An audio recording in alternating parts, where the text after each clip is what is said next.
Good morning everybody and welcome to Trent Bridge Live, the home of live ball-by-ball coverage of every non-televised Nottinghamshire home game throughout this 2025 season. Now in round one of the County Championship we've made it to day 4 in this Division 1 clash between Nottinghamshire and Durham, where Durham will start the day 87 runs behind. We had another bumper day of cricket yesterday on day 3, so let's give you a quick recap with the day 3 highlights. Maybe grinding its way towards a draw as this one's deflected by Farhan Ahmed. That's what normally happens. Potts to Ahmed and edged and caught at third slip. It went very quickly. Trouble there for Middlesex as Lyndon James gets off the mark here. Lovely blue skies, rain, bowls, and Lyndon James, shot of the morning, straight down the ground, past the bowler for 4. The opposite, you wouldn't really know he was captain. No, understated. Nice looking shot again from Lyndon James, punching off the back foot through the offside this time, and gets another boundary. Reverse sweep out again and beats Slip, who tried to gamble and get across. Then Montgomery he's tried that shot a fair few times and finally.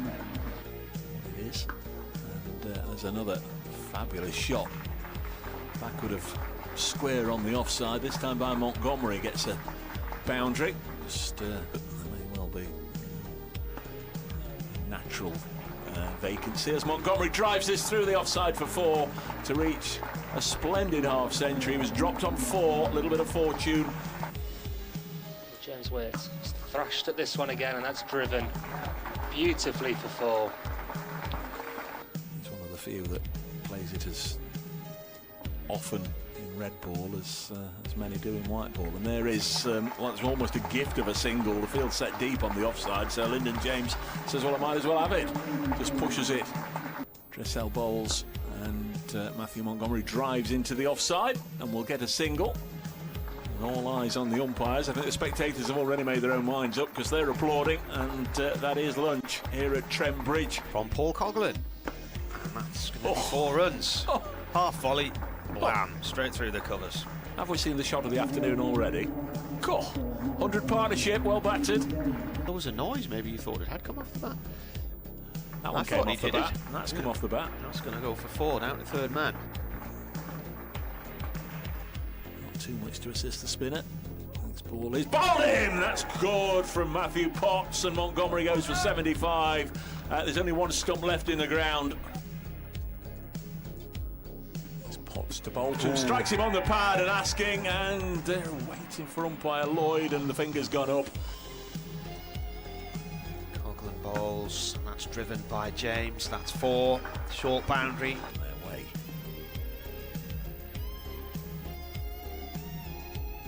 3 from 13 deliveries as Coughlin comes in. Pavilion end, that's along the floor, off the edge of the bat and away down to the vacant third man. Should go to the ropes for 4, and it does. Just has a slip, short mid-wicket. The off-spinner, driven again. Picked that gap.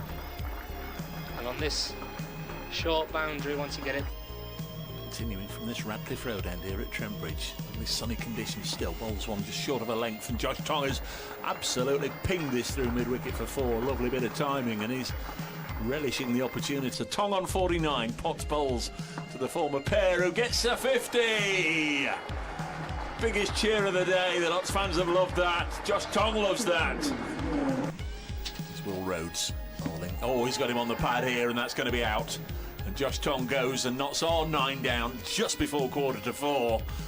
Runs in past umpire Lloyd. Lyndon James on 99, and he's going to get a boundary with a fortuitous outside edge past the keeper. No slips there, and it runs down to the fence. And that's terrific stuff from the fair-haired Lyndon James. He takes his helmet off and is embraced by Dylan Pennington.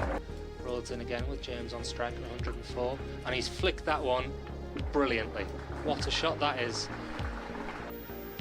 Top order should cash in as well, and as Lyndon James looks to cash in, that's gone straight up in the air, and is it going to carry? It is, and that is the end of the innings. Good catch from Graham Clark. 579 for 9, and Lyndon James is out eventually for a brilliant 125. Comes Dylan Pennington, rolling and quickly, and McKinney's going to get a boundary because of that pace. He just opened the face of his bat, guides it down to third for 4 runs. When is a hoe not a hoe? And we're trying to describe it. McKinney just dismisses this ball from his presence. Late cut through the offside and away for 4, and clatters into the... Oh, now that's worth a shout. That's the end of Lee's LBW. He played and missed at a ball that angled in, stayed low. He's played around it. And again, and he's cleaned gate right up. Off stump has gone.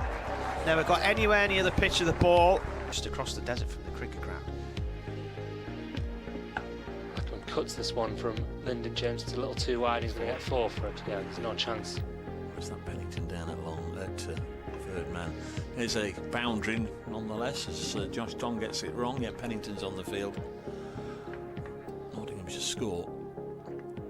And there's a wicket, and this time Tong does get McKinney. Didn't edge it to slip, edged it to the man with the gloves on, diving down to his left. So that was a quick recap of what happened on day 3, and really the day belonged to Nottinghamshire's number 8, Lyndon James. A fantastic 125 for Lyndon, which included 16 fours and 1 6, and he does like playing against Durham. But also we have to give special mention to Josh Tong as well. Congratulations to him on reaching his highest first-class score in first-class cricket, and also on his Nottinghamshire debut getting his first 50. A real crucial partnership between those two that obviously gave Nottinghamshire a big lead. But we spoke to Lyndon James at the end of day 3 as well. Here's what he had to say to Matt from the media team. Lyndon, a wonderful innings today. Congratulations. How do you reflect on a thoroughly entertaining century in your first innings of the season? Yeah, very special. Nice to, I guess, get a score first time out. Credit to the lads as well. I thought, obviously, right down the order, lads are making contributions. Obviously all the way down to Tongy getting his first 50. So yeah, very special day. And staying with you just for a second, how about the importance of pre-season in building into this one? Obviously we had a conversation after the final day at Leicester where you said you felt in good touch, and that must be helpful in building in performances like this in the first game of the season. Yeah, definitely. Obviously I got some in that game, but apart from that I haven't actually spent that much time in the middle, to be honest. I've not got as many runs as I probably would have liked leading into it. But I guess that's where cricket's a funny game. It felt like it was my day today, and nice to get some. Sure. And then on another note, we often hear about how crucial partnerships are, but those stand down the order. 118 for the 7th wicket, 94 for the 9, with you involved in both. They've genuinely changed the makeup of this game. Yeah. Well, we talk about in the dressing room making sure that we, everyone contributes right the way down from 1 to 11, and obviously we saw that today. So start with me and Monty, and then Tongy played beautifully. I had full faith in him to go about his business. He scored freely, scored quickly as well, so he batted beautifully. Sure, it must be really pleasing, maybe for different reasons, to see those two in the runs. Yeah, definitely. Monty played beautifully. I was gutted when he got out. I think he deserved 100. He played real nicely. And then Tongy as well, on his debut here. No doubt he'll be obviously wanting to impress. He probably showed his potential as a little bowling all-rounder. I don't know, he played beautifully. I think it shows I had absolute full faith in him. There was never a point where I was worried about trying to hog strike or anything. He played beautifully, so credit to both of them. Sure. And then on the other side of proceedings, we've got to talk again about Ferguson O'Neill's sensational debut. As a bowler yourself, what have you made of his performance since he's come into this group? He's started so well, both on and off the pitch, to be honest. I feel like he's been here a lot longer than just a few days. Gets on very well with the lads. But as a bowler, very, very skillful. You can see why I think he's been the Victorian Player of the Year and obviously the Sheffield Shield Player of the Year this year. He looks very skillful with the new ball, doesn't really miss, challenging both edges. Great asset to our side, I guess. Sure, and a really important breakthrough quite at the end from Josh late on as well. Yeah, I thought Tongy bowled beautifully tonight. He bowled with real pace, control. It felt like the pitch was starting to offer a bit of movement up and down, a couple of dents that hopefully we can hit a bit more of tomorrow and try and get more purchase out of it. But he kind of showed tonight what he's all about. He charged in, bowled with good pace. to be honest, I thought Dylan bowled really well again. I think he's been pretty unlucky all game, to be honest. I think he'll get his rewards at some point. He slammed a good area, beat the bat a lot, especially first innings. So yeah, hopefully we're in for a good day tomorrow. And then finally, just looking ahead at tomorrow, it does feel like a very simple equation. Take those remaining wickets for as few runs as possible. Yeah, obviously we'll come back tomorrow, come hard, try and get those wickets as quick as possible. We're also, if we have to be patient, we have to be patient. It might not happen as fast, but as long as we stick in there as a bowling group and take our chances, then hopefully we can get the win. The thoughts of Lyndon James there, but here we go. The umpires and the players are out there in the middle, so it's time for me to hand you over to your commentary team, Matt Henry, Martin Emerson and Dave Bracegirdle. And a very good morning, everybody. To Trent Bridge. Thanks very much to Aaron Lord for setting the day up on Trent Bridge Live with the preview, yesterday's highlights and an interview with Lyndon James, yesterday's century maker. I'm Dave Bracegirdle, Martin Emerson from BBC Radio Newcastle, sharing the commentary for this game. We've also got Matt Henry from BBC Sport Online. We'll hear from them before too long. So another lovely day weather-wise. The weather has certainly come out to play at the start of the cricket season. There are a few more clouds in the sky. It's lovely though. It really is a pleasant day and set fair for another, I was going to say, a full day of cricket. We may well get a full day of cricket. Nottinghamshire will be hoping that it can be a truncated one if they can get amongst the wickets early on. The match situation then, Durham are 114 for 3 in their second innings. That's after 30 overs. They still trail Notts by 87, so a little bit of work for Durham to do to just ensure that they get out of here with the draw points. Nottinghamshire will be desperately hoping that they can get a couple of wickets at least in the morning session and then apply a bit of pressure. 87 behind Durham as we start day 4.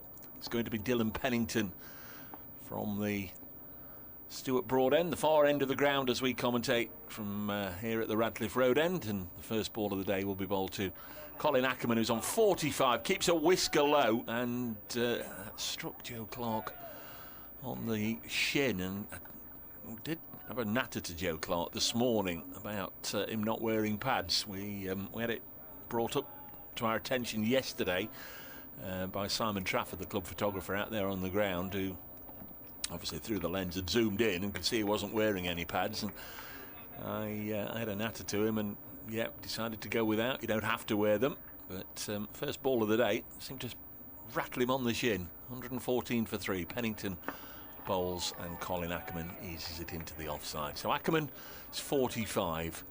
Ollie Robinson is 6. This pair have added 14. The 3 wickets that have been taken in the Durham second innings are Alex Lees, the skipper, LBW, to Fergus O'Neill for 17. Emilio Gay went a couple of balls later without scoring, completed a pair in the match, and then Ben McKinney was caught behind by Joe Clark. Good diving catch from the bowler of Josh Tong for 37. Durham closing on 114 for 3, and that's where we are right now as Pennington comes in to bowl. And we've seen that forward defensive block from Colin Ackerman a number of times in this match, because he scored a splendid century in Durham's first innings before eventually falling for 116. For what it's worth, I've been down and had a look at the surface, and obviously looks hard and true. Spoken to a number of people participating in the game in one form or another, as Pennington down the runway bowls and past the outside edge. Spoke to the 2 umpires, asked if there's any signs of them breaking up first of all, and sort of laughed at me. Spoke to the ground staff, and they confirmed a belter of a wicket. Will Gidman, the Durham coach, former Notts player, had a 5-minute natter with me, just a bit of a catch-up. He feels it's been a very good cricket wicket, but did point out there has been 1 or 2 that have just started to keep a little low, and this one, the exact opposite of that. That one took off from Pennington. Clark didn't take it cleanly above his right shoulder. It's been a difficult start to the day for Joe Clark here. First one shuttled along the ground and hit him on the shin, and that one took off. There'll be an update for BBC Radio Nottingham listeners in a moment or two.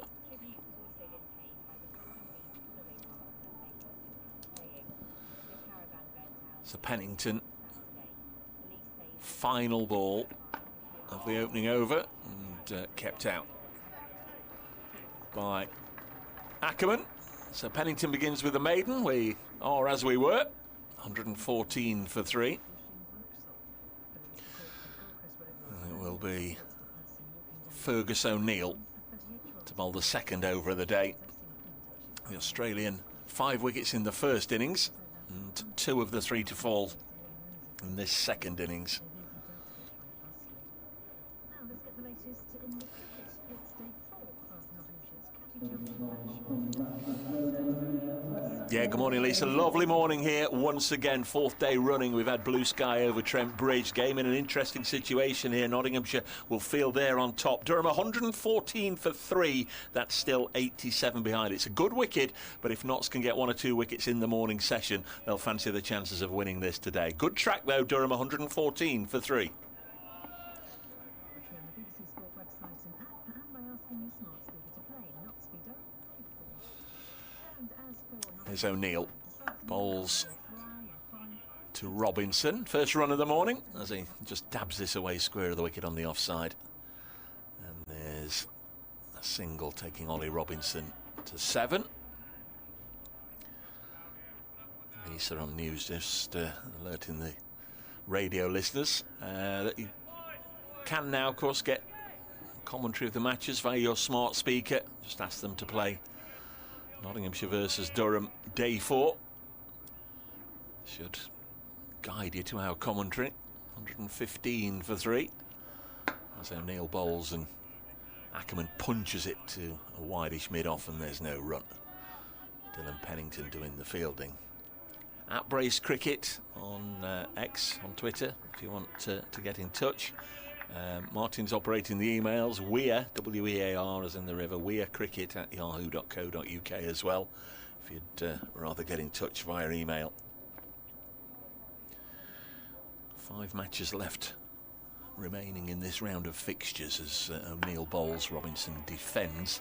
The 3 results in Division 2 yesterday. The only remaining Division 2 game still going ahead is at Lords, where Middlesex playing Lancashire. Middlesex 290 for 7 in their second innings, leading Lancashire by 191. That could be set up to be a decent day today in Division 1. Well, very much looks as if it's going to be draws between Essex and Surrey, unless Simon Harmer can winkle Surrey out through the course of the day.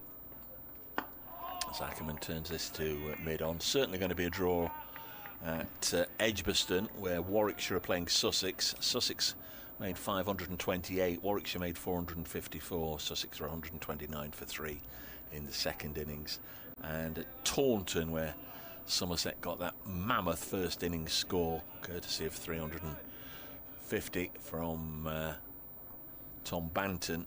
Somerset 670 for 7 declared. Worcestershire made 154 second time round. Got it all to do. They're 282 for 5 in their second innings. O'Neill bowls, good delivery, beats Ackerman. Takes a special delivery, I think, to get past the bat of Ackerman. Might just have held the off-stump line there, Ackerman, and was aware that the ball was shaping away. Didn't go at it hard. And as a result, didn't really get himself into too much trouble, but looked a good delivery from Fergus O'Neill.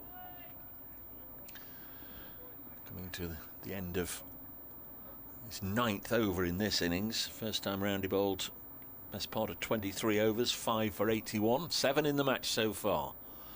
Ball's now past umpire Long and Ackerman blocks, and it remains 115 for 3 on a very pleasant morning in the East Midlands. So the sole winners so far in Division 1, and as a consequence the early table toppers after the first 3 days of the season. Hampshire defeating Yorkshire, comfortable enough victory down at the Utility Bowl as it's called now. So they've begun with a win. Can anybody else join them today? As I say, Somerset hotly favoured to defeat Worcestershire. Warwickshire, Sussex likely to be a draw, and still a bit to play for here between Notts and Durham, and at Chelmsford, Essex, Surrey.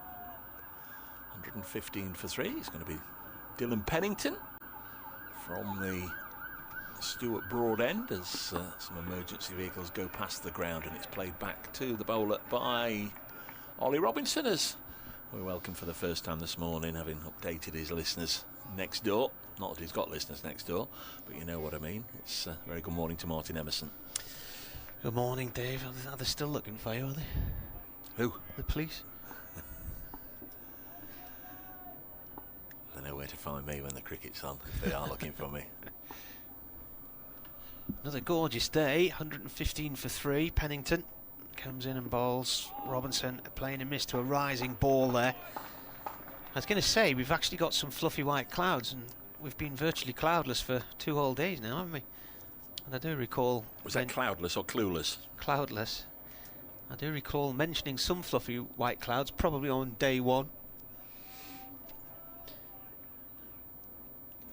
It's another lovely day. We did have Charlie, our geography teacher, telling us what the fluffy ones were called, and I can't remember now. Pennington comes in, and I think Robinson took the bat inside the line of the ball there. Yeah, just mentioning to the listeners, Martin, while you were next door, I did have a natter with Joe Clark this morning, and yeah, you don't have to wear pads, so I'm going to try it without. I can't remember before you not having pads. Since no, it's a new thing. I did point out maybe that was as a consequence, he's taking 2 wonderful diving catches. Just maybe you've got more mobility, more freedom, more elasticity without those cumbersome pads on. In comes Pennington. Robinson plays this to the covers, no run. Be lighter flying through the air as well. Although I was just saying it when the first ball of the day, I didn't know if you took much notice of it, the first ball of the day from Pennington bounced in front of him and hit him flush on the shin. He had quite an awkward first over, and then I think the third ball took off and nearly clattered him on the right shoulder. They're cumulus clouds, little fluffy white clouds. Lovely.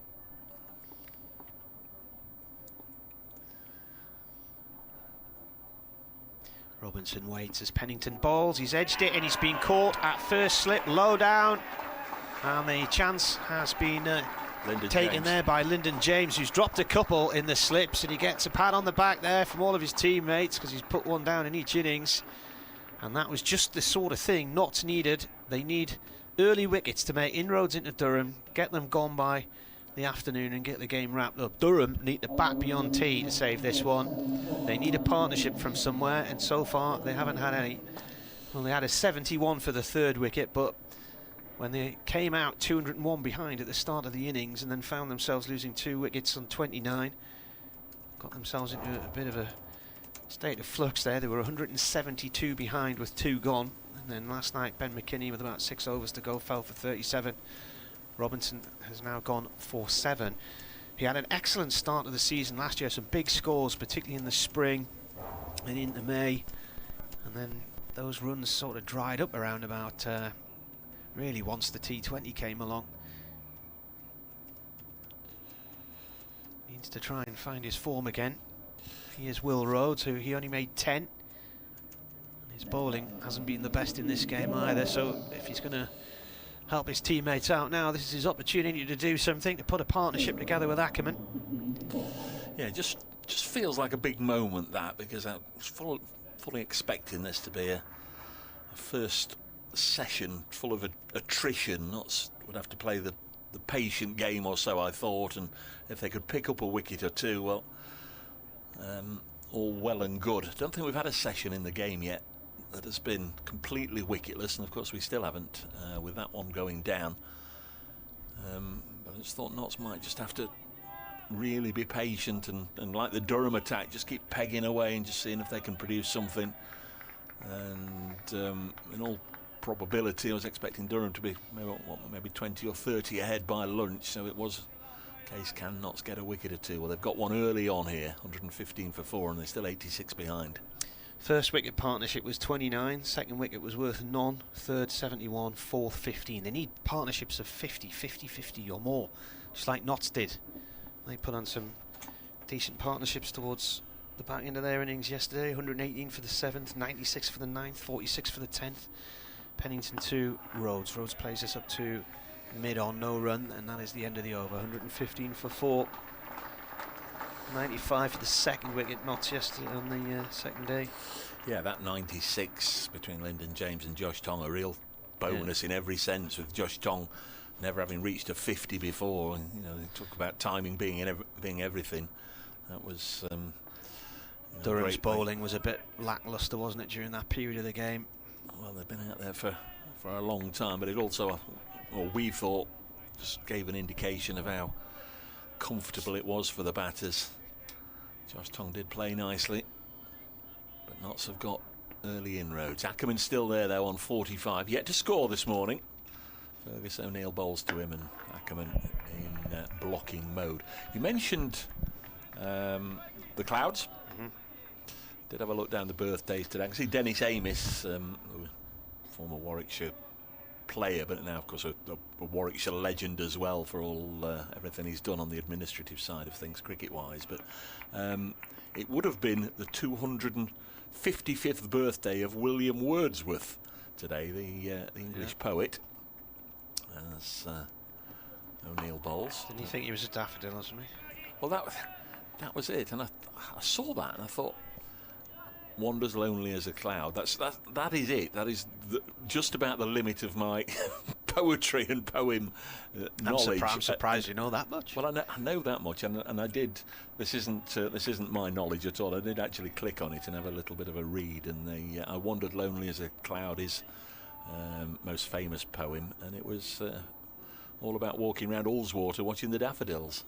As this is pushed into the offside and there's no run. And at the end of the last century, it said, again, this isn't my knowledge, I've read it this morning, at the end of last century they had a poll on Radio 4, the nation's or the UK's favourite poets and favourite poems of all time, and Wandered Lonely as a Cloud was fifth, and the top one was If by Rudyard Kipling. There we are, 115 for 4. This one is pushed back to the bowl. There's a list of... Wasn't Rudyard Kipling a government minister during the First World War? I don't know. I think his son died, didn't he? There was a film about it a few years ago. Of course, he wrote the Jungle Book, but he was also a famous poet. But you know, William Shakespeare, you know, they say was he wrote screenplays, but he was also a poet. But you know, you ask me, and again, huge lack of knowledge here, really devoid of any knowledge there. But Byron, Keats and Wordsworth, and that's it. That's me done. Next ball is past the outside edge of Ackerman's bat, and of course Robert Burns, the wee timorous beastie, the house as well. But it's house. It's this beautiful hall which sits slightly up a hill, looking down over a really nice lake. Where's Grasmere? Lake District? Yeah, it's sort of north middleish end of the Lake District. Ackerman still on 45. Umpire at this end is Nigel Long, and that ball very nearly goes within his little area behind the pitch. It was hit nice and straight. A maiden from Fergus O'Neill, 115 for 4. Ackerman 45. Rhodes yet to score. If you've only just joined us, 15 minutes in, Notts have already picked up a wicket. Ollie Robinson, good catch low down by Lyndon James. I think he's 2 for 4 now at first slip in this match, but that was a good one, and it came at a valuable time for Notts off the bowling of Dylan Pennington. And with his century yesterday, Lyndon James certainly the man of day 3, and he's played a big part early on in proceedings here on day 4. It's going to be Dylan Pennington. It's going to be Martin Emerson. Pennington up to the stumps.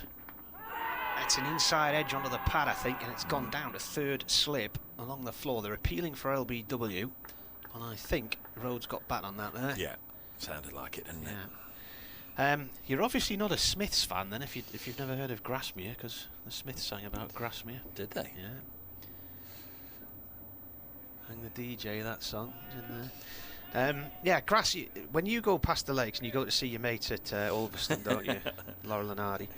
So you come in. That's South Lake. So you're passing the southern tip of Windermere when you're on that road from across towards Barra. Comes Pennington. That's defended by Rhodes. He's placed it straight down into the ground.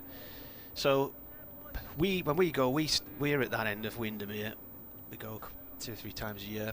But up in the centre of the lakes, you've got Ambleside, and then just above there, Grasmere, round Rydal, around that area. It's really nice.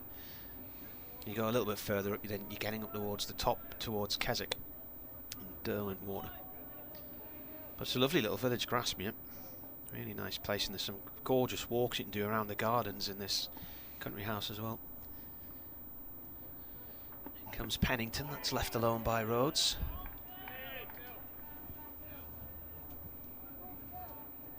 Have you actually been into the lakes or not? No. No, just that road to Barra.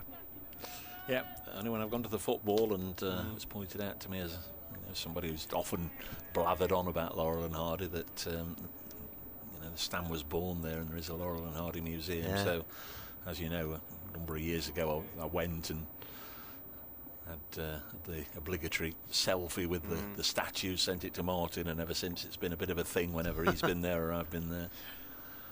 In comes Rhodes, that's left alone. Well, what we've done is, because we go over there so often, Ulverston's a nice little town actually, and it's probably easier for us to get to Ulverston along that Barrow Road than it is to go around the other side of the lake and up the Ambleside and Bowness.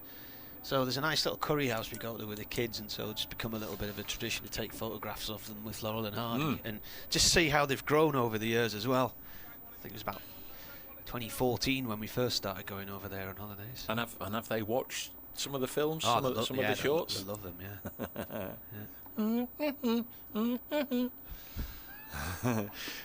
It's just, that's a dot. I'm glad there wasn't a wicket. I'm glad there wasn't a wicket there, because on the highlights reel, nobody would know what on earth the noise was that you were making there. Everybody knows. Lily's with us. You remember Lily? Oh, from Malton. You remember Lily? Yeah. Good morning, Dave. Oh, I don't know if I should read this. Has she not got Yorkshire to watch today, Dave? Well, I don't know if I should read this. Good morning, Dave and Martin. I'm listening because Yorkshire lost yesterday, and I hope Durham win. I mean, how spiteful is that? I'm listening to you because Yorkshire lost yesterday, but I hope Durham win. But enjoying the commentary. Thank you, Lily. Hope all is well in Malton, your area of the world. Here comes Pennington, that's defended by Rhodes, just rolls off towards point, end of the over to Maiden. Lily's Malton, it's flat as a pancake round there. There's quite a few racing stables in that area. But she normally see her if we're covering a game at Scarborough. She comes up to see us. The trouble with doing a bit of research and keeping stats and having a few bits of cricket nonsense in your head is that people expect you to know everything. Malcolm Shearston. Morning, Dave. Just a quick question for you. When was the last time, like Fergus O'Neill here, when was the last time a Notts bowler got 5 wickets on debut and was out first ball in the same match? I've no idea, Malcolm, but if you can find it, let me know. As O'Neill bowls and squared up Ackerman gets his first run of the day, moves from 45 to 46. It will have happened, and I'm sure it's probably happened recently, I don't know, but what over of the day was the Robinson wicket? Was it the third over, fourth over? Who started bowling this morning? It was after 2.5 overs of day 4. We were 30 overs on the board at the start of play today, and it fell at 32.5. So a change of ends for Colin Ackerman. That brings Will Rhodes down onto strike. Fergus O'Neill, how did he go against the lefties? He got Rhodes in the first innings, caught by Clark, and this has dropped on the leg side. In fact, of his 5 in the first innings, McKinney was a left-hander, Gay was a left-hander, Rhodes was a left-hander, but Drissel and Coghlan, the other 2, were right-handers. And in this innings, he's removed Lees and Gay. So 5 of his 7 victims thus far have been lefties, but Durham do have rather a large contingent of left-handed batters in their side for this one. O'Neill round the wicket, bowls to the former Bear, Will Rhodes. Our neighbour George converted his garage into a sort of mini cinema room, and he's got tons and tons of Laurel and Hardy films, so the kids have watched loads on that's the great, cinema yeah. screen there. Should One of them was from North Shields, or lived in North Shields for a while, because there's quite a lot of links to North Shields and Newcastle and whatnot. Should add that he just blocked that ball. Comes O'Neill again. Past umpire Long, and that's a good delivery on the angle. Past Rhodes and through into the gloves of Joe Clark. It's done a really good job with the gloves on. Not so hoping that Kyle Verena will be here for Friday to take his place. Been exchanging messages with Dane Patterson, because he's coming to play for Middlesex. As this goes through to the keeper again. David Beddingham, no doubt, will be on the same plane coming to play for Durham, but Dane said they're all expecting to fly this week. Daniel Parahovsky says, "Grasp me a gingerbread is something special as well." Sounds good. Is it a dunker? Can you dunk it in your tea? I thought so. Next ball kept out by Rhodes. Lots of encouragement, as you'd expect, for O'Neill. Not getting that early wicket this morning. They're going to be on a high for a while. 116 for 4. It's been a sticky start for the visitors. They've added 2 runs in the first 6 overs of day 4. They still trail by 85. We've seen runs coming quite rapidly. I think most sessions that we've had more than 100 runs go down, but I wonder if this might be a different one, as Durham look to grind it out for as long as they can, as they try and get towards parity. But here's an opportunity for Ackerman to get a half century to go with his first innings ton. He's on 46.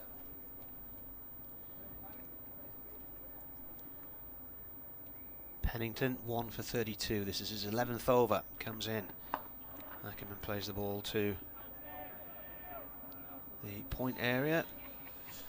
It's given a polish by Jack Haynes.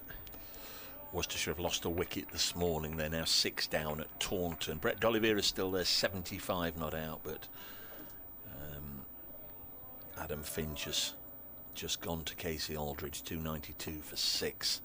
Seemingly impossible task for Worcestershire, really. Pennington past the umpire, he bowls. Oh, that was a sharp delivery, and Ackerman was looking to cut that one, and then it angled back in and came right in towards chin height, and he played and missed and had to rock out the road there. That was a sharp delivery. Just looking, there's lots of things glistening at me in the distance, and just looking through the binoculars, it's the road out of West Bridgeford, and all the car windscreens are catching the sunlight up there at the minute, shimmering in the sunshine.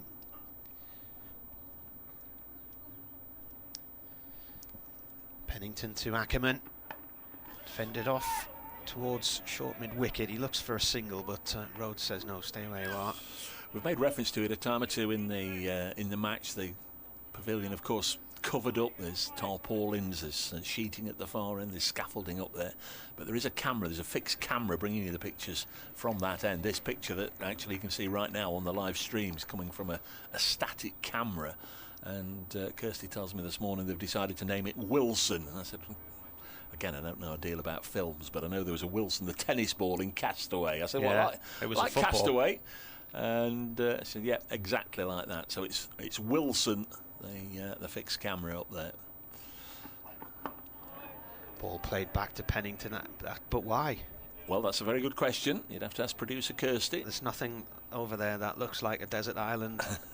Or there it is. Tom Hanks on or the live stream. There's Wilson. Yeah, but Wilson was a football. That's a camera on a tripod on the top of a extendable pulley thing. You should know better than to challenge your query, Her Majesty. She'll go off on one. She'll tell us off.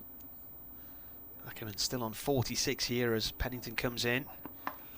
Pushes that towards point and we'll get a single. Haynes picks it up. We've got Ella with us today on the camera crew. Don't know where she's been the first 3 days. clearly can't do a 4-day match, but It's a nice Ella, name, Ella. My umber, Ella. My nana had a friend called Ella, and it's a name that went out of fashion, and now it's sort of come back round again. We've got one of my daughter's friends is called Ella. You don't come across many Ellas, You fella, don't. do you? You don't. And Spence has been amongst the general public for the first 3 days. He's now in front of us, just to your right. We've got Spence, and he's out there. Pennington changes his angle of attack for the left-handed Rhodes, and that's wide of off stump and goes through to the keeper. And that is the end of the over. Just the one run from it then. So Durham 117 for 4, trailed by 84. You can just see him over your right shoulder there, and that he looks like a man who's been out in the sun for 3 days, doesn't he? He's given us a bit of a wave. Oh, Yeah, back glowing nicely. Glowing nicely, Spence. Good to have you back with us. Just need a little bit of vinegar rubbing on the back of that neck there. Needs a floppy sun hat. He needs a Seba Meads floppy sun hat. Fact at 50 as well. That's producer Kirsty busy naming cameras. Needs to get a floppy sun hat out to the crew. It's Fergus O'Neill. Been playing for about 25 minutes. On this fourth morning, there was a little bit of excitement amongst the Notts fielders there, as they thought that O'Neill had found the outside edge of Ackerman's bat, but he hadn't. I'll tell you what, Daniel's made of money. 12 pieces of gingerbread from Grasmere, £9.50. Well, it's a treat, isn't it? It's expensive, isn't it? It's a treat for the lad. Sort of thick, chunky bits. They look a bit like the sort of size you get of shortbread, really. Here's O'Neill. Bowls, good delivery. Malk Shenton says Fahan got a 5 on his debut last year, didn't he, Dave? He did, but the didn't get a thing first from ball, Malcolm was, did he get a 5 first baller? I don't recall that he did. Mark Muggerseth simply, come on, Notts. T says volleyball. Wasn't a football, it was a volleyball. Well done, T. Wilson was a volleyball, he says. You could have used it to play footy. Yeah. If you're a professional cricketer, you would have done. 117 for 4. Next ball just angled by Ackerman for his 48th run through the non-existent gully. 118 for 4. Patrick Anderson, hi Dave. Do you know the rough incoming and outgoing months of our imports this year? Not sure how long we have O'Neill, Verena, and when Abbas comes. No Patterson this year. Right? Patterson's not coming back. He's going to play for Middlesex. O'Neill's 4 matches, isn't 4 matches, and then Mohammed Abbas will take over, and I think he's available for, correct me if I'm wrong, 8 of the remaining 10 matches. Next ball is pushed away by Rhodes for his first single. Left-hander getting a run. Out onto the offside, fielded by Tong. 1 run, 119 for 4, and Verena should have been here for the start, but his side is his 4-day side in South Africa, challenging for the title, so he's had to stay behind for this week. And as I mentioned yesterday, the entire 4-day match was abandoned without a ball being bowled. So there's typical. Next ball past the outside edge. So to sum up, Patterson isn't coming. O'Neill's here and will be here for this game, obviously, and the next 3. Abbas will then take over and is available for all but 2 of the remaining games, as far as I know. And Verena is going to be here, hopefully, for the next match, and he is likely to miss 1, depending on the on being selected, as you'd imagine, for the World Test Championship, which takes place, I think it's in June. Next ball is run away to backward point, and another run, 120 for 4. A procession of singles in this over as it comes to an end. Ackerman on 49. Will Rhodes is on 1. Malk Shenton, I've just checked, it was on County Championship debut, Farn's debut.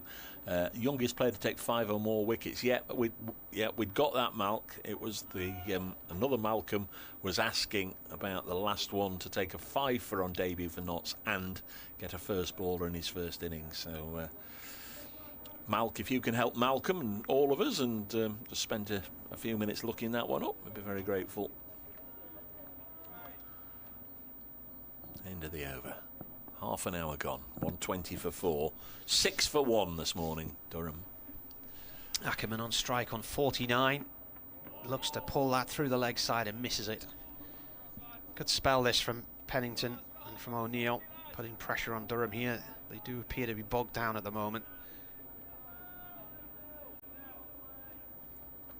But it's last day nerves, isn't it? I was expecting them to come out and just carry on and just ping the ball away, get a few boundaries, but suddenly it's, crikey, if we lose a wicket or two here, we could really be in trouble.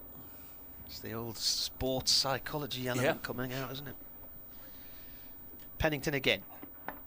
Ackerman up on his toes, gets right on top of that one and just plays it down into the cut strip just in front of the crease. No run. And all of you sit-at-home cricket statisticians as well, you might want to look up for us, because I haven't got it. I don't know if Martin has or not. If Ackerman's had centuries in each innings of a game before. I know it's a little early to go on that one, but if we've got that all nice and ready, everybody will appreciate it. Ackers, good player. There's quite a few Durham players have done that in the last 2 or 3 seasons as Pennington comes in. And Ackerman gets his 50, plays it down to deep backward point. Comes in 95 balls, so a little bit more sedate than his first innings 50, but much needed from a Durham point of view. Yeah, 6 fours as well. He's been at the crease for almost exactly 2 hours.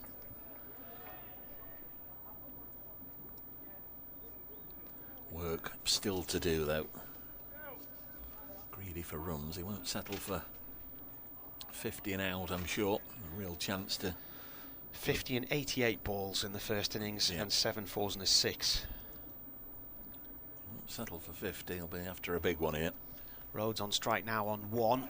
And Durham are 121 for 4, so they trail by 80. That ball has gone to Haynes at point.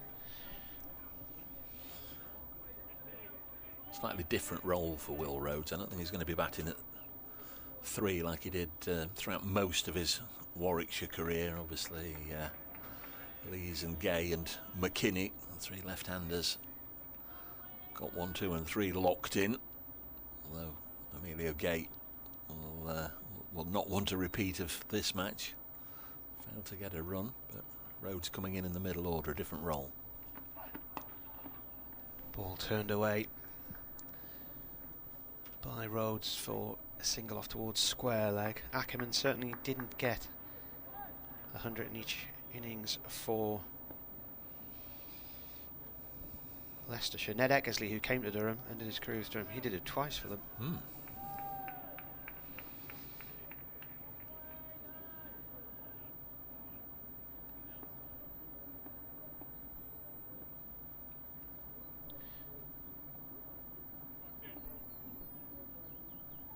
Hear a blue tit or a grey tit in the distance. In comes the bowler. It's gone along the floor down to third man from Ackerman for a single, takes him on at 51. And that is the end of the over. So Durham 123 for 4 now, 78 behind.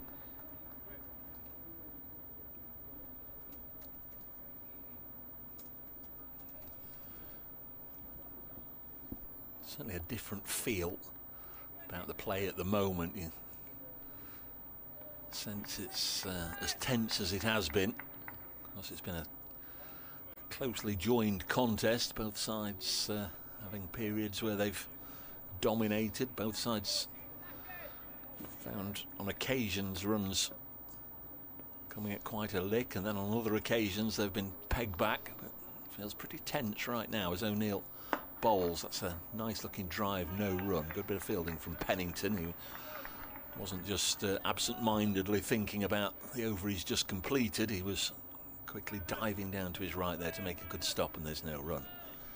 1, 2, 3, 4, 4. It always sounds better, Martin, doesn't it, when it goes 1, 2, 3, 4, 5. Cannot make that happen here. Pennington lobs the ball back to O'Neill, who sets off once more. Bowls, and it's just eased into the offside, and there's no run.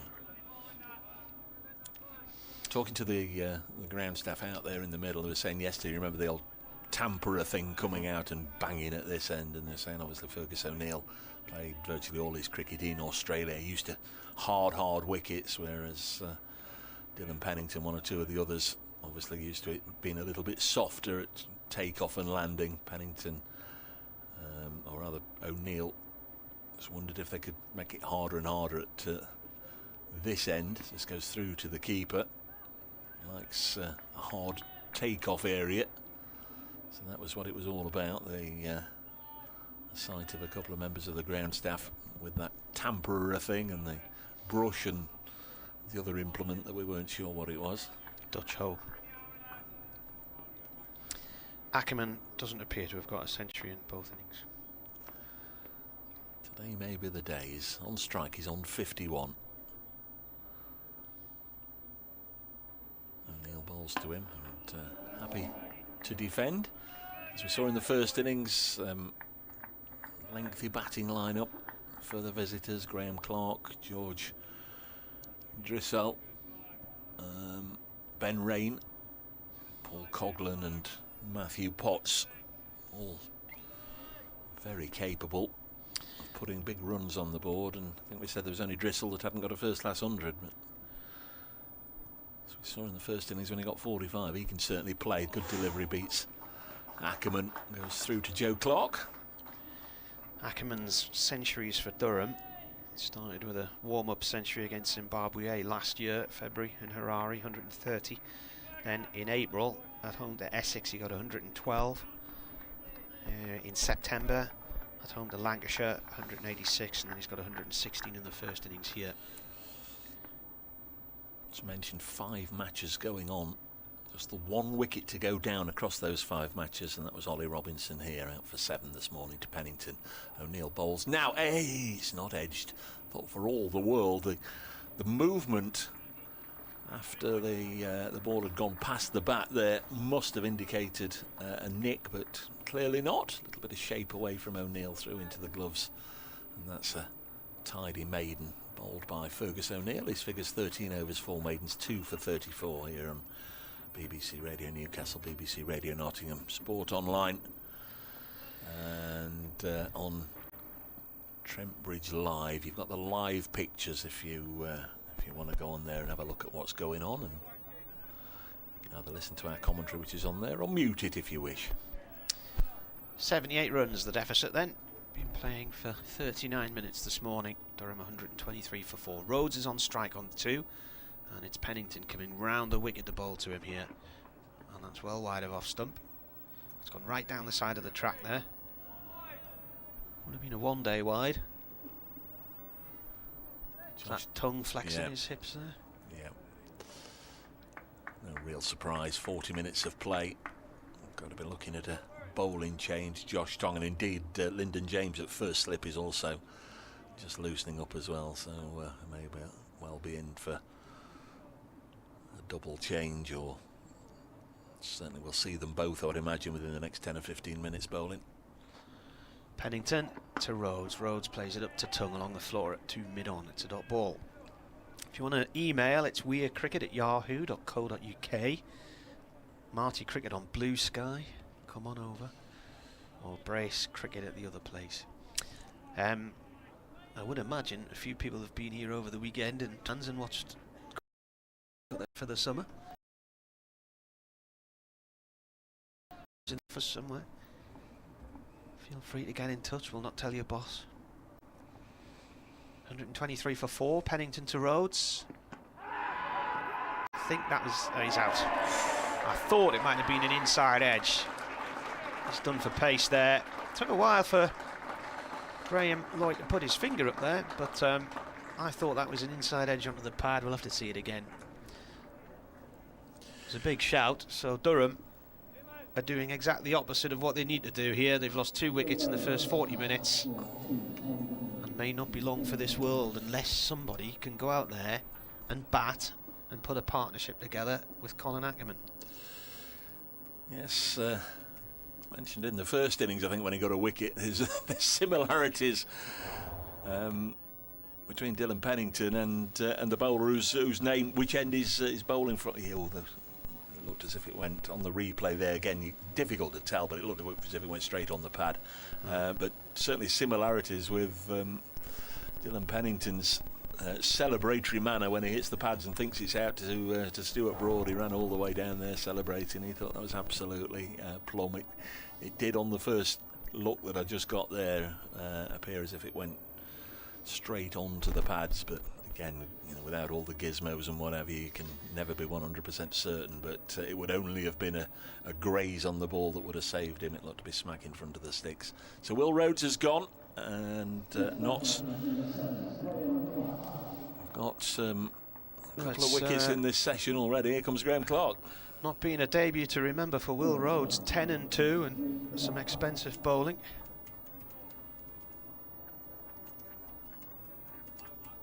Still to come from a Durham point of view. Paul Coghlan, George Drizzell, Matt Potts. Where's the partnership coming from, though? They're at risk here of losing by an innings, and I didn't think that would happen. I thought runs were so easy to come by the first 3 days with that short boundary, and now they're making this look like it's an entirely different match. It's Podwell Pennington. Yeah. And it is 1, 2, 3, 4, 5. What have we got? 3 balls left in this over. So, decision, if there was a decision to be made for Mead, whether Pennington gets another over or not, has been vindicated. It might be a good time to get Josh Tong into the attack as well, with a new man there. Pennington over the wicket to Clark. Clark plays that 2-point no run. So the deficit is 78 at the minute.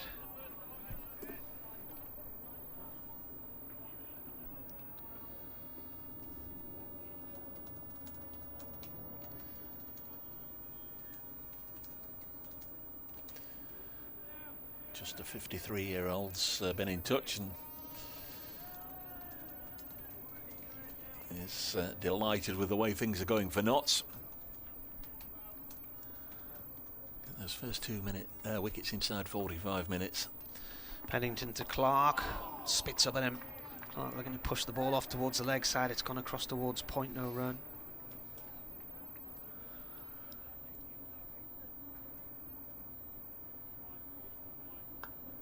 Field it's been pushed back now with 1 ball left in the over, just to see if Graham Clark will take a single. It's be a nice situation to be in, to come out there and the bowlers think, yeah, here you go, you can have a run. It's almost like the old benefit games. There you go, have a single, get yourself off the mark, mate. Pennington bowls. Clark with a single through mid-wicket. That's the end of the over. Gets a single, he's off the mark. 124 for 5, 77 the deficit. I think you can weigh up on one hand, yeah, you want to bowl at him fresh early on, but the other side of things is don't give him that single, let him stay on naught. You're going to get the chance to bowl at him sooner or later before he's got off the mark. Clark will be, it wouldn't be a normal human reaction if he hadn't got down to the other end and thought, oh, at least I'm off the mark now. Make him just feel a little better. But Fergus O'Neill is continuing. He's going to bowl to him. But I found that range. You often see it. Yes, Ackerman's going along nicely, but Notts are going to have to bowl at him, and they're going to have to try and get him out. And same with Clark here as O'Neill bowls to him. Good ball. Really good ball. That was a challenging delivery from Graham Clark. And Fergus O'Neill, with this ball more than 40 overs old, still doing a bit with it. Josh Tong waving to the Notts dressing room or changing facilities at this end of the ground. Don't know what he wants. He's tapping away. Semaphores, flags, isn't it? Whatever he was waving, I have no idea what the gesture was. There's O'Neill bowls again to Graham Clark. So Durham went Clark 7 in the first innings. Drizzell came in at 8. Ben Rain 9, and then Coghlan and Potts.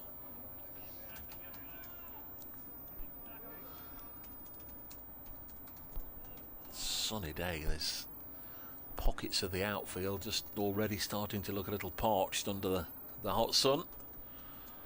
Get a good drink tomorrow, no doubt, from the sprinklers, as this is played onto the leg side, fielded by the Notts captain.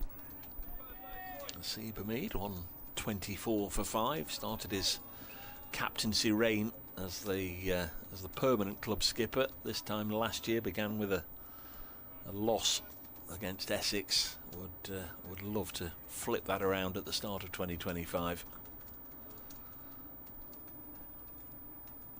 Had done the job a couple of times the year before when Stephen Mullany was out injured, but last year was his first year as the designated club skipper, as Pennington feels this push by Clark up to mid-off, no run.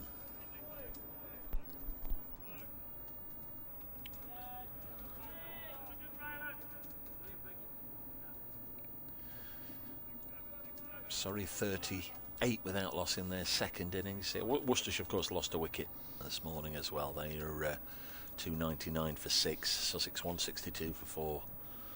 At Warwickshire, Middlesex 329 for 7 at Lords, the batting sides. Next delivery clipped away by Clark onto the leg side, out to Farhan. Decent throw into the white gloves of keeper Joe Clark. It's 125 for 5. So this morning, in 50 minutes of cricket or thereabouts, Durham 11 for 2.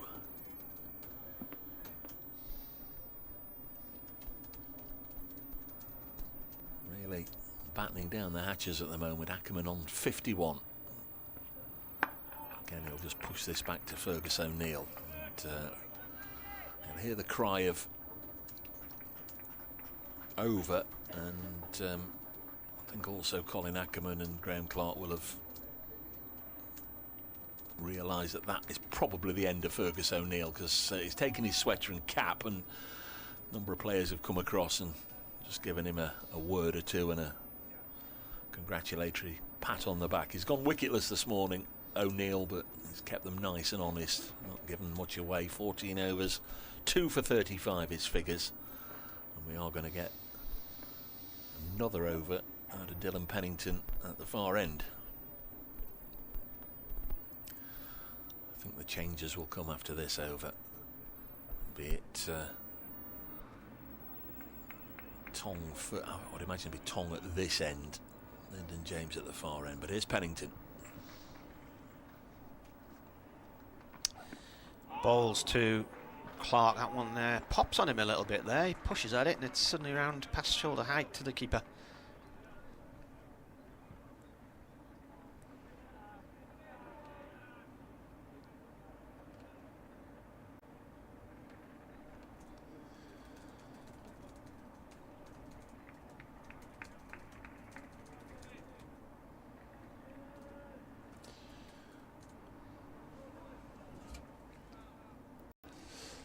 I don't think Bill thought that was out. No. I was wondering about height, but it's difficult because he's had his back to us, so you can't tell where the ball's actually striking. But it took a while for Graham Lloyd to make his mind up as well, to the point where I thought he wasn't going to give him out. Bill says it might just have clipped leg on another set. There we are, Bill. I think it was a bit closer than that. I'll have a look.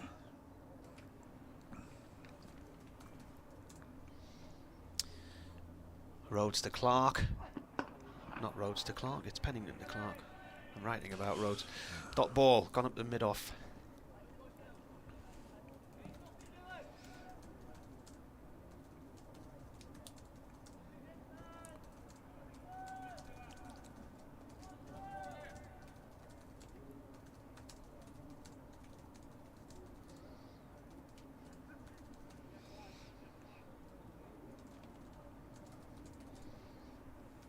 Back to his mark at the pavilion end, striding in past the umpire now. Clark's equal to that one, plays it back to Pennington along the ground. He stoops down to try and snatch the ball with his right hand, but it just bounces out. Takes it the second attempt, dot ball.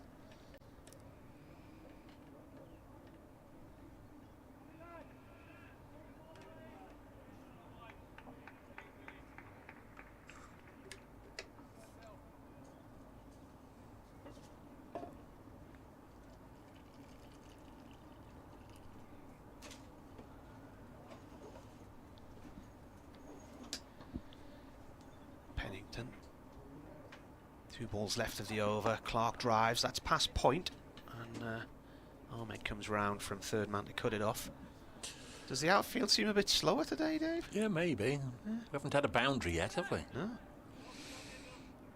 Well, it's because Then Durham again, can't get the ball away. I was going to say, then again, we haven't had that many shots hit forcefully enough to maybe reach the ropes. Been a little bit of dabbing here and there to take the singles, but we've still only had 12 runs in total.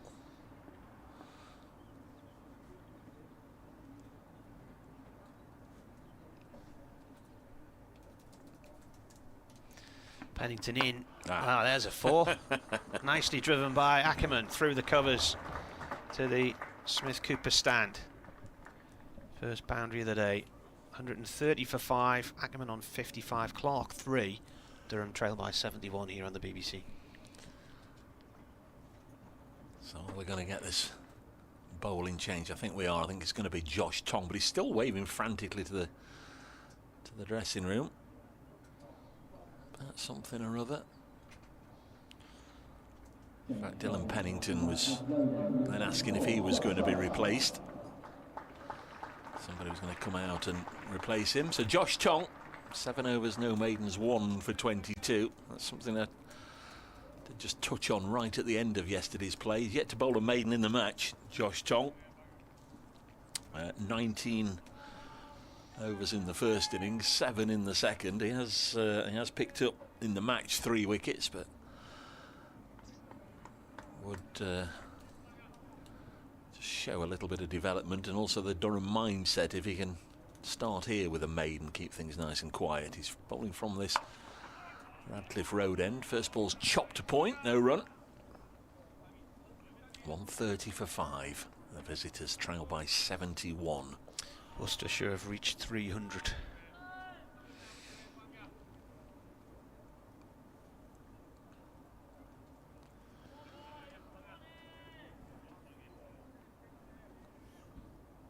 Yes, I think the writing's firmly on the wall about that one. It's just a matter of when. As Tong comes in again. Ball's left alone by Clark. Goes through to the keeper. 2 slips, Lyndon James at first. Freddie McCann at second, and then a gap, and then Matthew Montgomery. 2 both. Dylan Pennington. All 5 wickets fallen to pace in this innings. Next one is a no ball from Josh Tong, so this won't be a maiden. 2 runs to the Durham total. First time this morning they've done anything other than a single, I think. 132 for 5. Tong overstepping, 11 extras in the innings. Takes extras to more than 50 in the match for Durham. Next ball dug in short on the thigh of Graham Clark. Turns it onto the leg side, no run.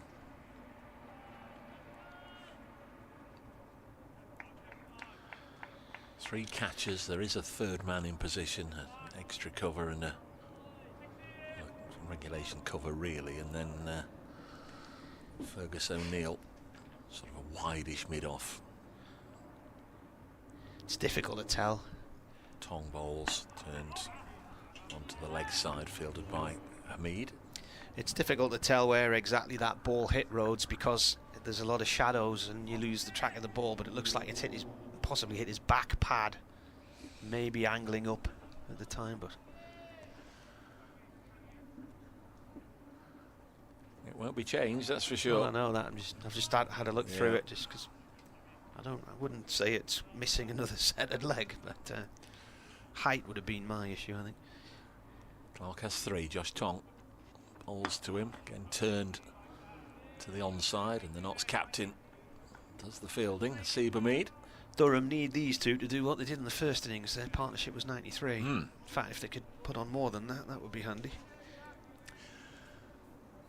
Well, first base is lunch, isn't it? Just try and stick together till lunch and then have a look, have a good rest, and then come back and refocus at 20 to 2. Tong bowls now, hits the pad, and a polite inquiry, but fancy that was going down. End of the over, there was just the no ball for Dylan Pennington. Calvin Harrison, of course, the news came yesterday that he's going to go and join Northants for a short loan, but it's been brought on here, and I would imagine, he's going to slot straight into the slip cordon, and that's good timing because Lyndon James is coming on and Calvin Harrison is a slip fielder, so that just suits Notts nicely. Got the right man in the right position. I'll have to go next door in a sec, but Robbie Stoker's emailed, "Hi Dave and Marty, while I must commend Notts on a wonderful spell of bowling this morning, I can't help feel Durham are a victim of their own downfall. As soon as a batsman doesn't play his natural game, he isn't as good as a batter anymore." They've been cautious, haven't they? Yeah, overly so.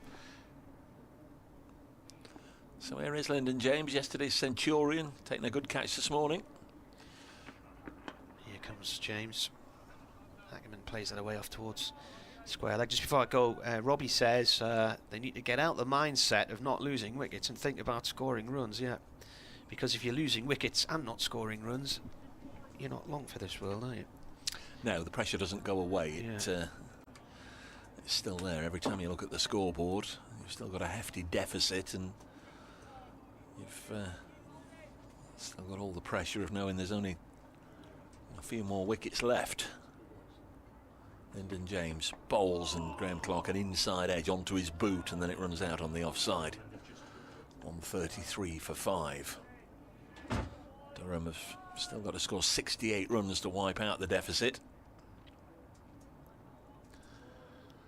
George Dressel, Ben Rain, Paul Coughlin and Matthew Potts left in the hutch.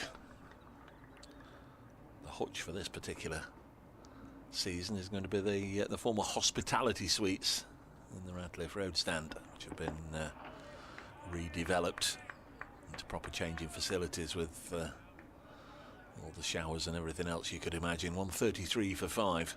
They actually began life as bedrooms when this stand was first put up in the late 90s. It was possible to book a room and actually stay on the ground. There's a number of grounds where you can do that. Didn't stay like that for long. 133 for 5. Next one is forced into the offside, and there's no run. We're in the 45th over of the innings. This is Lyndon James' 4th over. Figures of none for 18. Well, 17 overs, none for 64 in the first innings.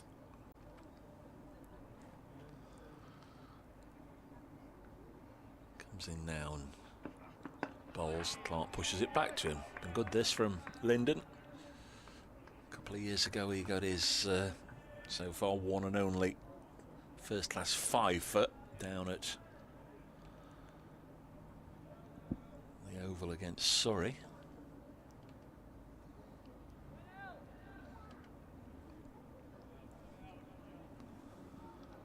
That was the day when Notts were running out of bowling options, and Lyndon just kept going, did a really good job. Next ball is again pushed in the V, and there's no run. 133 for 5. Stephen Mead was actually captain in that match, so it was another one that Stephen Mullaney missed through injury. End of the over. 133 for 5 here on BBC Radio Nottingham, BBC Radio Newcastle, and all the other places you can find us, either with or without the pictures. Josh Tong to continue. We are at midday. In fact, it's just a whisker past. It's a very good afternoon to you all, wherever you're following. Sunny day again at Trent Bridge as Nottinghamshire look to begin the season with a win. Durham look to scrap it out and try and get some draw points. I think it's unlikely for this match to develop in such a way that Durham could go on and win. Here's Tong bowls, and throwing the bat at this one is Ackerman away through the offside. Now we've seen the grass on that side of the ground, and it has done again, just slow the ball up. It's particularly lush and a little long, those strips that no doubt being prepared for heaven knows what. Netting practice, I would guess, but the grass has been allowed to Just be a little longer than the rest of the square out there, and throughout the game we've seen them just pull the ball up. A couple of runs to Ackerman. He moves to 56, having now faced 105 balls. Tong bowls, Ackerman blocks. Be another radio update in just a moment. Surrey have lost a couple of wickets in recent times at Chelmsford. Second innings there, 44 for 2. Still need 173 runs to make Essex bat again. Here is that update.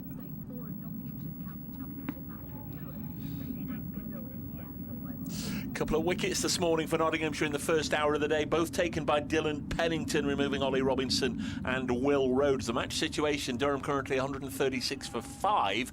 They're still 65 away from making Notts bat again. Notts on top, need 5 wickets for the win. There's a quick in and out into the BBC Radio Nottingham midday news. Tong into bowl to Clark, who blocks it up to mid-off. 15 seconds to do that. In and out, Dave, 15 seconds. It's all timed. All timed. We didn't transgress by a quarter of a second or two. 136 for 5 on a lovely sunny day. This game has been supported in good numbers and decent crowd in once again. Start watching Nottinghamshire's Josh Tong bowls to Graham Clark's side. Hamid 44 for 2. Still trail Essex by 173. Worcestershire are 305 for 6 at Taunton. Still need a further 211 to make Somerset bat again. At Edgbaston, Sussex in their second innings 167 for 5. They lead by 241. And Middlesex at Lords 349 for 7 lead Lancashire by 250. Tong bowls and single taken by Ackerman. Mead sharply to the ball, but no chance of a run out. End of the over, 138 for 5 with that single. Colin Ackerman on 59, Graham Clark on 4. Josh Tong through 9 overs, 1 for 28 now.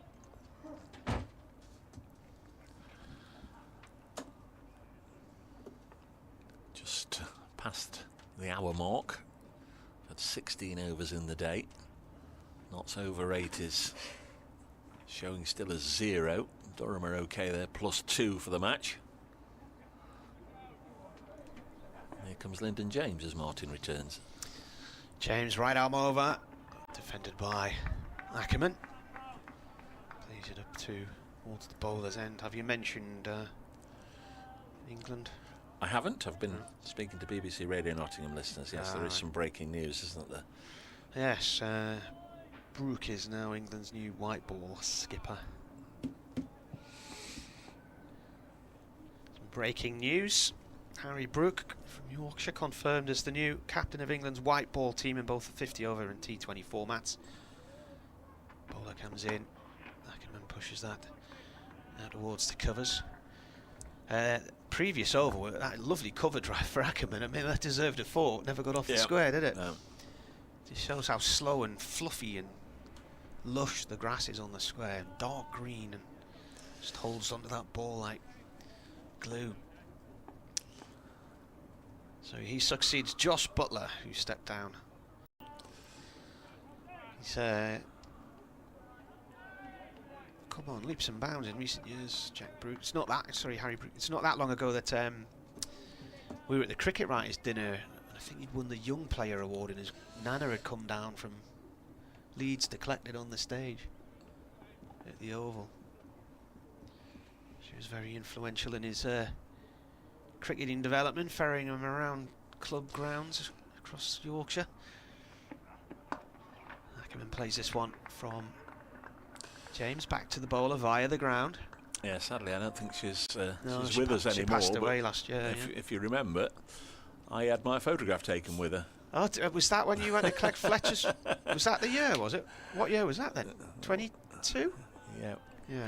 So Luke Fletcher was the county championship player of the year, and he wasn't there, and I collected it on his behalf. Yeah. And the young player of the year was Harry Brook, and he wasn't there, and his nana collected it on his behalf. This ball played up to mid-off by Ackerman, no run. Yeah, the dinner the last couple of years has been in November, whereas I think when you were there for that one, it was the week after the season finished, I think. Yeah, when it traditionally was. Was that the last one you went to? It was. It's the one in 2023 was on holiday, and the one in 2024 was a Tuesday, and we had a football match that night. Yeah. Ackerman on 59 from 114 balls. That skids in low, but he plays it down towards the gully. Dot ball. End of the over. Freddie McCann fielding that. So 138 for 5, deficit 63. Yeah. So I've got a photograph, and you'll have the same picture of all of us, sort of BBC types, at that dinner. And Gwynny was on the picture with us as well, wasn't he? And he died not long after that, John Gwynn, sadly.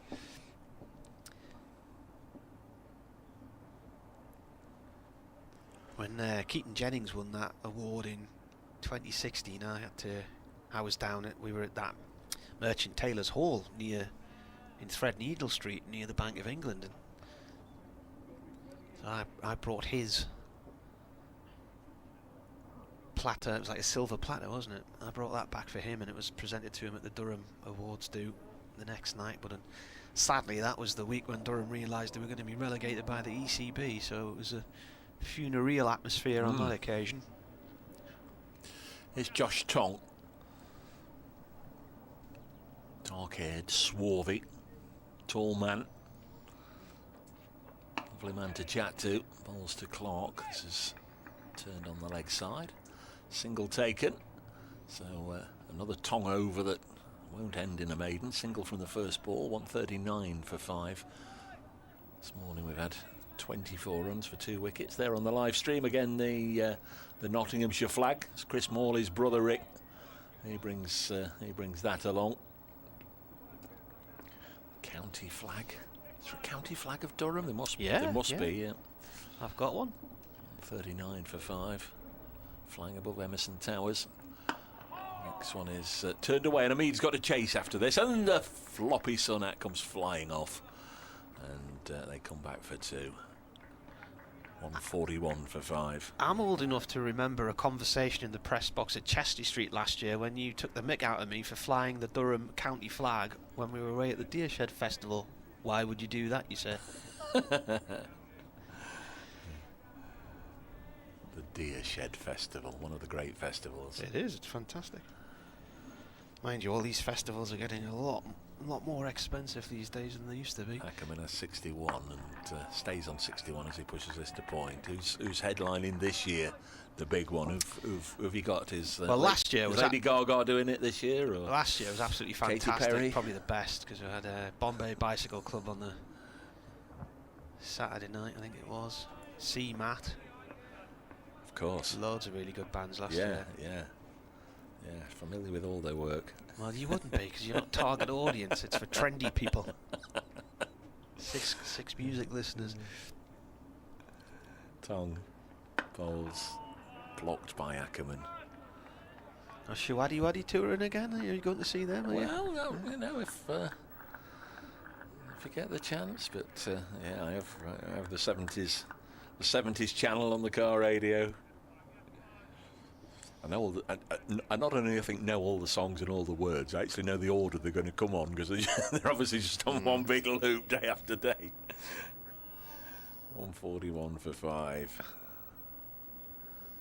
In the 48th over, Josh Tong bowls to Colin Ackerman. It'd be a prize wicket if Durham could, or if Notts could dislodge the Durham man. The Dutch international is still available for the Netherlands.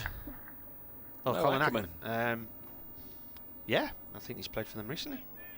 He has, because his stats changed recently. 141 for 5.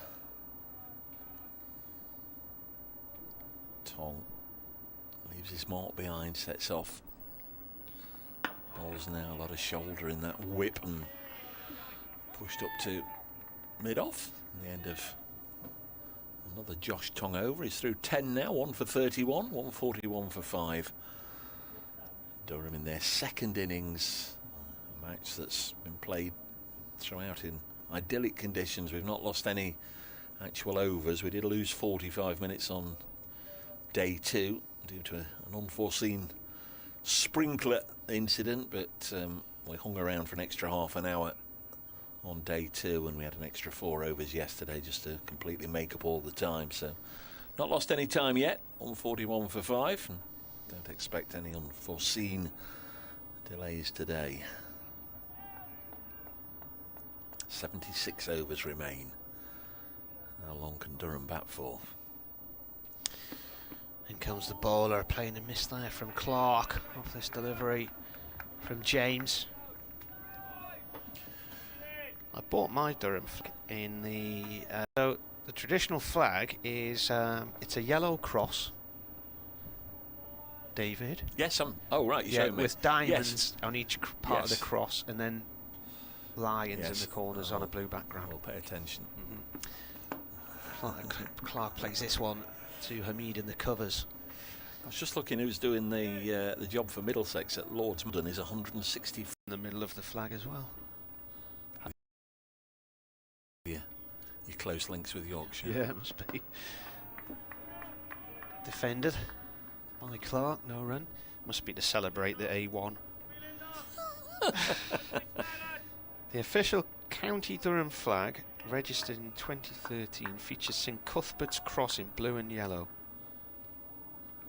representing the county colours and history. Is it St Cuthbert that's? I know you're not actually in Durham, but is it his statue outside the theatre? James to Clark, yes. Well, he's actually been carried, isn't he? Yeah, it's a statue. It's a dot ball. It's a statue of some monks carrying his coffin. That's it. Isn't it? Yeah. That's St Cuthbert.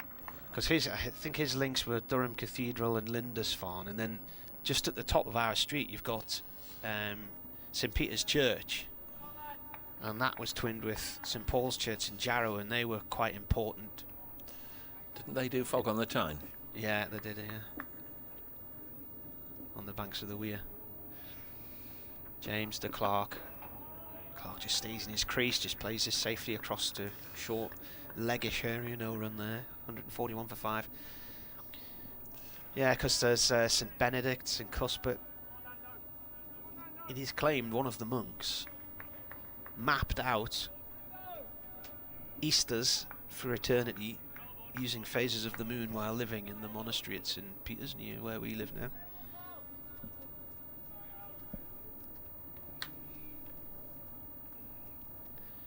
Last ball of this 49th over.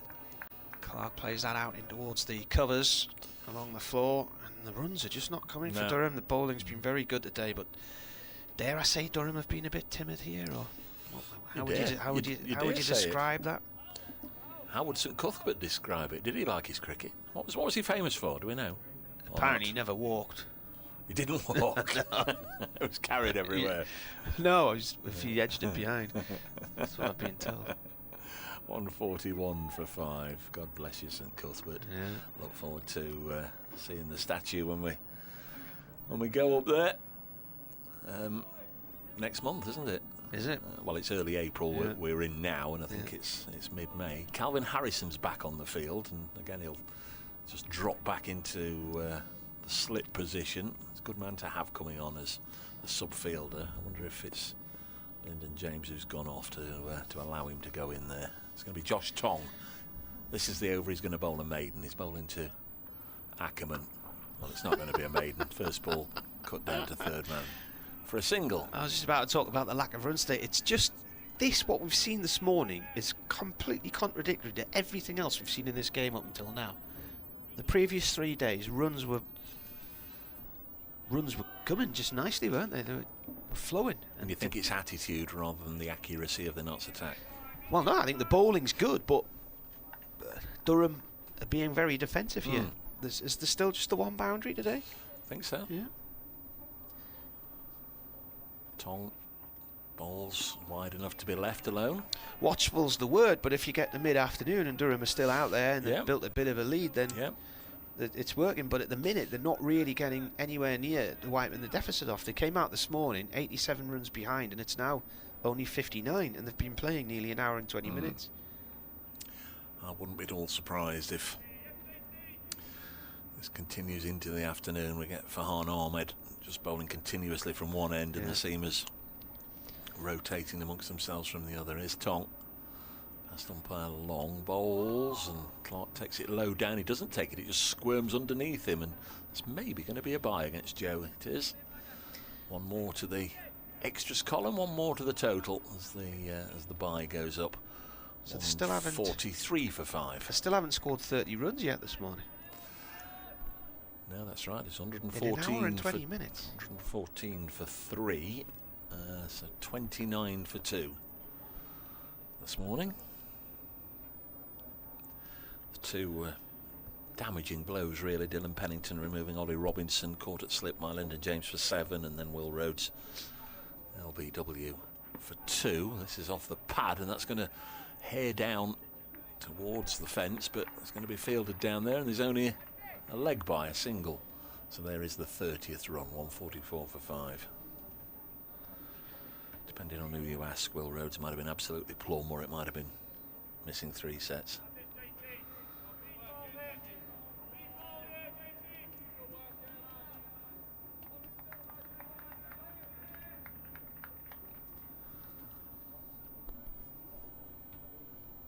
Here comes Tong. Bowls again. Oh, crikey, that one took off. There was just a little bit of extra with that one. Graham Clark did well to have nothing to do with it and goes down and does some gardening. It's just short of a length, and it's almost like the old rubber ball that just took off, and Joe Clark had to leap high to his right to pouch it. It was a bouncer that might not have been intended to be a bouncer. It just took off, didn't it?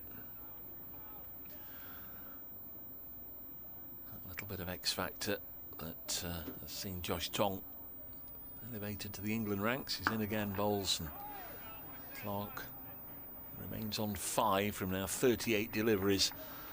Pushes it up to a Mead at mid-off, and there's no run, 144 for 5.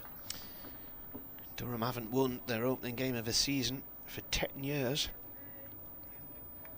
Last time they did it was away at Taunton, 2015.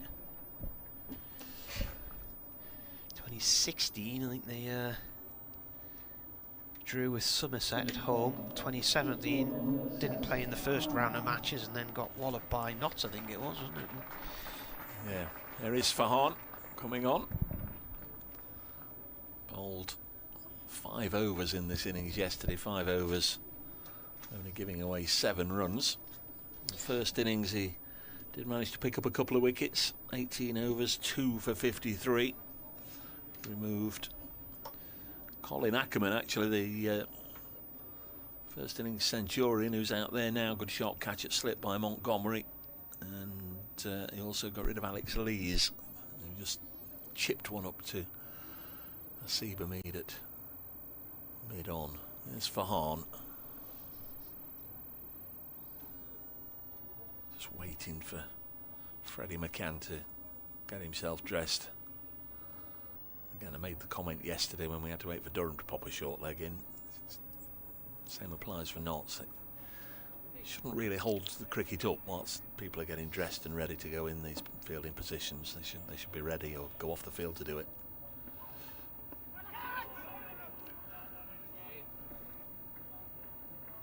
Farhan bowls, and it's defended by Ackerman. It's your end or mine? It's mine, isn't it? Yeah.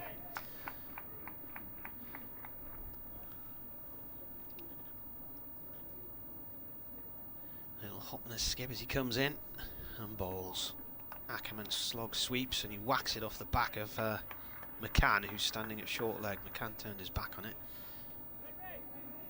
No run. Got a man out on the deep for the slog sweep at deep mid wicket. Short leg in place, short mid wicket. One slip, keeper standing up, padless. And Ahmed bowls to Ackerman. He punches that up to mid-off and goes for a quick single. The throw comes back to the keeper's end, but Clark's in there. We haven't had a... Is that Calvin Harrison over there, is it? Number 31? Yes, Yeah. yes, sorry, yeah.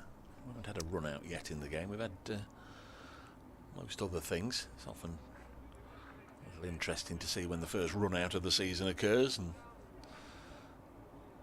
how comical or sacrificial it may have been. Ahmed coming in the bowl to Clark, who's on 5. Ackerman's on 63. And he pushes this one short on the offside and is able to go for a quick single. That takes Durham up to 146 for 5. Deficit's now 55. Middlesex have lost a wicket. It's not Max Holden. He's still there on 166, but they are 8 down, leading Lancashire by 258. If those last 2 wickets go quickly, they've got a good game on their hands there. Yeah. 258 with 2 wickets left. Is that in that there provincial London? Yeah, they're still having to pay rent to play there. Yeah. Ackerman's in 2 minds there. He's looking to just try and turn that round the leg side, and then I don't know if that's come off the bat handle or not, but it ended up going to where the second, third slip might have been instead.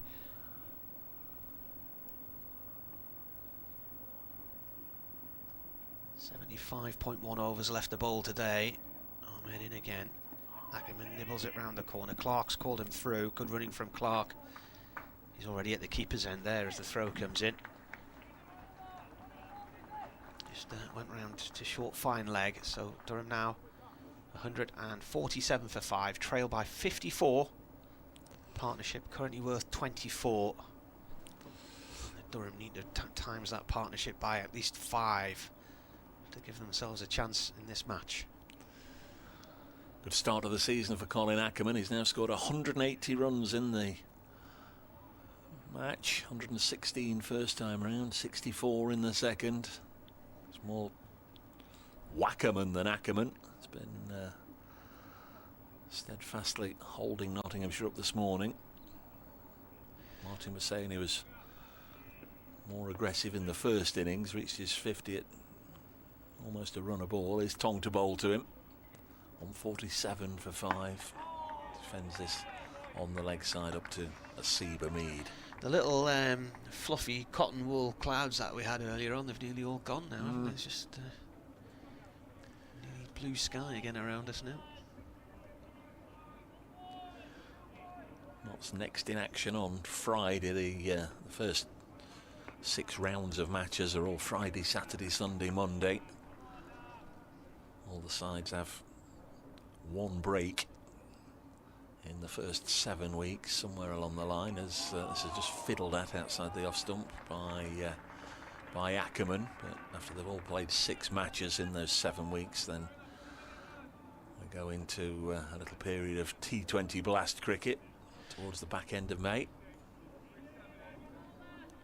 We've been lucky with the weather this week. It's been gorgeous, but talking to one of my colleagues this morning, they were scraping frost off the cars this morning.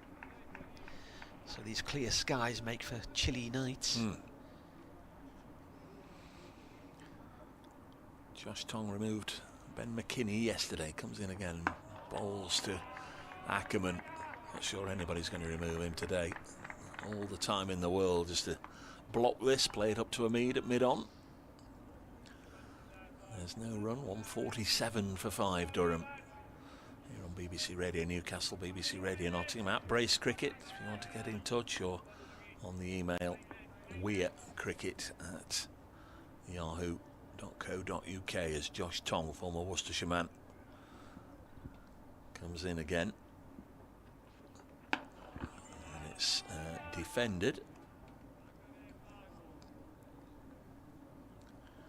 There's no run.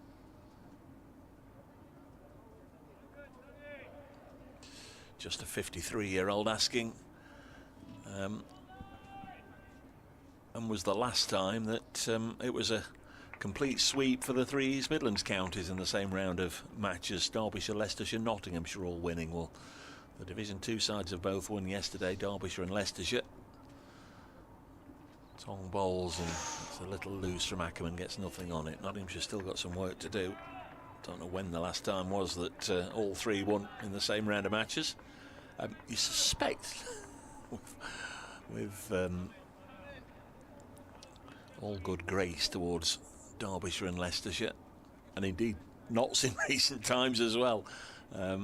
It's probably not happened for a while. Derbyshire, Leicestershire, Notts all winning in the same round of matches. Again, that's a good one for anybody out there with more time on their hands than Martin and I have at the moment. It's Tong bowls again to Ackerman, and this is guided down to third man. Last ball of the over, so I wasn't going to say it then in case I jinxed it. I thought he was going to get the maiden, but didn't. Single from the last ball. 148 for 5 Durham. They've had a 34 this morning for the loss of Robinson and Rhodes.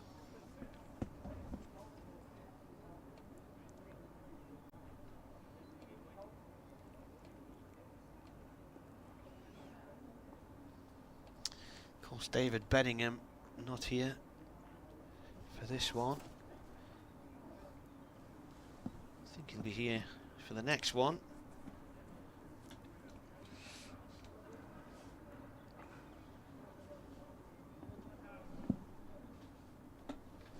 The Aussie bowler coming next week as well, as Ahmed starts his new over. And a sweep down on one knee from Ackerman, plays the ball to deep square leg, 1 run. So he's got 66. The partnership's now worth 26. The deficit is 52. The bare minimum Durham need to do here today is make Notts bat again. Been a completely different feel to this session than the previous 9.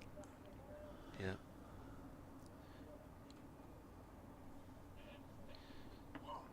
Ahmed comes in, played off the back foot by Clark, out towards deep mid-wicket for 1. So he now has 7. Durham reach 150 for 5, but they're still 51 behind. That's come after 52.2 overs. Smattering of applause for the 150s. Yeah. It's one of those where it's almost a little bit of a tradition to announce the 150 has been brought up and just to give it a polite clap, but it doesn't mean anything really. Down the track comes Ackerman, uses his feet well, punches the ball along the floor up too long on for a single. That brings the deficit down to 50.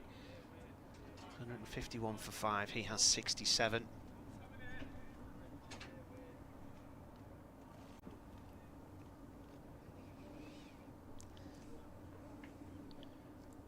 Ahmed jogs in past the umpire and bowls.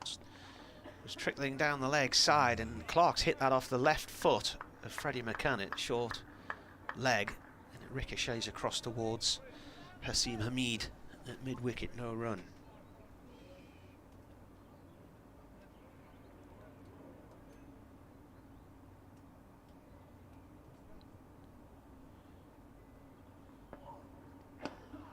That's played back along the floor to Ahmed. He retrieves the ball off the bat of Clark.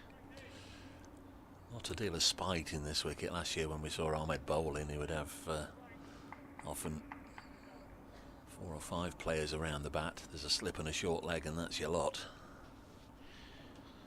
Brendan Doggett, the Australian bowler, is due to join Durham in time for the Warwickshire game. Ahmed in again. That's flicked away towards square leg by Clark for a quick single. He has 8 to his name now, and he keeps the strike as well. Durham 152 for 5, trailed by 49.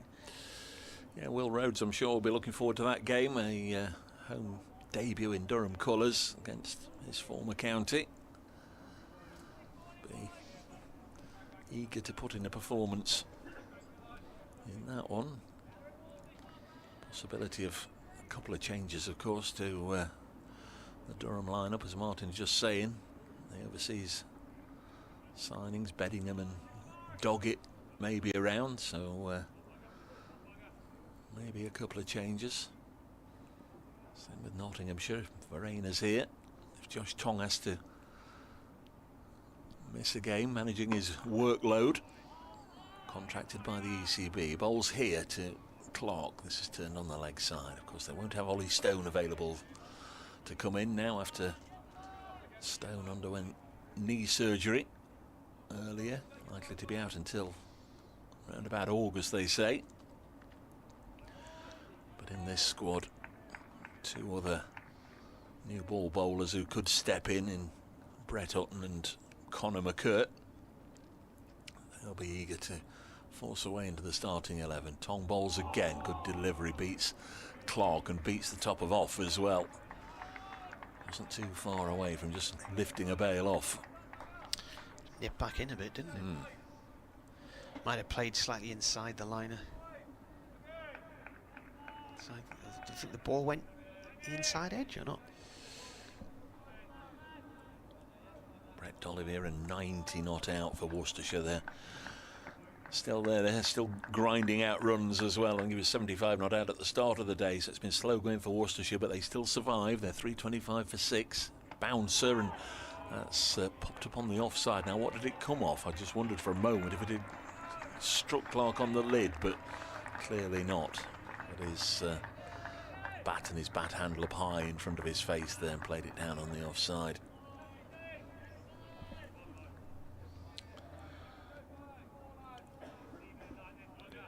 Worcestershire still trails Somerset by 191 with those 4 wickets left. To be phenomenal achievement to bat through the day and get something out of that. 152 for 5. Tong bowls, strikes him on the pad. Umpire Long is already walking away from the scene of the crime to signal leg by, so that's not going to be adjudicated in Josh Tong's favour. Leg by. 153 for 5. It's never good when you turn back to appeal to the umpire and the umpire isn't there. Looked a bit high to me. Brings Ackerman back onto strike on 67. It's the first run of the over, but it was an extra, so will that first maiden come? I've tried not talking about it, I've tried talking about it. He's in and bowls now, and Ackerman defends, so he's bowled 19 overs in the first innings. This is the 13th in this. And Josh Tong might just be about to send down his first maiden. 153 for 5, the visitors.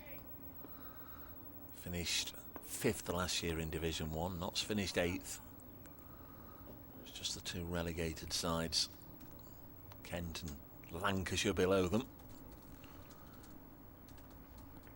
It's a good delivery. Beats Ackerman, goes through to the keeper, and it is a maiden for Josh Tong. Decent ball to finish as well. 153 for 5. Some lovely bowling, and that final ball, there's the LBW shout actually just seen on the live stream. Could you see where it hit? Well, it might have been outside the line, I think. 153 for 5. It's a big blow for the Old Trafford side. Their 2024 campaign getting relegated. They lost here. The match at Southport began with Jimmy Anderson getting a 7 for getting the first 7 wickets, but then the weather meant it finished in a draw. Ahmed to Clark. Clark finds a gap past short leg and short mid wicket. Out to mid wicket for a single. He's got 9 from 48. He's been studious and watchful as well. Ackerman 67 from 137. As you said, get them to lunch. They're still intact, and then that's 1 target complete. Ahmed in. Down the track comes Ackerman, taps it back over the bowler and down towards long on for 1. So he's got 68, 155 for 5. Durham trail by 46 here on BBC Radio Nottingham and BBC Radio Newcastle. The final day of this 4-day opening encounter in this year's County Championship.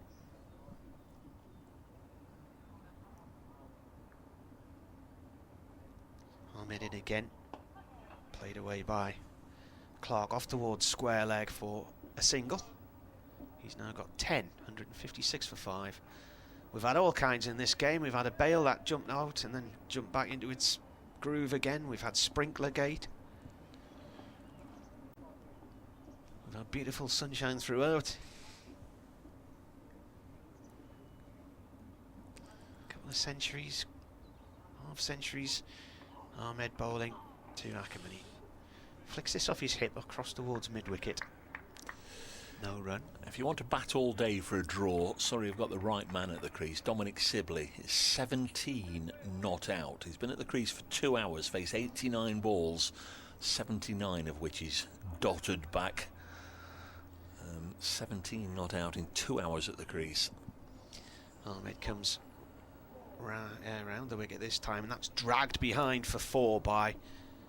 It's going to be Buys, is it? Buys. He speared that one down the leg side, and Ackerman tried to pull it round past the keeper. Everybody missed it. It's gone for 4 Buys. We could be talking in a few hours' time about Durham declaring. When would they have to declare for a 1/2-4 finish? 4:20, is it? Something? They'd still have to be batting and be in the lead. No, 10 minutes before the final hour, so they couldn't declare, 10 to 5. I thought there was a way you could declare about 4:30, 4:20, something like that. This one's flicked short on the leg side, no run there. End of the over. William will know. There's all these different permutations where they do these things. No, not as early as that with the 11 o'clock start time, 10 to 5. But of course the declaration would then have to be in the safe knowledge that Notts wouldn't use the last hour to try and chase something down, and you just wonder what might be a tempting little chase at the start of the season if there was 20 overs left at the time of a declaration. But right now you can't see the match getting to that sort of scenario. Here's Tong, bowls to Clark. He blocks. He's normally an attacking player, as we know, and certainly in white ball cricket. Opens the batting, gives it a biff. He's 10 from 50 balls faced now. Just brought up his half-century of balls faced, so he's very firmly on the same page as Colin Ackerman and everybody else. All about getting through the day here. Crease occupation. 46 runs added so far in this session in an hour and 40 minutes. Josh Tong to bowl to Graham Clark again. Strikes him on the pad, but going down. I imagine that Durham would have wiped out the deficit of 87 come lunchtime and would be in the lead. They may have lost a wicket or two as well along the way, but... Yeah, I thought that as well, must admit.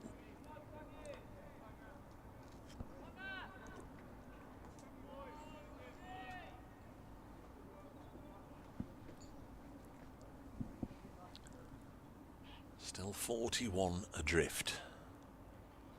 Notts began the session with a couple of early wickets.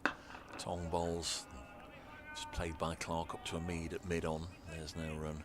I think one more wicket and Notts would be very happy to go to lunch, knowing that they've moved a significant stride closer to winning this. They can break this partnership. There's no real reason to suspect there'll be a clatter of wickets afterwards, though, with Drissel and Rain due in next. They should be able to protect their wicket down the leg side and helped away by Clark.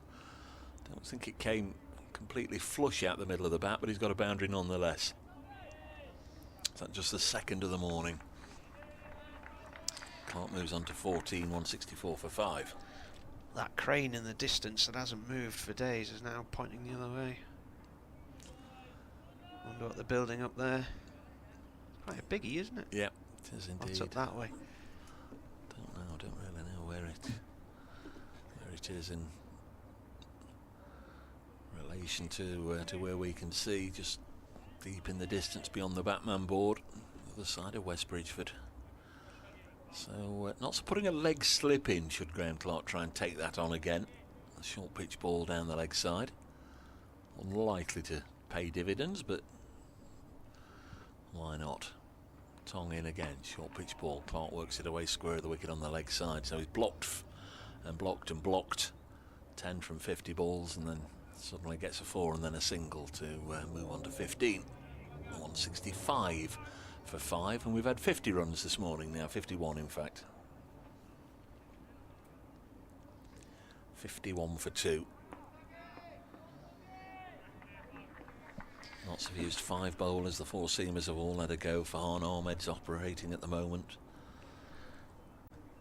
But here's Josh Tong to conclude his 14th. And Ackerman, no discomfort whatsoever, just defends it out onto the offside. 165 for 5. Ackerman is on 68. Graham Clark is on 15. The 2 out today. Ollie Robinson caught at slip by Lyndon James from the bowling of Dylan Pennington for 7. That was 115 for 4, and it became 123 for 5 when Will Rhodes was LBW to Dylan Pennington for 2.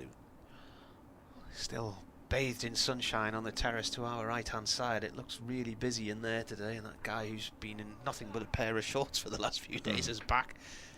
He's very brown. I don't really think it was just a pair of shorts and flip-flops weather, but he must be out the breeze there. Ahmed is going to bowl here round the wicket from the pavilion end. Clark on strike. Short leg remains in place. Hamid is in short mid-wicket as well. Ahmed comes in. They were going to go for a single, and I was thinking, that's a bit risky, and then they both decided no. So the ball was played to Ahmed, not to Hamid, and he was just only a few yards away from the track, actually. Short mid-wicket would have been very risky. Ahmed in again. And that's played to Hamid once more. It's Farhan. It's Farhan. Farhan, is it? Farhan. It's Farhan.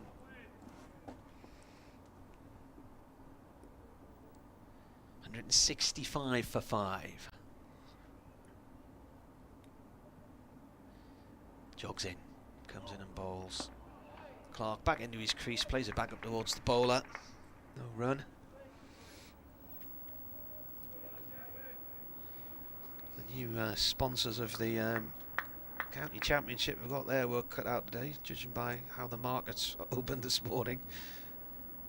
Protecting people's investments and pensions. That should be a run for Clark. Finds a gap between the bowler and short mid-wicket and plays it up to long on for 1. Jack Haynes is way up there on his own. He's back to the pavilion. 166 for 5. Clark 16. Ackerman 68. Partnership 43. Deficit 35, importantly.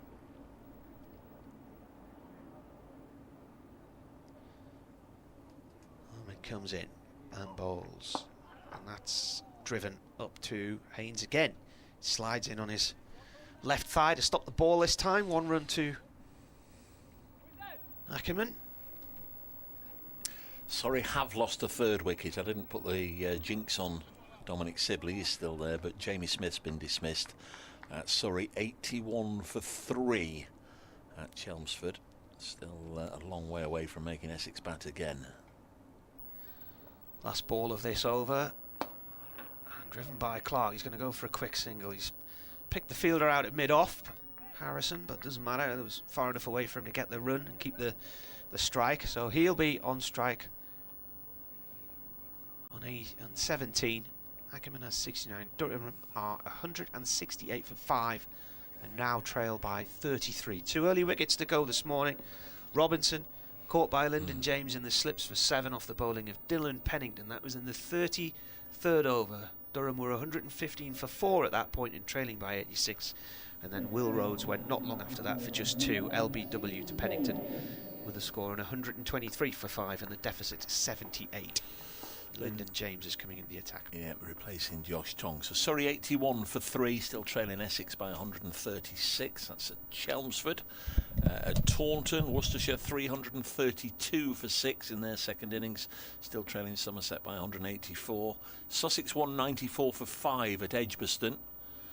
They lead the Bears by 268, and in Division 2, the only Division 2 game left, Middlesex 384 for 8, lead Lancashire by 285 as Lyndon James starts a new over, and this is edged. Freddie McCann couldn't grasp it, and they take a single. Just wonder if we get the chance to see that again, whether it carried. Didn't think it would, but there's a few arms went in the air. It was a nick from Clark.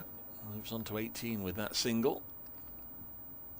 Hopefully at the end of the over we can get a chance to see that again. Lyndon James bowls now to Ackerman and he defends.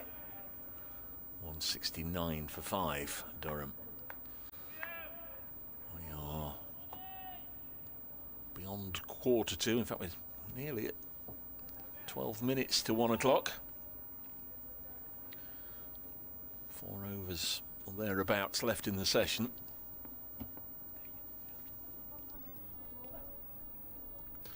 Notts might have thought they were going to eye up a short day when they got those 2 early wickets. As James bowls, Ackerman defends, but this partnership is now worth 48 between Ackerman and Clark.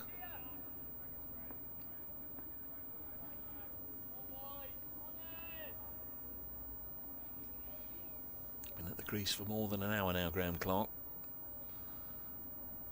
Ackerman on 69, Lyndon James from the Ratcliffe Road end. Bowls a ball on the leg, turned away by Ackerman to the Notts captain. Stationary position at mid-wicket.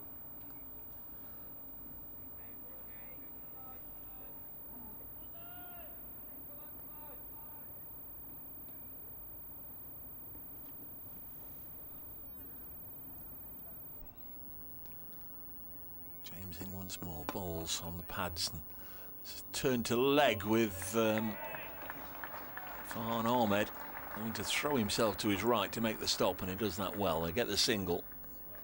Would have been a boundary, but for some really sharp work on the fence by Farhan. 170 for 5. So Ackerman goes to 70. The game at Lord's Max Holden now 184 not out for Middlesex is done his job as ball goes in the same direction, this time from Clark. If Middlesex do get out of that with something, then they've certainly got Holden to thank. End of Lyndon James over. I wonder if we will get the chance to see the replay of that first ball, which was very close to Freddie McCann. There's the push at it, and well, he dived to his right. It was again very, very close to almost carrying to the diving McCann. Clark getting the run nonetheless. 171 for 5, Durham, with 9 minutes to go until lunch.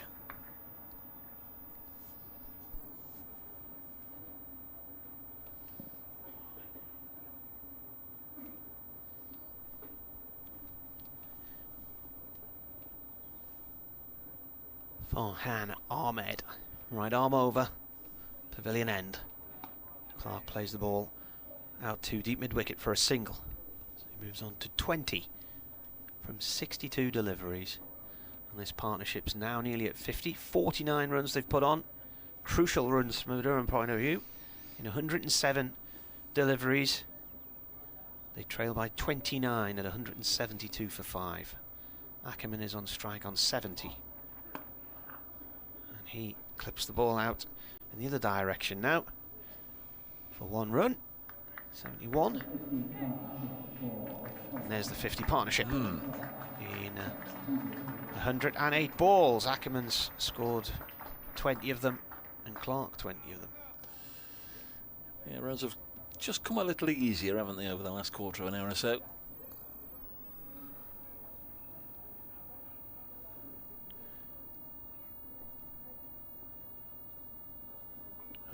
Balls. In comes Ahmed, flicked off the legs by Clark. So what was their partnership in the first? Did they put on 90 odd? What was it? 93. These two put on. Giving Durham hope here.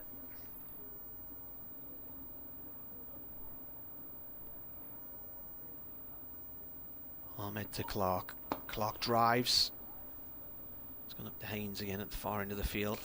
1 run. And did you enjoy your lunch? I'm just looking at the bottom line of the board, the scoreboard. Lunch has been taken. Yeah. That's where the deficit is.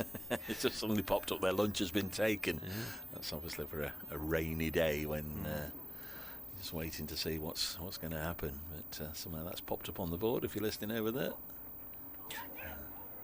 Looks to try and flick one down the leg side there. Ackerman. It's scooted along the floor, ricocheted across to short. Well, short long leg, if you see what I mean, sort of on the 45s, be on the discs in a one-dayer. Fine leg.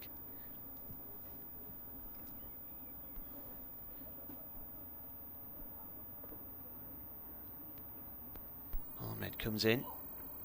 Ackerman pushes forward at that one. It's gone to mid-wicket. That's the end of the over. What position would you have described Tongue in there? Because he wasn't fine, was he? yeah, on the 45. Yeah. It covers a multitude of sins, doesn't it? If he'd kept backing off, he would have been at long leg, wouldn't he? But Yeah. We've had 29 overs this morning, and it's certainly time for, I suspect, 3 more. deficit's 27 now at 174 for 5. Still going to be Lyndon James. He's not yet made his way fully to this end to commence over number 60. But now gets the ball and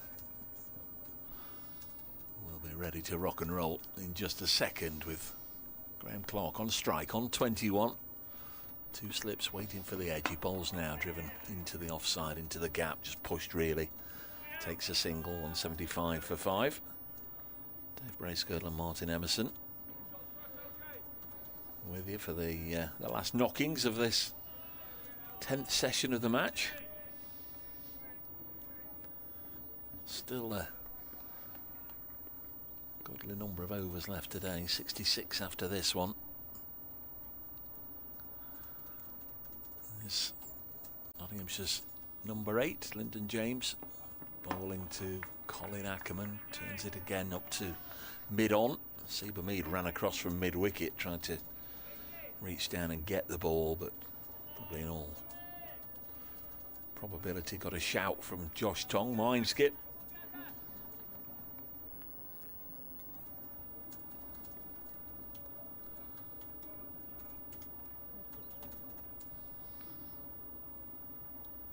Comes James again.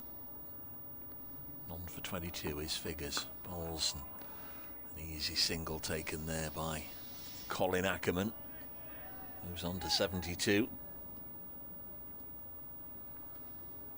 176 for 5.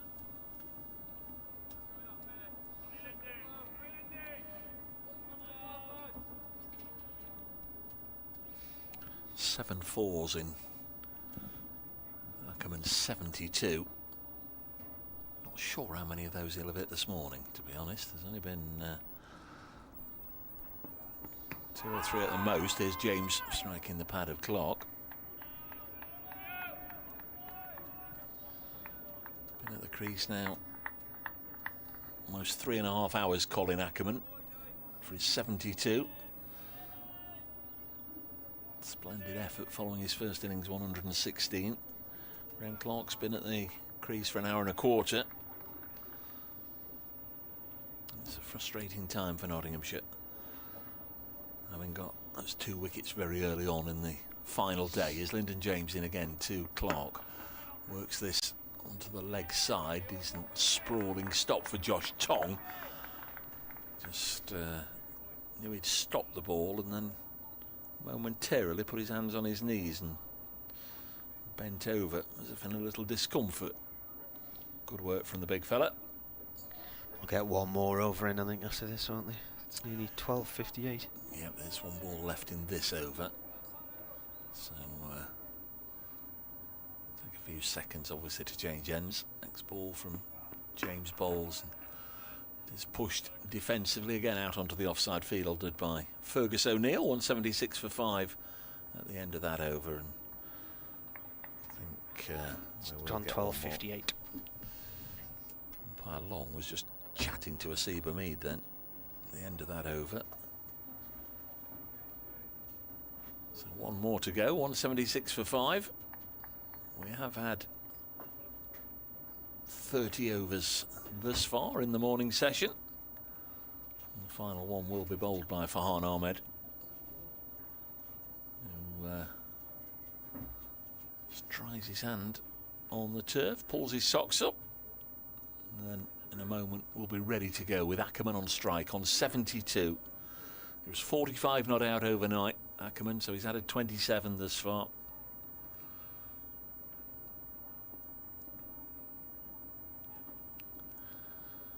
There is Farhan bowling to him, and he defends it.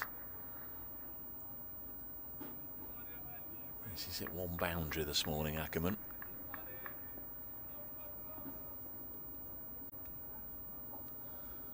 .176 for 5. Farhan stands end of his mark, legs wide apart, brings them together and comes in and bowls, and enough width for Ackerman to chop it out onto the offside to Lyndon James. Single taken. 177 for 5. And Graham Clark has got 4 overs left to negotiate here. Montgomery at slip, McCann at short leg. Hamid down on his haunches, catching position at shortish mid-wicket. Farhan bowls, turned away, whipped away by Clark, but Josh Tong, not for the first time this morning, just reaches down, long arms, makes a decent stop on that 45 degrees position on the leg side. 177 for 5. 3 balls remain in the session. There'll be still 65 overs left in the day. A minimum of 65 overs, unless of course we do get to the handshake stage. This one's turned down into the ground, into the feet of Freddie McCann by Graham Clark.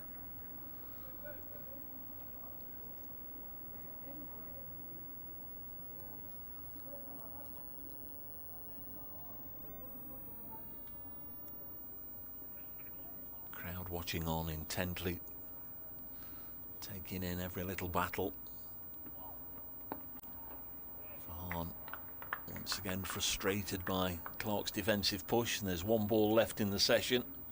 Elsewhere quickly, Surrey 88 for 3, Worcestershire 337 for 6, Sussex 214 for 5, and Middlesex have lost another wicket. They're 405 for 9. They are the batting sides at the moment. Only 5 games going on, including this one, which has reached lunch after this delivery from Farhan Ahmed.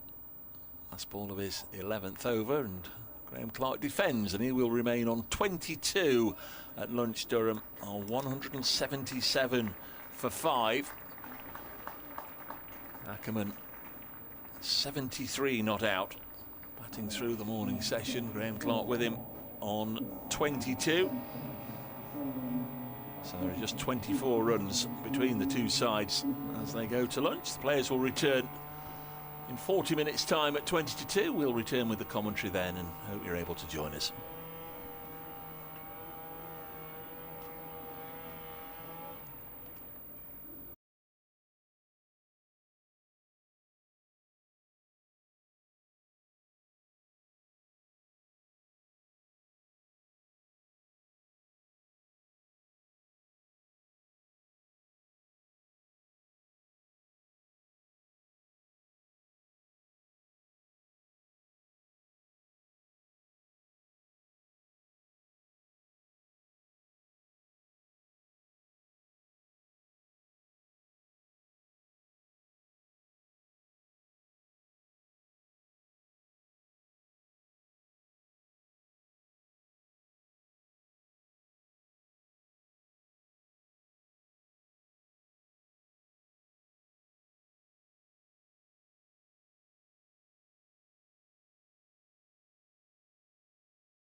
here at Trent Bridge between Nottinghamshire and Durham in Division 1 of the Rothesay County Championship.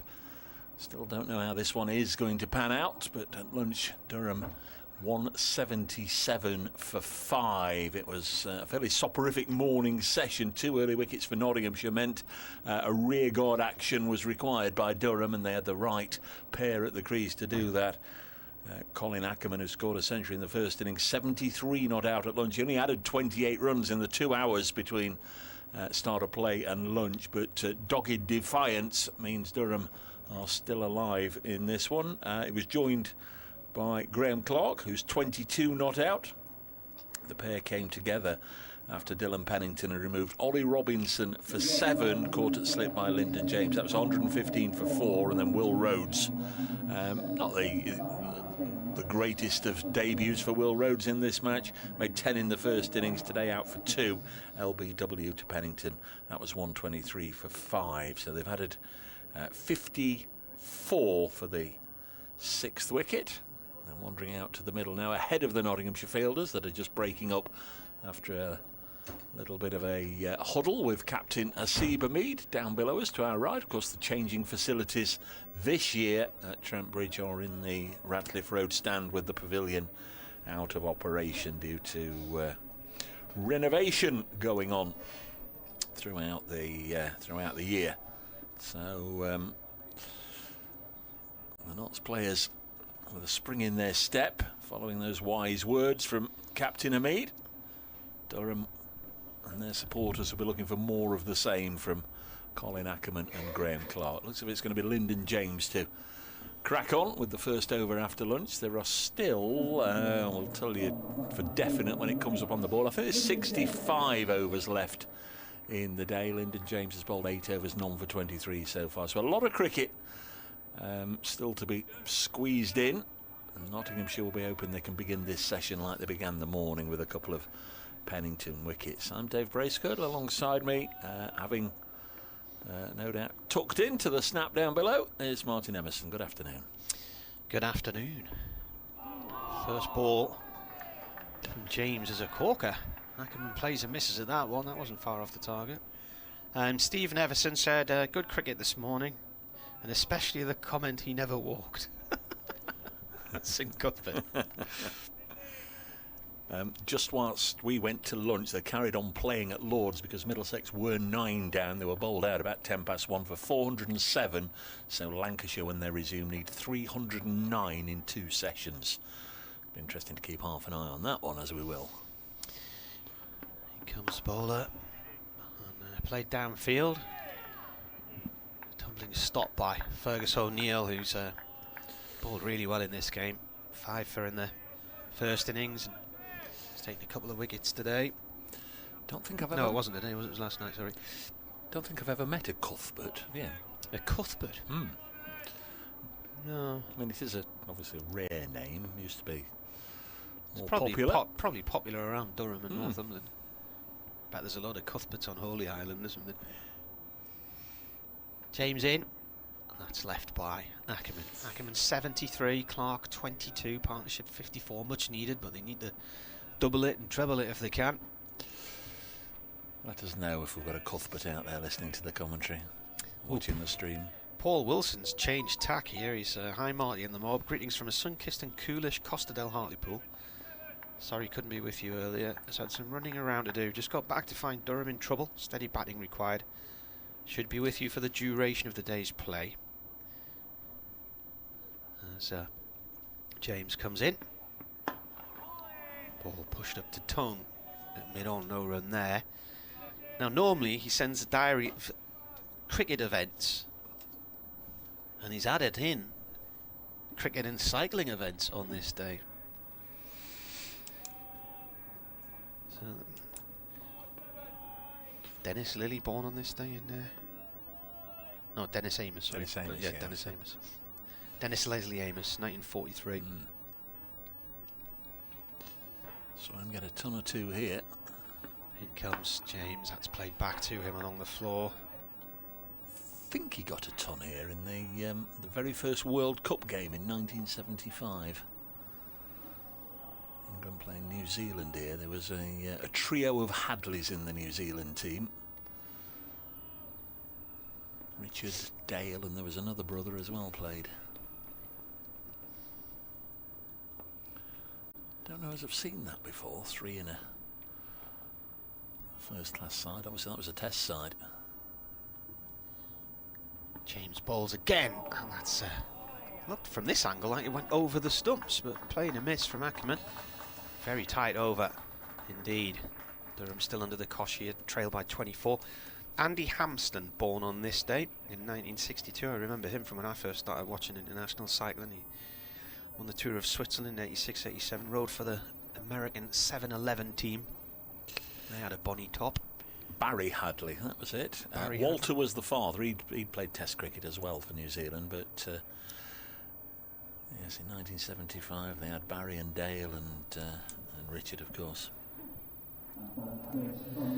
He also won the Tour of the Giro d'Italia, 1988. Did you ever see the Giro when you were living in Italy? Yes, Yeah. I did actually. 'Cause it came through Sardinia one year. Notts had Farhan Ahmed operating from the broad end towards the back end of the morning session, but they've gone back to the quicker stuff from that end. It will be Dylan Pennington. Impressive this morning, got both wickets to fall. Robinson and Rhodes. They'll be bowling it.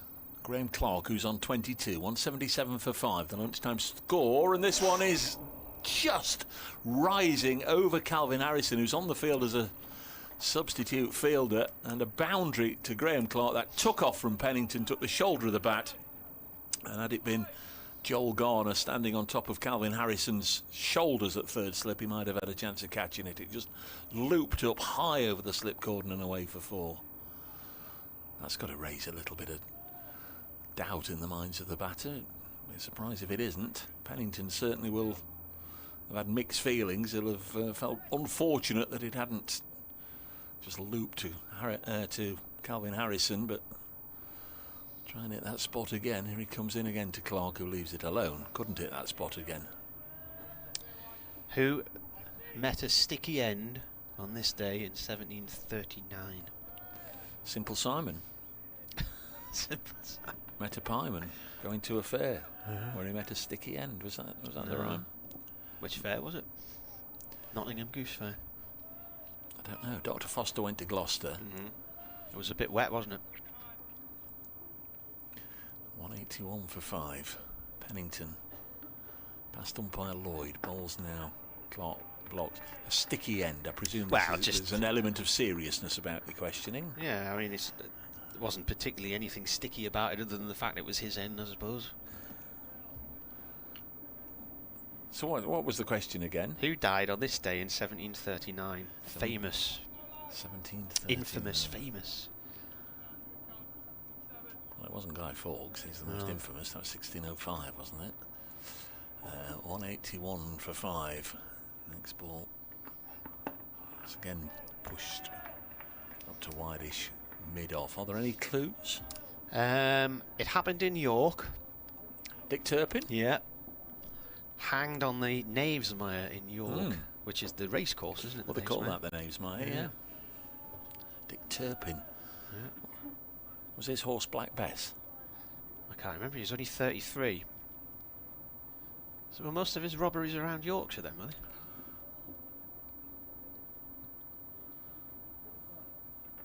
He didn't like to commute. This one goes through to the keeper. I wonder if you ever met your mate Robin Hood. He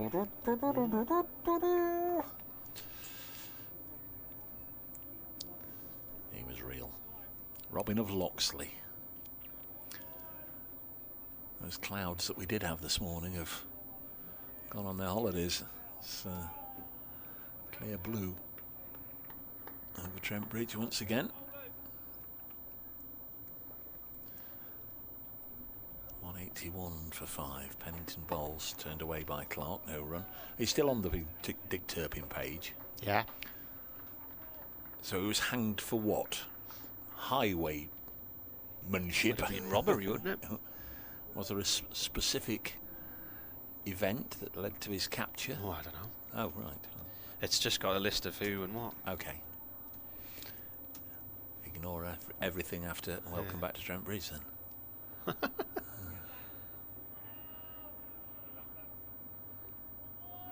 His true identity was revealed by a letter he wrote to his brother-in-law from his prison cell, which fell into the hands of the authorities. James comes in here from the Radcliffe Road end, bowling to Ackerman on 73. That's a dot ball, runs up to O'Neill at mid-off. Deficit's 20.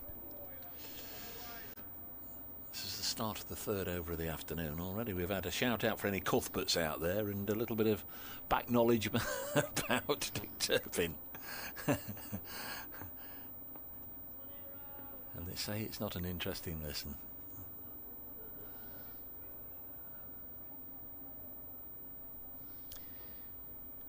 In comes James.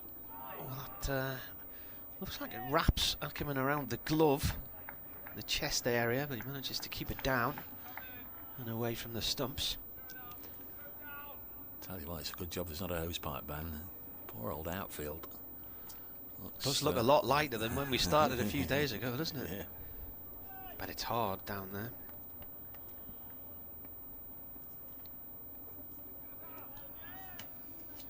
Dick Turpin was responsible for a reign of terror. He was a violent highwayman. James bowls. And another one that looks like it's sort of trying to wrap around the fingers on the handle there as Ackerman pulls the bottom hand away to play that one.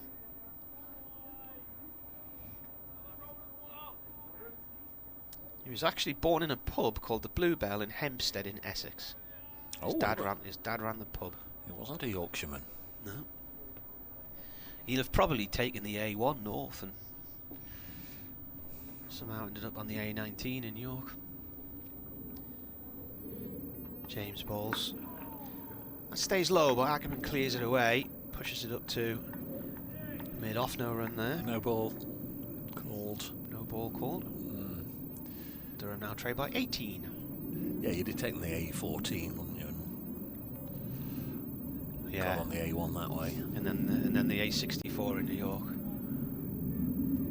Shorter route for the horse, wouldn't it be? Have to watch that speed camera van in the lay-by just before you hit MacArthur Glen. 183 for 5. James bowls, turned off the legs nicely by Ackerman, and that's gone for 4. I think that's only the second boundary today, isn't it? Partnership. I think it's the third trying to think. Yeah, M11, A14, of course. Didn't see what that noisy, presumably aeroplane was, but made a din. There's a biggie taking off from East Midlands at the minute, just to our right. Yeah. James bowls to Ackerman, who plays the ball along the floor, out into the covers, no run.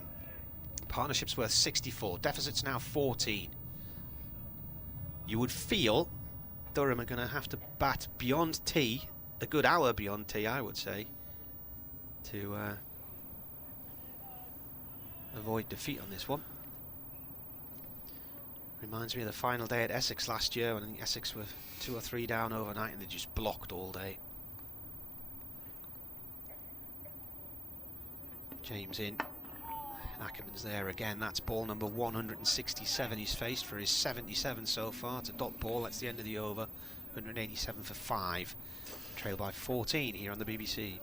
Yeah, I mean, if I doubt we will, but if we had a replication of this morning's session in runs and wickets, 63 for 2, Essex would be 49 in front with only 3 wickets left at tee, so there'd still be a bit of jeopardy involved. Be about 32 overs left in the final session. 187 for 5. Dylan Pennington is in now and bowls, and this is turned away on the leg side by Clark. He'll get a single to move to 27. 187 for 5. The only plane showing up near us that's just gone past is going from Cranwell to Newcastle of all places, and it's an RAF, an Embraer Phenom T1, I Yeah, Well, that wouldn't come anywhere near here. Cranwell's north of here. Well, I've got it on the map right next to us now. Where's Cranwell? Well, it's north of here, isn't it? It's near Sleaford. Well, it's been doing loops around Grantham and Sleaford, and now it's coming up across to here to then head up the centre of the country and into Newcastle. Must be some kind of training flight. Jack Haynes with the outstanding work in the covers there. Certainly saved 4 runs.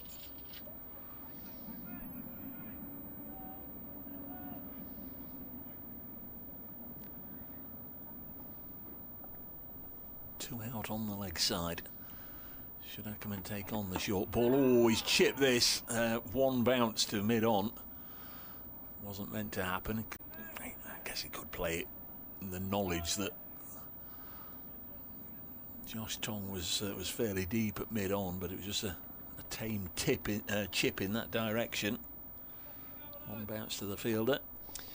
The one we've just seen taken off from East Midlands is a huge cargo plane going to Shenzhou in China. Crikey. Big 747.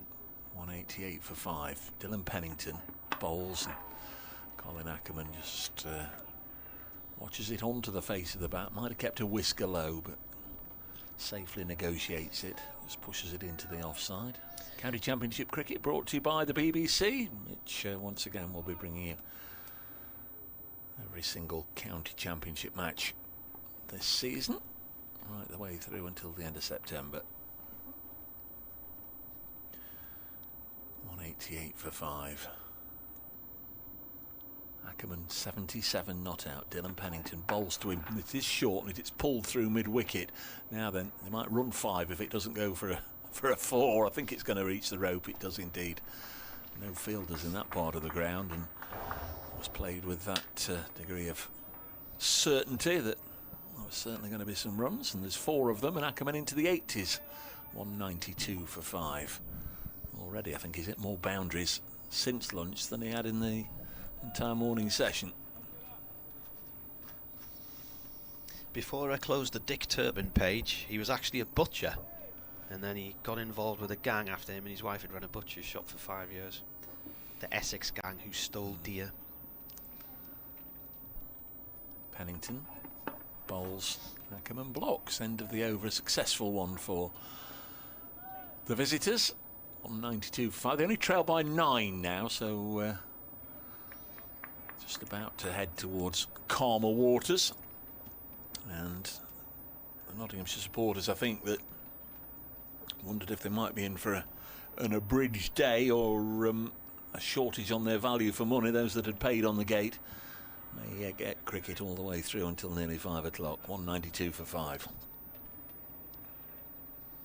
I get in with the wrong crowd, Dave. See how it happens.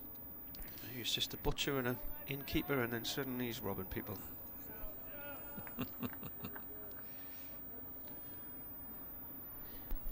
James starting his 11th over from the Radcliffe Road end, bowling to Clark, who's on 27 from 80 balls. Partnership 69, deficit 9.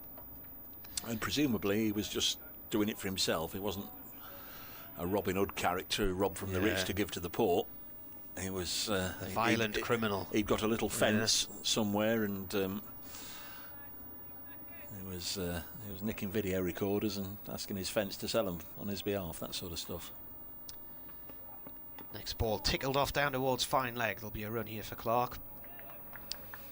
It's cut off on the boundary at top end of the Smith-Cooper stand. Clark was on a 28.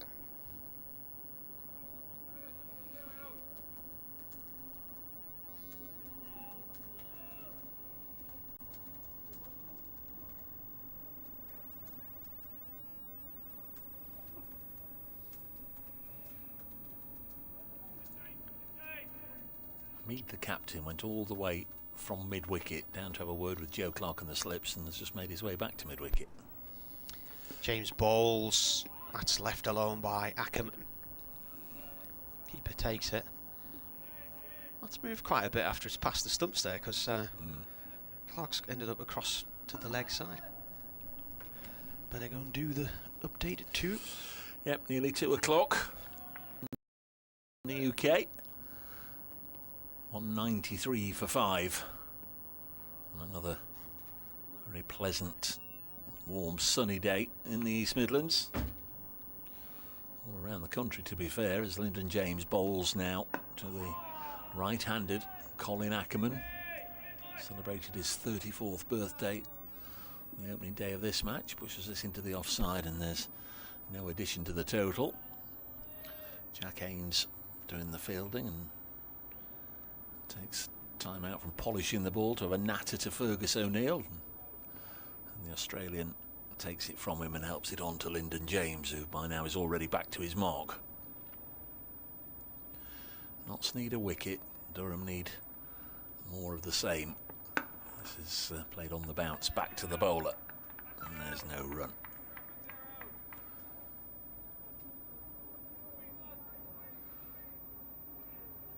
Time of day where it starts to get a little chillier in the Smith Cooper stand. No sun on there now. That's the one to the leg side, with Ackerman batting at the moment, facing the bowling from the Radcliffe Road end. Comes in again and bowls, and it's defended. Into the over. Lyndon James through 11 overs, 3 maidens, none for 30. He, like the rest of his colleagues, just hoping something happens for Nottinghamshire. They can force an error or gifted an opportunity by lack of concentration. Maybe the surface will help them. May there be a sensational bit of work by one of the fielders. Durham hoping that Ackerman and Clark can add to their partnership, which is currently worth 70. And, Pennington continues and halts in his follow through to snatch the ball as it's pushed back to him. Elsewhere, smart money still on a draw at Chelmsford, where Surrey are now 108 for 3 in their second innings, still trail Essex by 109. Worcestershire still only 6 down. They're 356 for 6 at Taunton. Brett D'Oliveira still at the crease, and he's got his 100. This is on its way through to Joe Clark, left alone. 107 not out. Brett D'Oliveira is a fine player. Worcestershire 356 for 6, trailing Somerset still by 160. Somerset, you may remember, over days 2 and 3, racking up 670 for 7 declared. At Edgbaston, Sussex 237 for 6. It's obviously been no talk about setting a game up there against Warwickshire, as Pennington comes in once more to bowl, and it's defended. There is an update for Radio Nottingham.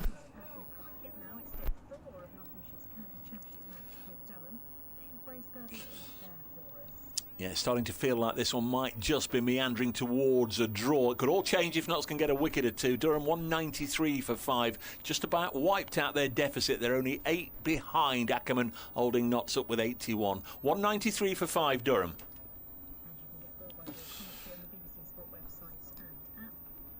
There's Pennington in bowls, and that's a nice looking drive for 4 by Graham Clark, down the ground for 4, past the sprawling dive of Hasib Hamid, who inevitably loses his floppy sun hat and a little bit of his dignity as well, as he has to pull his trousers up. But a fine shot, 197 for 5. Sussex 238 for 6 at Edgbaston against the Bears. Tom Alsop 41 not out.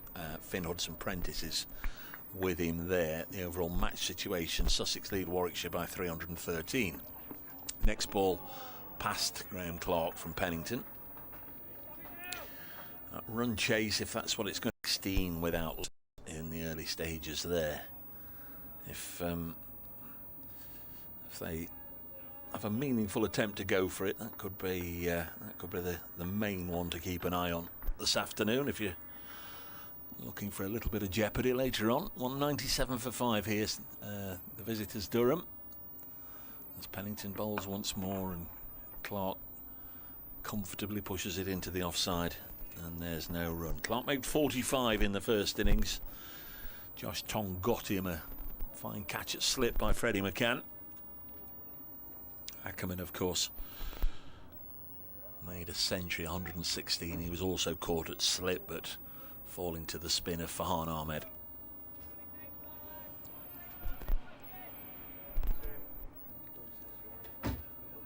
Ackerman has 81, Clark has 32. It's going to be Lyndon James, wasting little time to get this over started. Comes in and bowls, and Ackerman pushes it back to the bowler.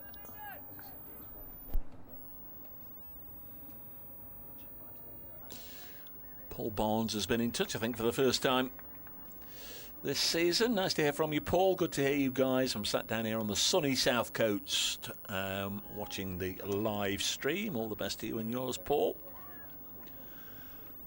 Sunny here as well, where Durham are within 3 runs of 200. They're within 4 runs of wiping out their deficit, and there's Ackerman pushing it into the offside. No run, fielded by Fergus O'Neill.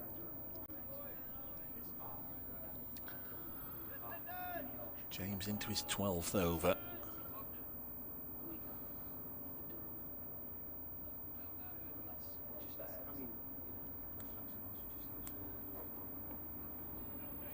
One of the frustrating things about the pavilion being closed is, I'll tell you in a second, because Lyndon James is already halfway down the runway. He's in and bowls, and this is pushed out into the offside, and there's no run. Frequently we've had players from both sides. We've got Josh Tong at the moment gesturing towards the players' balcony, which is down below us, and we can't see. Obviously, when it's at the far end, and you can make out both the player on the field wanting something, and you can see the reaction from the dressing room. You've got a fair idea what the line of communication is, but no idea what Josh Tong was asking for, or what sort of reaction he was getting from the Notts balcony, which is way down below us somewhere where we can't see, as James bowls again, and Ackerman defends and remains on 81 at 197 for 5. Mike Rogers says there's a pilot school at Cranwell. Yeah, you're probably aware of that. Oh yeah. Being former RAF. Served there in 1980. Did you? Was decimalisation in by then? Oh, it was, yeah. Was it 71? 71, wasn't it? It was the year I was born. 1980. What happened in 1980? 197 for 5. Lyndon James bowls and pushed again nicely, crisply by Ackerman into the... Oh, it's a little more than pushed. He's timed that very sweetly indeed. That's even gone over the longer grass and away for 4. That's the 3rd boundary since lunch for Colin Ackerman, and what that does is means we've got a level game. Scores are level. Durham bring the 200 up, and they also move to 201 for 5 at the bottom of the board, where throughout the latter part of the morning session it said lunch has been taken. Well, now it says scores are level. Get your bat oiled, Dave. You might be needed this afternoon. I might fancy a bat on there, actually. Ackerman on 85. Lyndon James bowls to him. Nice and full, and that's another boundary. Ackerman's having a bit of a net here. Lovely shot. Back-to-back 4s. 205 for 5, and Durham are winning. Durham lead by 4. But there's going to be a change in tempo, I think, as a whole raft of helmets and protective gear is brought on. So we might be having young Wiz, the spinner, Farhan Ahmed, into the attack. It is going to be the spinner. I'd like to see... I just think more pressure, more people round the bat brings more pressure.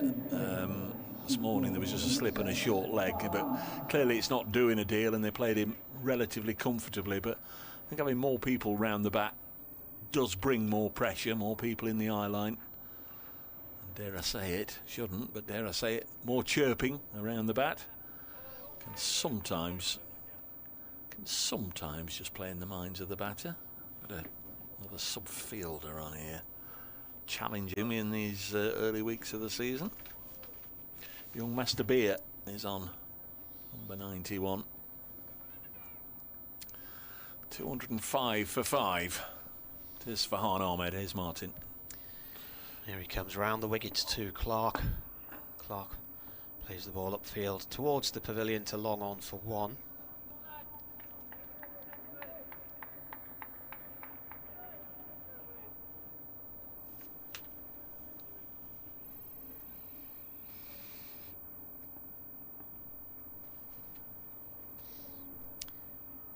Here he comes. Ackerman plays that back to him. Last year at Blackpool, David Beddingham became the 7th Durham batsman to score a century in both innings when he made 101 and 103.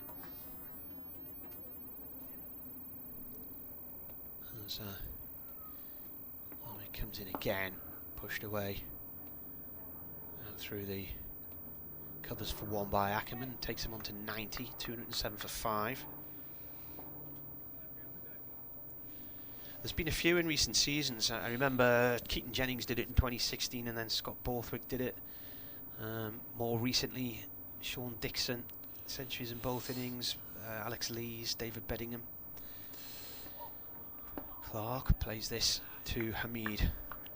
Short mid-wicket, no run. I've just found the Nottinghamshire list. The last to do it for Notts was Asib Hamid at New Road, Worcester in 2021. Before that, Joe Clark here against Warwickshire in 2019. Brendan Taylor, former Zimbabwean, of course. Well, he's still a Zimbabwean, but you know what I mean. Yeah. Lees did it in Leicester a couple of years ago. Sean Dixon did it at Worcester on the morning when Ben Stokes came out and smashed the ball to every corner of the ground. Brendan Taylor's the only one to do it for Notts against Durham. Was that 2022 game? No, 2016, Brendan Taylor. 2016. End of the over, dot ball played out towards square leg. 207 for 5, lead is 6. Borthwick did it against Lancashire in 2016, and at the start of that same season Jennings did it against Somerset at the start of the season at home. Paul Collingwood did it against Somerset in 2005, and way back when the late Dean Jones got 100 in each innings against the touring Pakistani team at Ropebury Lane in Chester Street in 1992.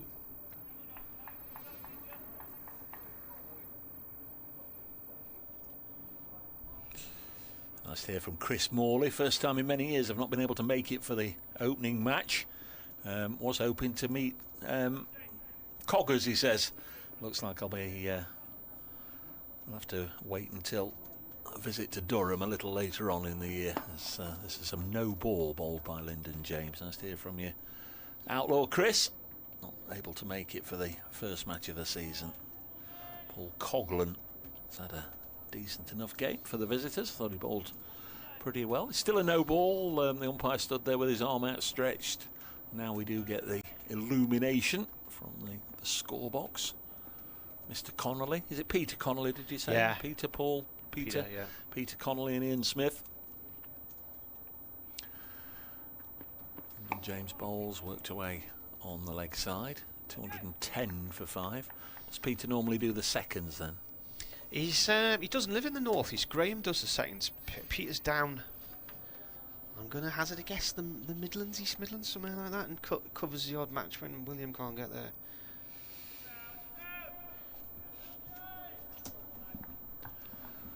$210 for 5. Saw Ian yesterday. I think he's doing the first 3 matches before Roger takes over. This ball is pitched up and turned to leg. Durham lead by 9. 210 for 5. A case of what the lead is and how many wickets left and how many overs left as we drift on up to and beyond the tea interval. Talked about Durham perhaps getting a little frantic and desperate this morning when they lost those 2 wickets. The longer this pair stay together, the Notts will become a little more anxious.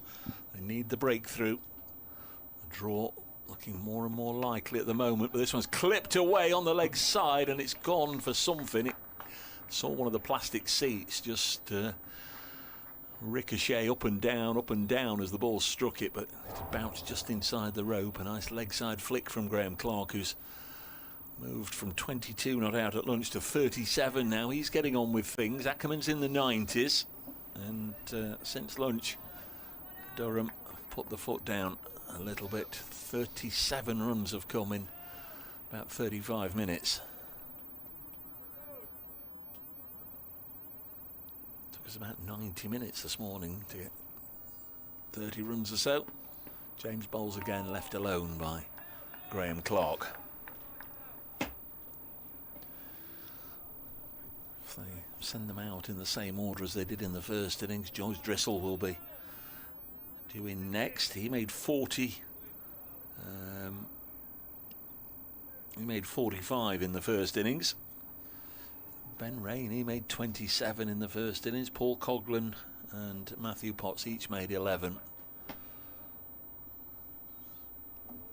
2-1-4 for 5. James bowls again, turn to leg, and there'll be just a single. Out to Fahan.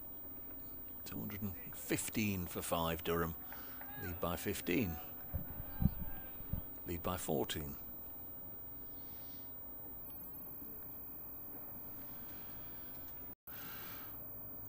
Going for that 300 or so to beat Middlesex, but they've got a fast start. They're 33 without loss from 8 overs. Keaton Jennings usually puts bat to ball though at the top of the Lancashire order. This is played back to Lyndon James, and it's the end of the over. 56 overs to go in the day. Durham 215 for 5, leading Nottinghamshire by 14. Jennings, of course, who was a highly prized signature when it became evident that he was going to leave the North East, and in the end it got down to a choice between Nottinghamshire and Lancashire, and we've spoken to him about it. He has openly said at the time that it was all down to the fact that he wanted to do a bit more bowling, and he thought he'd have more chance at Lancashire than at Notts, because Stephen Mullaney did the same sort of role here. Ahmed to Clark. Clark plays that down towards deep backward square leg. And, it is cut off by Slater. Clark runs 2, so he's got 40 now.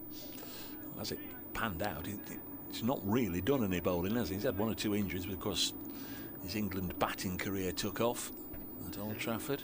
Had he played for England whilst he was still with Durham? No? Yeah, he had. Yeah, sorry. Yeah, he did. He made his England debut in India. Yeah. In comes Ahmed again. Just pushed short on the leg side.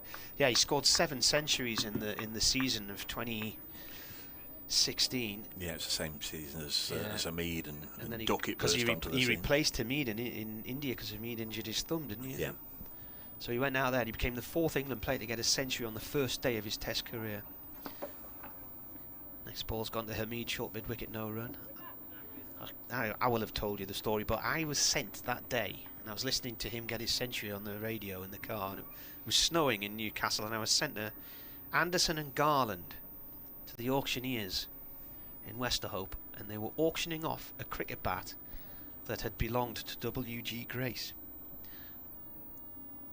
In comes Ahmed again, and Clark pulls that round the corner to Tongue on the 45. Not quite a fine leg. And yeah, so the 4 people who had got, of the 4 people who'd got a century on their first day as an England Test player, one of them was W.G. Grace. So there's just that little bit of the circle joining up. So you bought it? I didn't buy it, somebody else did. And next ball is back to mid-wicket as well. It went for a few £100. It was given as a gift by W.G. Grace to a man who had worked as a minister in a church. He might have been Surrey's club chaplain, I can't remember. Somehow had links to the North East. Clark drags that once. A good stop by Tongue, one-handed. If he hadn't got to it, that was away for 4.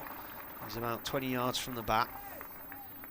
On that angle round the corner there. Good piece of fielding, end of the over. 217 for 5, the lead is 16. It didn't go for masses of money, a few £100. But I just thought it was quite just a coincidence that I happened to be there, and it was sold on the day when Jennings became the fourth to do it. Tong hung on to the ball, having completed that fine bit of fielding as Marty described, because he's going to replace Lyndon James from this end.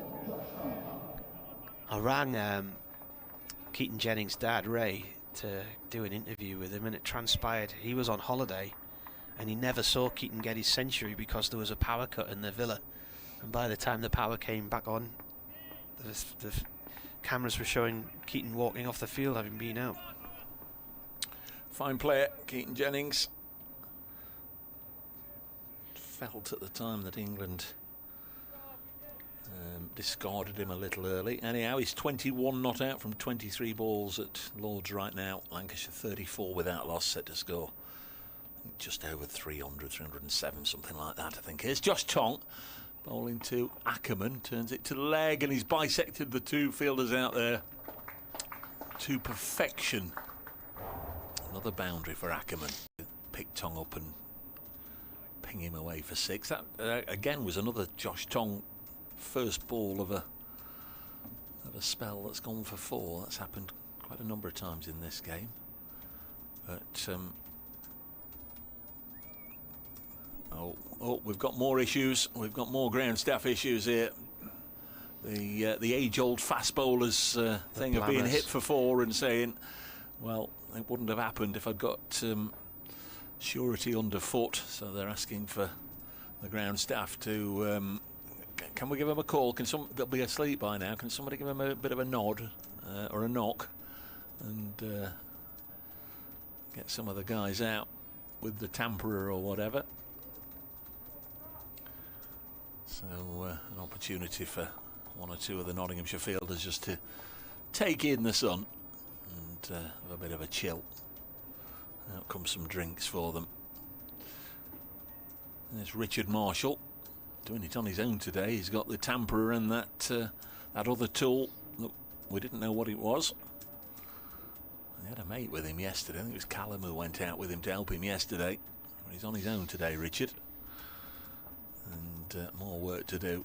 Big Josh has found something that he's not happy with. And there we go. Perhaps hear it on the effects microphone if you're not looking at the pictures. That's Richard Marshall, one of the ground staff, just pounding away. Flatten, he says, flatten, as he gives it a good old pounding. So everybody stood around watching Richard. Apart from that, nothing else happening out there. Wouldn't have gone for 4 if this had been done before the start of the over. Richard says, "There you go. How's that?" And Josh Tong just tries it. It's like he's gone to the shoe shop and he's trying on a new pair of shoes, new pair of comfy loafers. He's put his foot on the crease just to see if his foot fits in that hole. Now it's been levelled out. Do it again, Richard, he says. So Richard has another pounding. Josh tries it again with his left boot, which seems to wobble a little bit, and says, "That'll do, mate, that'll do. He won't hit me for another 4 anyway." And Richard will pick his tools up and head off back to his cuppa and a biscuit. And we'll get going again in a minute. 2:21 for 5. Round of applause for the sterling work by the ground staff. Some fine blammering on show there. Ackerman 95. Well, he made it a 6, Marty, so if you want to pick up, just in case he does, because he's on the brink of a century in each innings. In other words, you can commentate for as long as you want. Here comes Tong. Right arm over. Ackerman plays the ball back up. You do the dot balls and I'll do the 6s. Is that not a better plan? It's all about being wise after the event. I thought yesterday when you were being unfairly critical of Formula One that After everybody who likes Formula One said it was one of the most boring races they'd ever seen. Right, well, That. I'll come back to that in a moment. Here you go. Tongue in. Goes to Hamid at mid-off, no run there. We've all watched sporting things. We think, let's pick football out. We've all watched football matches that you can see something and you think something's going to happen, and you think something's going to happen, and you watch it and it's got you on the edge of your seat because you think something's going to happen, and then the referee blows the final whistle. And at that point you say, well, ultimately it was a boring game. Well, the Formula One was a bit like that, because it looked like Piastri was going to overtake Norris. It looked like Norris was going to overtake Verstappen. It was exciting because somebody might overtake someone else. Well, yes, there was that bit of jeopardy. In comes Tong again. That's gone down the leg side now. Was there any bat on that? It's gone for 4. No. It's buys. Leads 24 now, though. 225 for 5, Durham. And then they get the old checkered flag out and wait, and nobody had overtaken anybody. Watching it, there was the thrill of the live sport. He's still on 95 then. Colin Ackerman. 102 added in 190. Very watchful and studious. Totally different day to day to what we've seen the previous 3 days when there were runs aplenty. That 3rd century partnership of the match, is it? I think so. Yeah.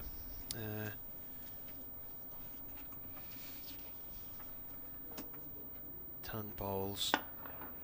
Trying to go for a Yorker length ball, played up to Hamid. It was James and Tong. No, James and... 118 for the 7th wicket, Montgomery for Notts. Yeah, James and Montgomery. No, it's just the 2nd. Oh, just the 2nd, yeah. There was a 96 for the 9th wicket for Notts. Durham had a 93 for the 6th wicket.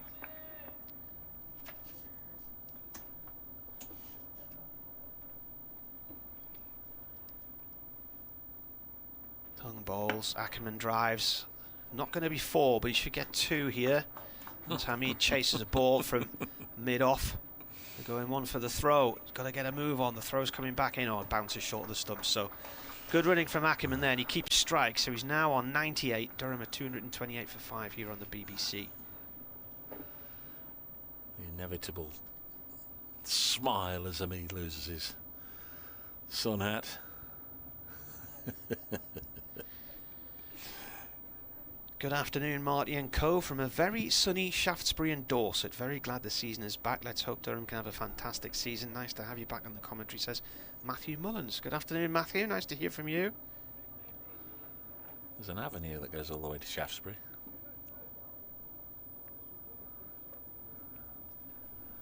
Farhan Ahmed. Well, you better look after things. Ackerman on 98. 193 balls he's faced. Ahmed balls. He's going to go for a quick single off towards point. Were you going to say Hovers Hill in Shaftesbury? Shaftesbury Avenue. Ah, yeah. All the heart of theatre land in London, and the home of one of the best pubs in London as well. 229 for 5. Clark has 40. How does this century stand? With Ackerman is Farhan Ahmed bowls, and a single from Clark to get. In fact, they're going to come back for 2. 231 for 5. So Clark moves on to 42. The lead is already up to 30. And Nottinghamshire need something to happen for them. Still need 5 wickets before they can start to contemplate a run chase. Farhan Ahmed round the wicket to Clark, who'll punch this down the ground for a single. That'll bring Ackerman back on strike with half of the over remaining, and Colin Ackerman on 99.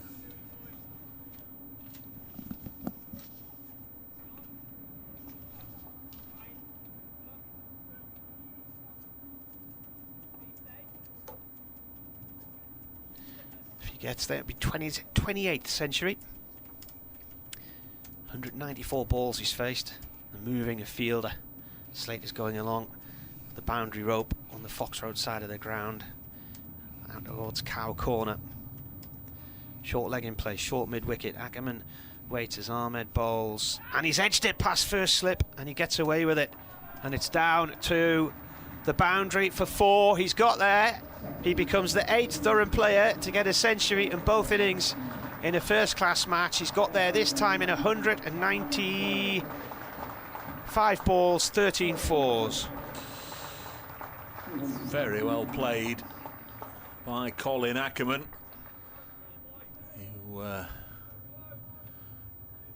You ask in times of strife for somebody just to put your head above the parapet and deliver for your side, and Colin Ackerman has done that superbly well in each innings, to be fair. Tremendous match for him personally. He's got off to a fine start this season, more than 200 runs, and of course he's got power to add for the rest of this final day here. Maybe go on and make it a really big can appears from underneath the helmet at Boot Hill to take the bouncing ball and lob it back to the bowler. Ahmed into his 14th over here. No wickets in the second innings for the 17-year-old. Comes in once more and bowls. Ackerman reaches forward, just pushes it gently into the offside, and Ahmed fields off his own bowling. 2-3-6 for 5, Durham, having begun the day on 114 for 3. It's fairly pedestrian going this morning, largely as a result of attitude, largely as a result of losing those 2 wickets early on. Robinson and Rhodes both falling to Pennington, and it just seemed like survival was the way forward. But having survived and survived and survived all the way to lunch, they've played with more freedom since the interval. There's been some lovely shots from Graham Clark and Colin Ackerman. They've not given a chance. Nottinghamshire, I think, seeing their hopes of victory not quite yet evaporate, but certainly begin to diminish. 35 Durham lead. If ever Notts were to get 2 wickets in 2 balls, now would be a good time just to give them a little bit more encouragement. There's 53 overs remaining, so there is still time, but 5 wickets to get on here may well be tricky. Here's Josh Tong to bowl to Clark, and Clark pushes into the offside and immediately cries, "Wait on."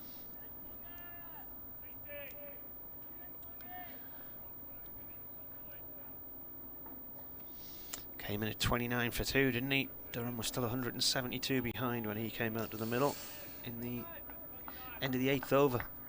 Yeah, rescue job required really, or a rebuilding job, shall I say, in both innings, and he's done it superbly well. Lancashire 51 without loss after just 11 overs at Lord's, chasing 300. Here's Tong, bowls, worked away to leg, and again it's a ball that's going to ask Farhan Ahmed just to move sharply to his right to field. He does that, and there's just a single taken. We're having that discussion this morning when Durham were completely bogged down and they hadn't scored a boundary, and I was saying, would you describe it as timid? And at the time, really good bowling had put them under pressure, and then we were saying if they were still there in the afternoon and Durham were in the lead, then they've done a job for their team. So the partnership is 114. Without being greedy, they need to double it though, don't they? That's the thing. Tong in there, bowls. Oh, that was just a little bit loose from Ackerman. Of course, that's me saying that from 100 yards away. Ackerman out there knows what he's doing. But minimal footwork, just had a little bit of a fish outside the off stump as it goes through to Joe Clark. 2 slips. 4 fielders on the leg side. That's not been the norm in this game. As Tong in once more. This is driven straight and will need fielding, and has been fielded by Fergus O'Neill, who we haven't seen bowl yet this afternoon. Been playing for getting on for an hour. About 6 minutes short of an hour this afternoon, and O'Neill hasn't had a bowl. But this is the 74th over, so the second new ball maybe where he re-enters the fray as Tong pushes it back to the bowler. A little bit of keepy-uppy that went wrong for Josh Tong. May well be Asiba Mead's plans to have Farhan Ahmed and Josh Tong take it all the way up to the 80th over, and then that second new ball has got to pay dividends for Notts with Pennington and O'Neill having another go.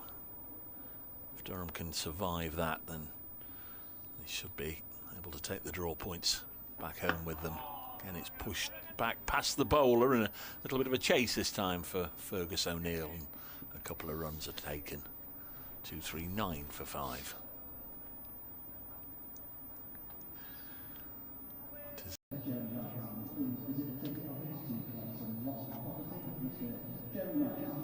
Way back on Friday morning, 10:30ish, Asiba won the toss. That's Durham to bat first.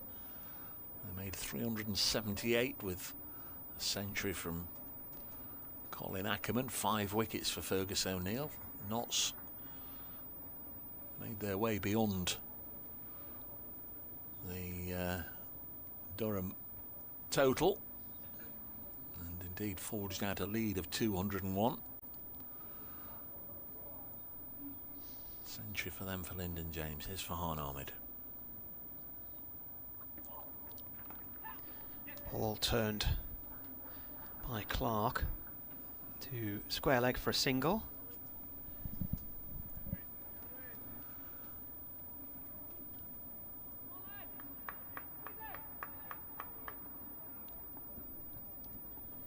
.240 for 5. So Clark is off strike now. He's on 45, and on strike is Ackerman on 105.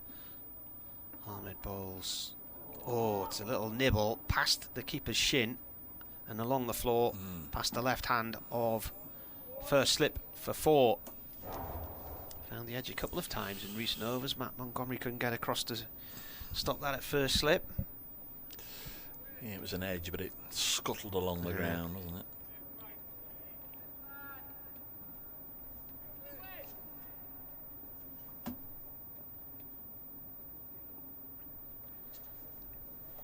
Ackerman on 109, the lead is 43. 244 for 5, Durham.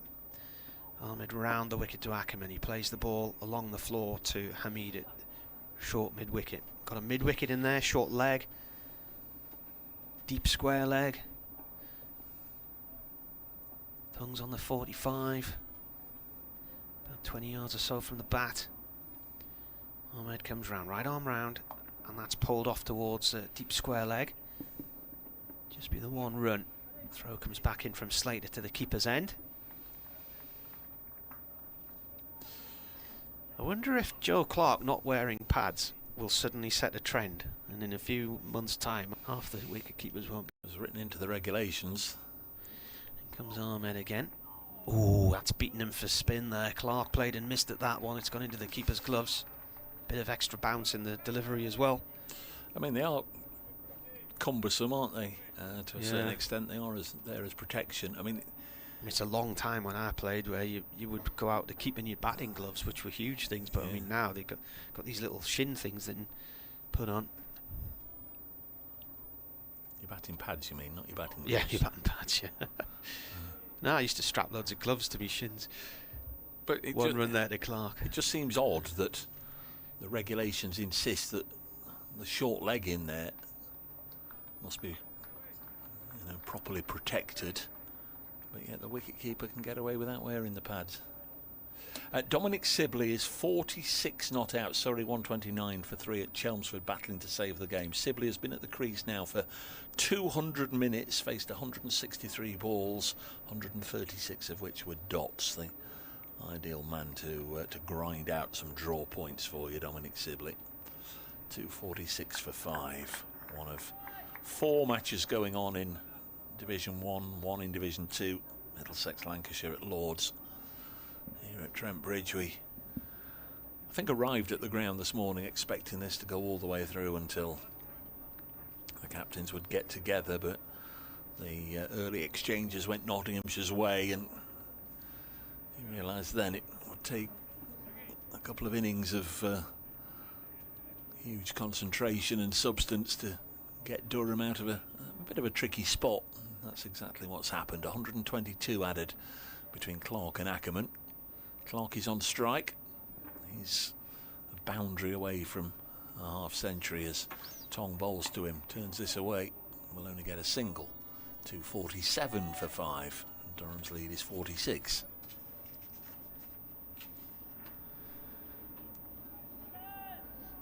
Tea is 20 to 4 today, so an hour away.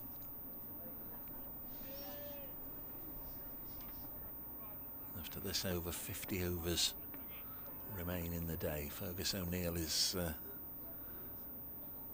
just loosening up a little bit. This is the 76th over. Tong bowls now, arrows the ball in on the stumps, but Ackerman's there to block it, push it back.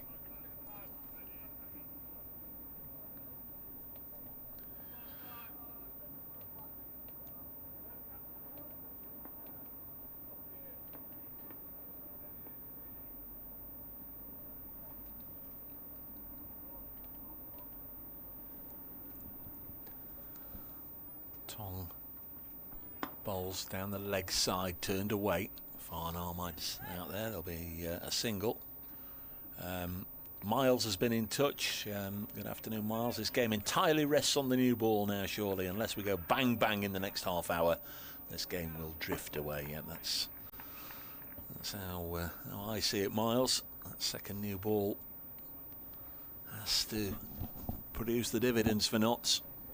Otherwise, you can't see them getting 5 wickets and give themselves enough time to chase down whatever Durham leave them. This is pushed into the offside, no run. 248 for 5.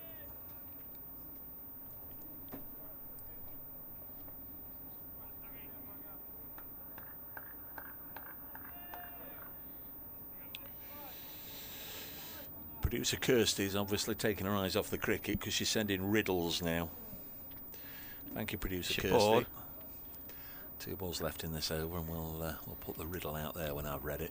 This is pulled away by Clark, but pulled away safely for 6 into the advertising board just over the rope. It's a short boundary, and that's a great way for Graham Clark to go to his 50. Banged in short by Josh Tong, got the treatment, and Clark moves on to 53. Is it 4 fours and a 6? Been at the crease for 2 hours 20 minutes, faced 111 balls, but certainly wasted little time in pulling that one away. Fabulous blow. Durham lead by 53. 20th time he's done it. Tong in again, nice and full and driven back to the bowl. End of the over, 254 for 5. Durham lead by 53. Now, what's producer Kirsty put? Your stream team day 4 riddle, she says. You measure my life in hours, and I serve you by expiring. I'm quick when I'm thin, and slow when I'm fat. The wind is my enemy. What am I? A worm. A worm? Slow worm. You measure my life in hours, and I serve you by expiring. I'm quick when I'm thin, and slow when I'm fat, and the wind is my enemy. What am I? There we go. Help me out, folks. Help me out at Brace Cricket. Here's Fahan. In comes Fahan Ahmed. First ball to Ackerman, dot ball. That brought up the 250 as well, didn't it, that 4? It did indeed. Lead of 53. Got to help me, folks. Can't get this. Can't let her win. Where he hit that 6, I was a bit worried because there was a woman sitting in the 3rd row in the front of the stand there. And that's just nudged away by Ackerman. And she was on a mobile phone, looking at her phone, and the ball smashed into the seat 2 along from her on the right-hand side. So she would have got quite a fright, I think. She's not there now.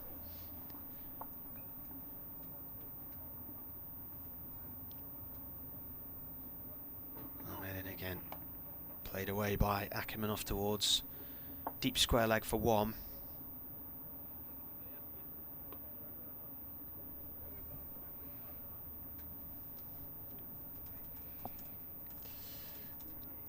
Do the riddle again at the end of the over. I'm just wondering, the last bit, the wind is my enemy. Barometer or some such?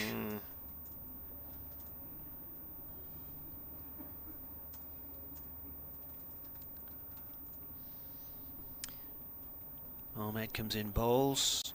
Clark plays the ball safely up towards short mid wicket, no run. Not going to any help from our listeners.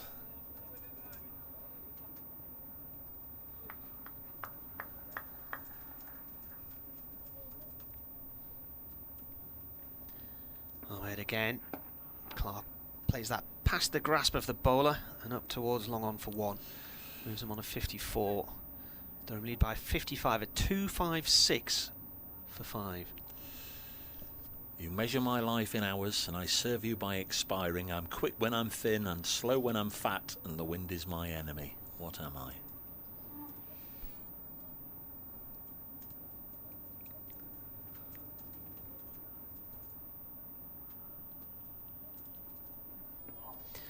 Next ball to Ackerman. There's a bit of sort of top spin on it, gets him back into the crease, and he has to go hard to push that away on the leg side, end of the over. 49 overs left to bowl today, brackets in theory, close brackets.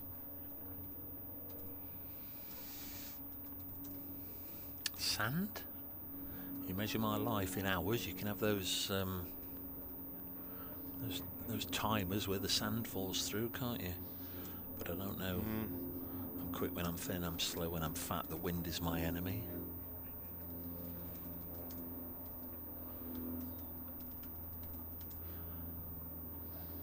Josh Tong has had nothing but issues since he came on to bowl. Firstly, it was the crease not being to his liking, and we had to have running repairs done by the ground staff, and now for the second over in a row he's having some sort of stud problem. Just got the stud spanner from the umpire there and down on the ground sorting it out.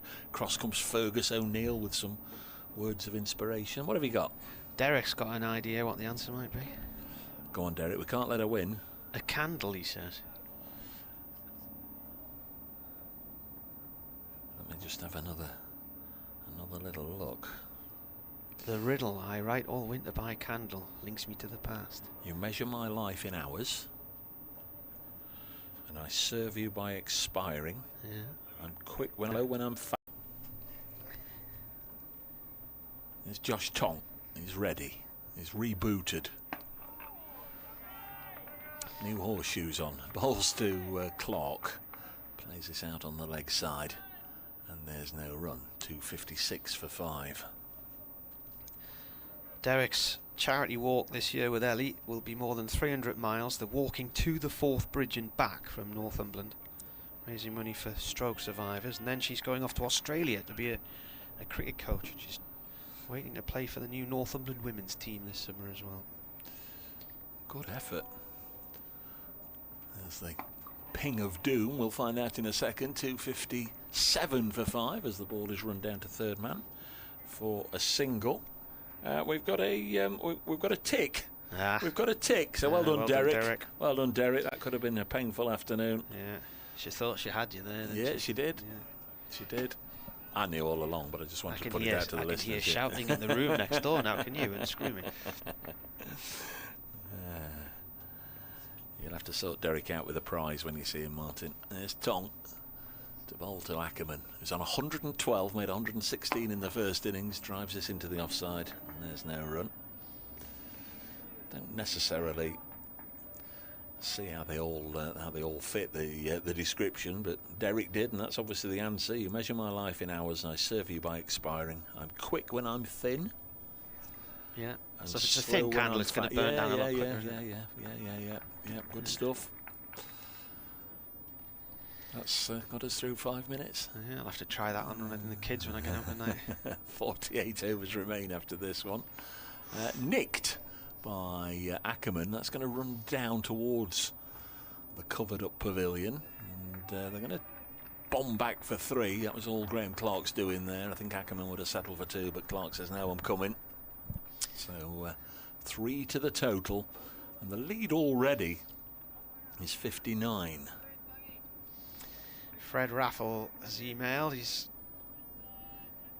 a big cricket fan. Fred lives on our estate.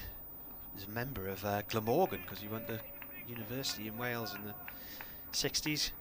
Afternoon, Martin. Very much enjoying your commentary from Trent Bridge. Able to listen to your game today as unfortunately my team lost yesterday.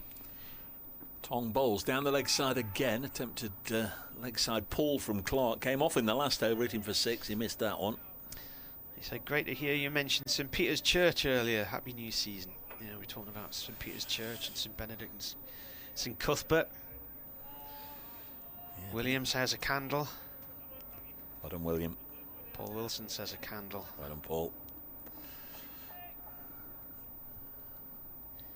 260 for 5. Next ball pushed along the ground again, down to third. Couple of runs to Clark. Start of a new afternoon feature, this. Kirsty's riddles. I'll riddle this with Kirsty. Yeah, she's going to have to get out of bed earlier in the morning to beat us, isn't she, Dave? 262 for 5. She would have got away with it if it hadn't been for those pesky kids. Those pesky listeners. Yes. You fancy that we know what's ahead of us here, with the lead already up to 61. Since the early exchanges, Notts haven't really looked like picking up a wicket. Farhan Ahmed is going to bowl what will be the 79th over. It's second new ball.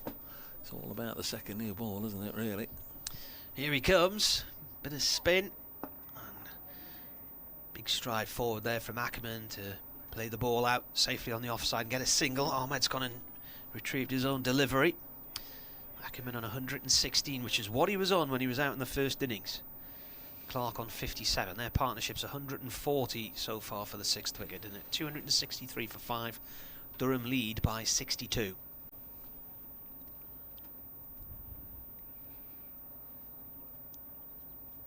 Little hop and a skip, and he comes past the umpire and bowls. Right arm round, edged by, but it was controlled edge. It was played downwards, wasn't it, rather than loopy.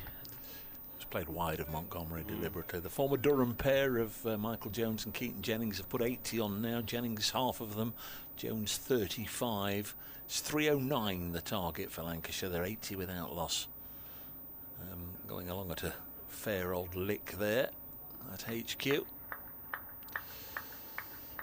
Certainly no sign of anybody setting a game up at Edgbaston, where Sussex are 302 for 7. Next ball to Clark from Ahmed is played back to Ahmed along the ground. And Worcestershire, how incredible would that be if Worcestershire could hang on, still half the day to go, but they're 386 for 6 with Brett D'Oliveira 115 and Matthew Waite 46. Both at the crease against Somerset. Next ball defended by Clark, just trickles away. Back to Ahmed along the ground. Ackerman's doing something with his batting gloves. Short leg in there still. Durham's lead 66. Still not out the woods by any stretch of the imagination. 267 for 5 the total. Ahmed bowls. Loops that up to Clark, who plays the ball gently up to mid-off for 1. That brings Ackerman on strike for the final ball of the over. He's on 116, Clark 62. The partnership is 145. Just had some answers come through.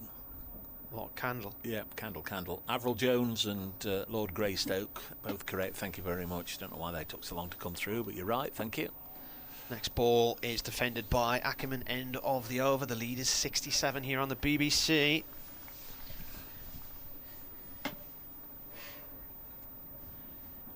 They've only just come through, have they? Yeah, normally if leave them there, they'll just come through all on their own, but I gave it a bit of a refresh and then they appeared, so don't know why that was a delay. Right, now then, this is the 80th over of the innings. It is going to be bowled by Josh Tong. The spare helmets and other paraphernalia have just been collected by Calvin Harrison, I think it was, who ran on. So this is, in all probability, the last over with the old ball. Durham's lead is 67. I think they're already steering towards the calmer waters of a draw here. Fergus O'Neill at mid-on swings his arm from side to side. Tong bowls in now then. Clark is bowled. Now then, that just makes things a little more interesting because that second new ball hasn't yet been taken and the wicket has come totally unexpected. Graham Clark has played an absolute jaffer of an innings there for 62. Top quality innings. He's hardly played a false shot and he was done there by a pitched up delivery that demolished his off stump from Josh Tong. He was at the crease for 2.5 hours. Graham Clark faced 123 balls, 5 fours and that recent 6 off Tong, but Tong exacts his revenge. What did that ball knocking do over there? the off stump. 268 for 6 is the score. Did that suddenly nip right back in off the seam? It just seemed to totally take Clark by surprise there. I think it did him for pace as much as anything. It was pitched up, it was nice and full. He hasn't necessarily always done that, Josh Tong. He's hit the middle of the pitch and bowled on a length. That was pitched right up. Here is a replay for those of you watching the live stream. Yeah, It's come back in a bit, came in on the angle, but I think if he's got an inside edge, maybe. Absolutely.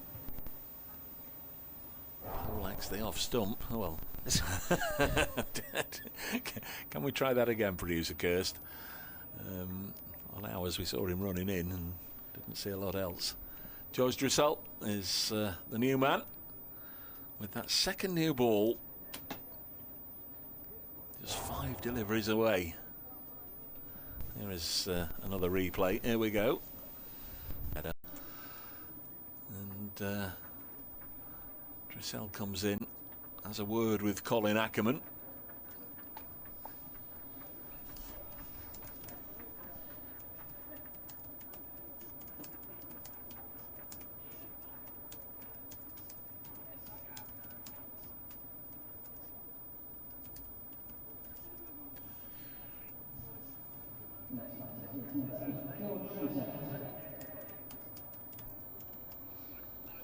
So the lead is 67.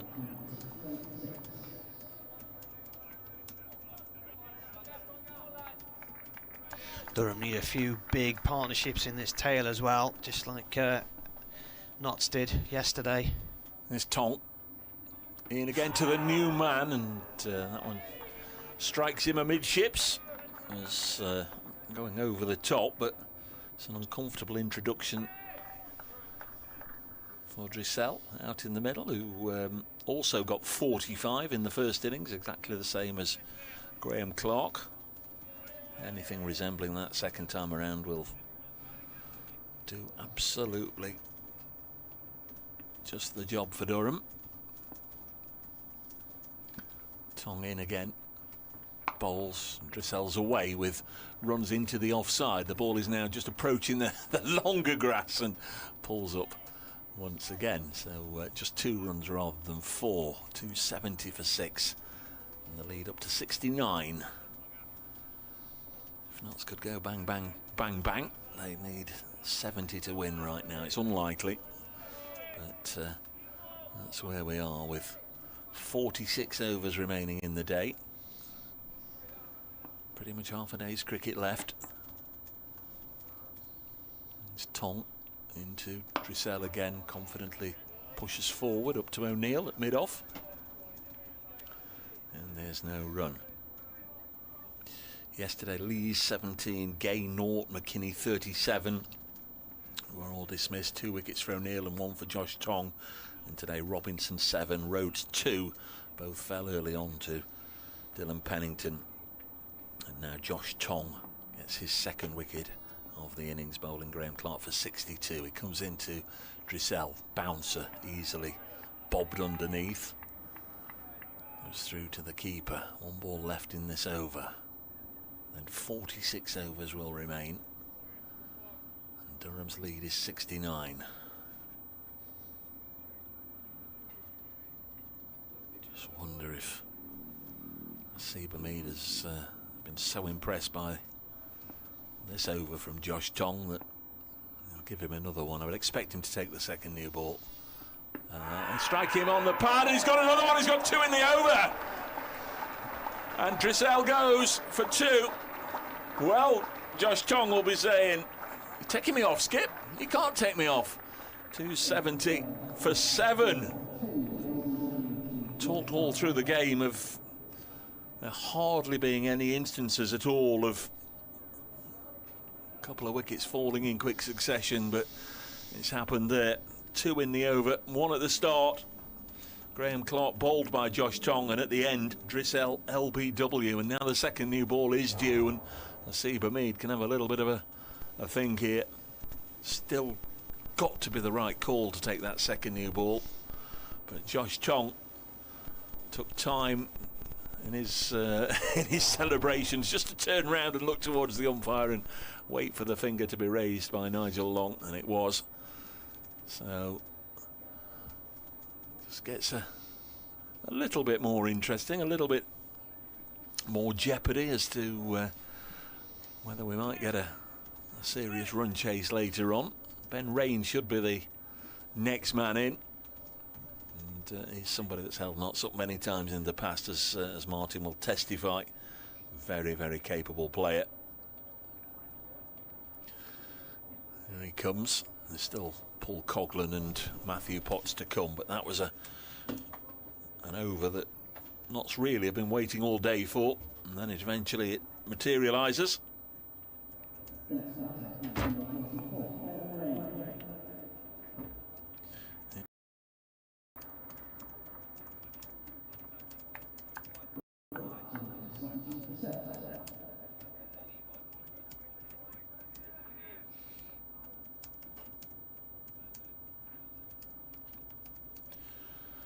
So Durham 270 for 7.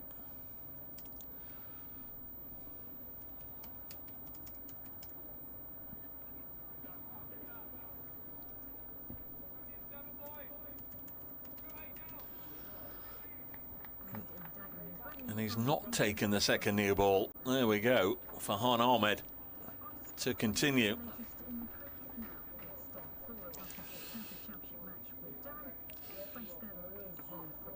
Where it's just suddenly got interesting because Nottinghamshire have taken 2 wickets in and over. Josh Tong breathing a bit of life back into this game. Durham at 270 for 7. Durham have got Colin Ackerman there, 116 not out, matching his first innings score.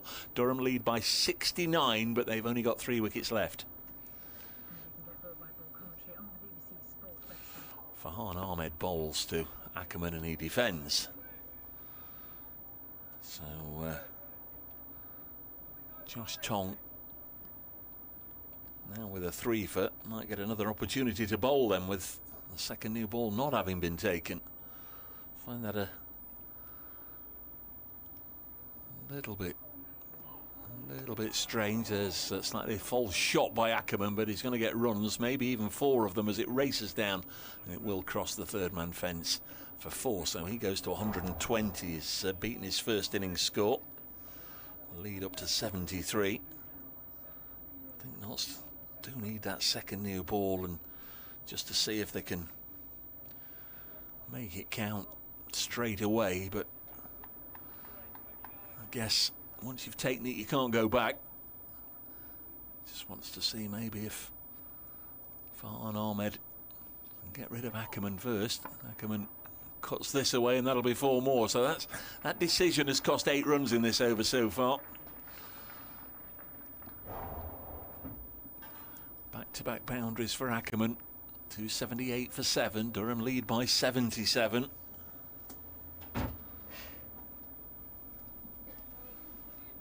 So captain having just to mull over his plans in his mind. It'll be interesting to see at this end. Will he go with O'Neill? Will he keep Tong going? Will he take the second new ball or not?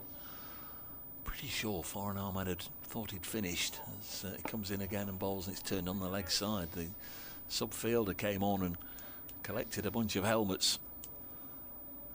The end of Farhan Ahmed's last over, which clearly made me think that was it. That was his spell done, but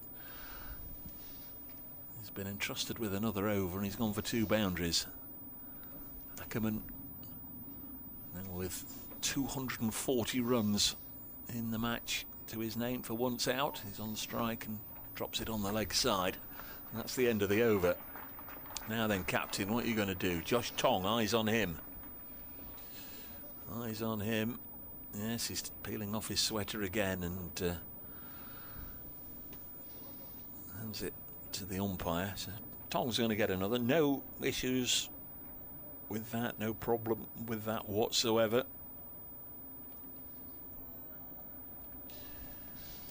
Osterley Ian says, despite his dismissal, Graham Clark has surely posed a selection dilemma to Ryan Campbell. The question is, who makes way for Beddingham? Clark's position may have been vulnerable, but Emilio Gay must now be a candidate.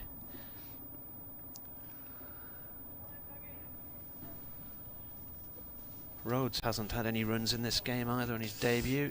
The thing with Rhodes, though, he's the bowler, isn't he? He's the bowler, so if you're going to bowling, you know, you can't replace Beddingham, Rhodes with Beddingham, can you? Because then you're a bowler short. You would have to make another change. It's a tricky one. Of course, this is all surmising that David Beddingham arrives on time and fit and well to go. Oh, Rains bowled by Tongue. Middle stump's gone. He's been yorked on none. Well, this has got the feeling it could suddenly all be over very soon here. And he's got the magic touch at the moment, Josh. So, you take the second new ball, you don't take the second new ball. You listen to Bracegirdle's thoughts, you don't listen to Bracegirdle's thoughts. I was absolutely certain they'd take the second new ball, because then the 80th over, Josh Tongue gets 2 wickets. I still thought they would take the second new ball and give it Dylan Pennington at the far end, and maybe give Josh Tongue another one from this end before bringing O'Neill back. But those 3 wickets have come with the old ball. The new one is still available, so it's going to be tricky for Coghlan and obviously if he goes, Matthew Potts. You would imagine what they'd give to get Ackerman out now, but I don't think they need to worry about him. I was just going to say, but we might have a little bit of false cricket. They're good players. Let's not forget they're good players, Coghlan and Potts. They're good players, but we might have a little bit of a phony war here. We're not so prepared to give Ackerman a single to bowl at the other two. That might be how it pans out, but it might not be the right course of action. But we'll have to see. Anyway, Tong is on a hat-trick, which we've seen a lot of things in this game. Derek says time for the old 149 not out by Potts. Don't think there's time for that. They'd take a 49 from Matthew Potts if he gets it. 77. So Paul Coghlan, latterly of this parish, is going to face Josh Tongue, who is on a hat-trick. He's taken 3 for 2 in his last 7 deliveries. Overall, he's got figures of 4 for 64. O'Neill got a 5 for in the first innings. Tong will be hoping he can do it here. He's going to bowl to Paul Coghlan. Hat-trick ball. Josh Tongue comes in from the Radcliffe Road end. Bowls nice and full, and Paul Coghlan keeps it out. And the round of applause. 278 for 8.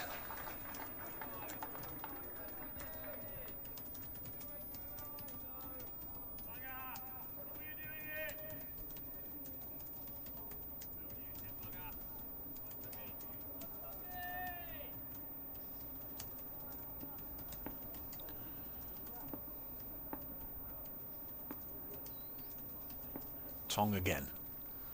Got better and better as this game has gone on. Short pulled away onto the leg side and falls short of Farhan Ahmed, and Paul Coghlan is away. 279 for 8.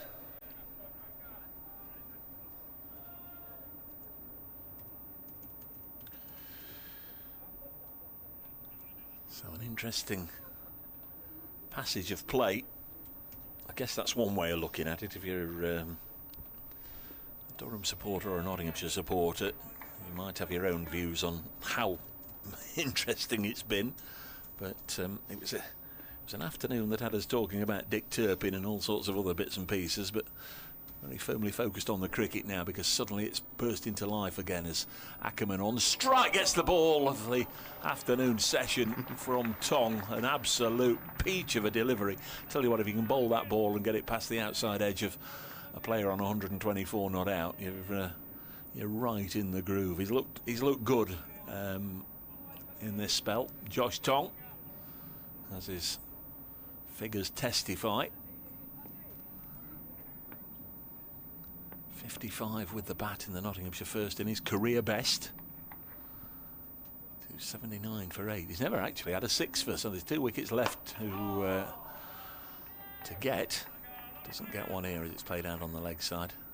Can't remember when he came on or how many he's had in this spell, but must be getting towards the back end of his spell. Regardless, may well be that O'Neill takes over sometime soon. That second new ball is due. It is available. Rod George says you could say it's all gone a bit Josh Tong, Dave. Very good, Rod. I like that. Like that a lot. Next ball on its way now. Strikes him on the pad. Oh my word. Tong has got another one. He's got a fifer. Jubilant scenes at the far end of the ground because Josh Tong has run all the way down there and the teammates have come from near and far to catch him up and song. 5 for 65. Astonishing stuff. And it's Ackerman who he's got for 124, and I hope the Nottinghamshire supporters give Colin Ackerman the deserved ovation and send-off that he should get. That's been a tremendous knock, and here we go. Let's just listen to this.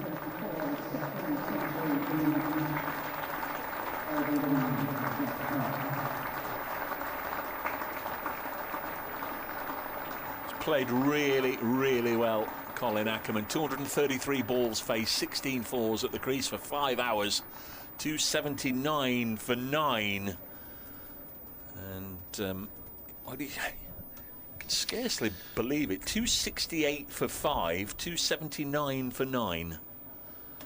All within the space of 21 deliveries. Tongue had taken 1 for 62, 2 for 62. 3 for 64. I've got your message, T. I'll come back to it in just a second. Matthew Potts on his way out to the middle. We're just between us tweeting the fall of the wickets. Marty's doing his sums. He's gone from 1 for 61 to 5 for 65 in 3 overs. Tell me again, Marty. He's gone from 1 for 61 to 5 for 65. In 2 overs. Yeah, 3. Yeah, but 2 he's bowled. Yeah. Consecutive overs containing 2 wickets. Yeah. And Durham are only 78 ahead now. And, well, last pair at the crease. It's all gone very wrong for them. They all had hard work and they've just collapsed like this. But what a performance from one bowler as Ahmed bowls here to Coghlan.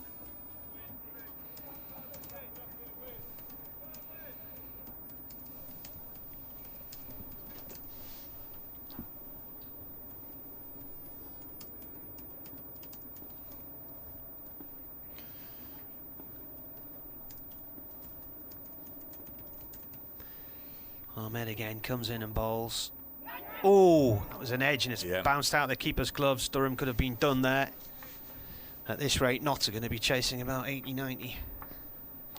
Well, I'll come to that in just a second, if I may.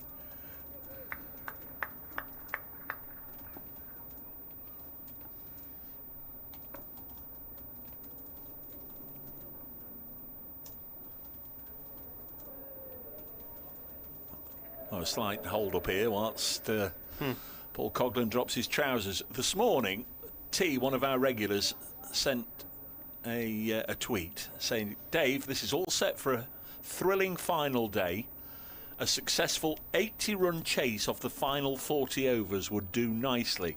He said, Dave, you naysayed this when I sent it this morning. It could be bang on. It could be absolutely bang on. Ahmed to Coghlan. That's played back to him. The last player to get 100 in each innings for Durham before Ackerman did it today was David Beddingham at Blackpool last year, and that was a very high scoring game, but Durham lost that one. The match before at Leicester was a draw, I think, and this one's snuffed out by Coghlan, and the match before that at Worcester was also a draw. remembered for all the high scoring one morning, but then Durham couldn't get a wicket on the final day. Josh Tong's career best figures are 6 for 97. So what's he on now? 5 for 65. Yeah. Ahmed to Coghlan. Coghlan plays the ball back along the ground to the bowler. After all the long wait, it wouldn't be a bad old debut if his first match for Notts, his career best batting figures and career best bowling figures, would it? Got 55 with the bat, something he'd never done before, never reached a half-century before in first-class cricket, and he's 1 wicket away from career best bowling figures. Well done, Josh. Bowler in again. Coghlan finds Hamid. Mid-wicket, end of the over. 279 for 9.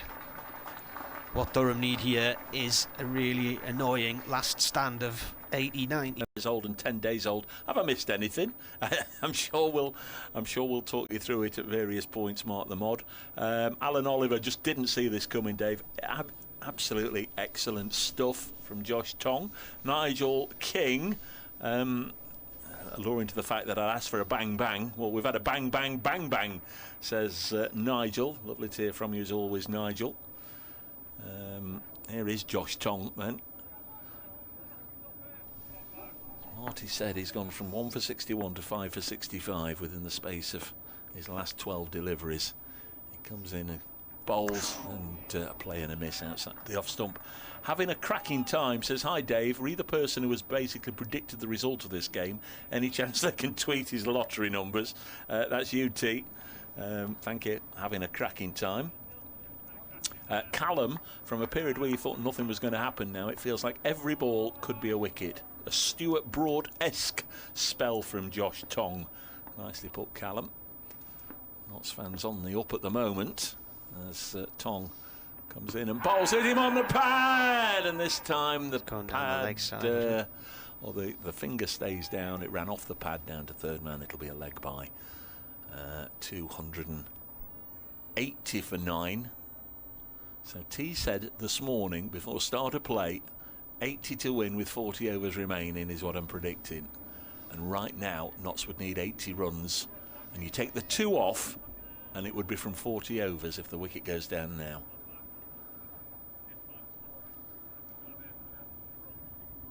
That's spookily accurate if it happens. It may not. They may still be batting in 2 hours. Tong to Paul Coghlan, who's on 1. Bowls now, and Coghlan pushes it into the offside. No run.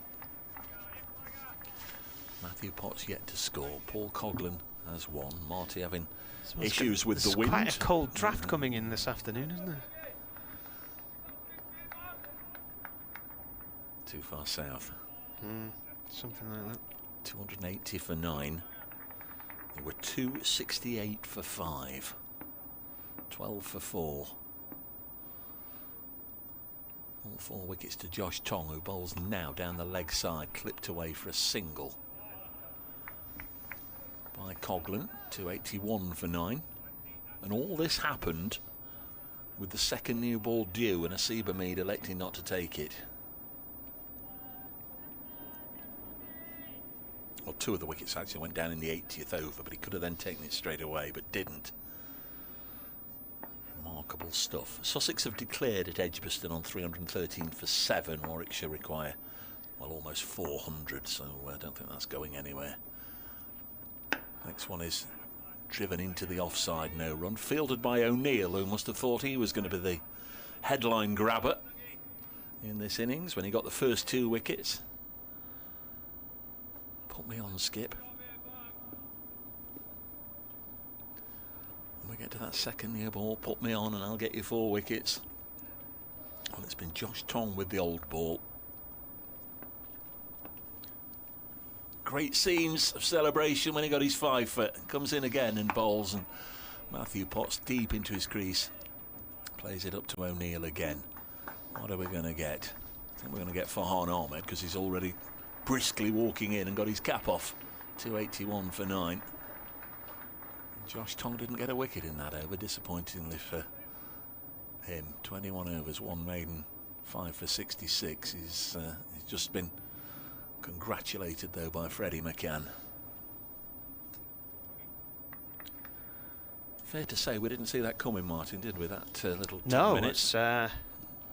It all started with a terrific ball to bowl Graham Clark, and then Drissell was LBW, and Rain was bowled, and then Ackerman was LBW. So he didn't need anybody else to help him out, did he, Josh Tong, except the umpire? And the second new ball has been taken.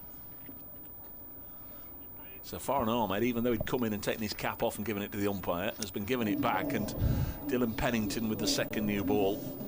A few thick edges from this down to third man for 4, and Durham will be all right. It may well happen. Worcestershire are 7 down, 398 for 7, 118-1 to Archie Vaughan.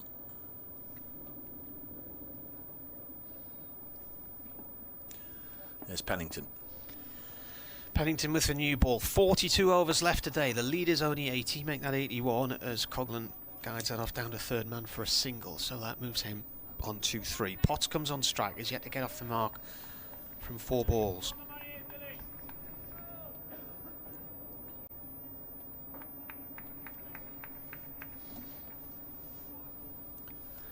Remember a few years back at New Road, Durham were only defending something like 80, and Chris Rushworth had Worcestershire 5 down pretty quickly, and you're thinking, could it really happen? But then they put together a little partnership and got over the line. Pennington to Potts. He flicks that off his thigh. It's running down towards the boundary below us. It's going to be cut off, I think. It is. Leg byes will be signalled. 2 run. Just having a little look actually at the Warwickshire team. Now Chris Rushworth not playing this week because against Durham next week. I've no idea if he's fit or not, but I don't know. He played part of the game at Warwickshire last year and then went off injured, as did Scott Boland for Durham. He had plantar fasciitis or something and could only bowl a few overs in the first innings and didn't see him in the second. He's not playing this week, but I'm sure he'd like to be available for that game. Potts on strike, plays that just past Freddie McCann at short leg. 1 run. Interesting to see what happens at this end, whether Tong's spell is over. Now the second new ball is here and Fergus O'Neill bowls, or whether Josh Tong will continue. I think it'll be the Australian actually.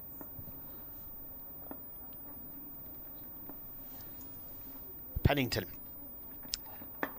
That's played up to mid-on. Didn't quite get hold of that one there. Coghlan, it was right off the toe of the bat, and I think that's probably reverberated up the bat handle and through the fingers. Just giving his right hand a shake there.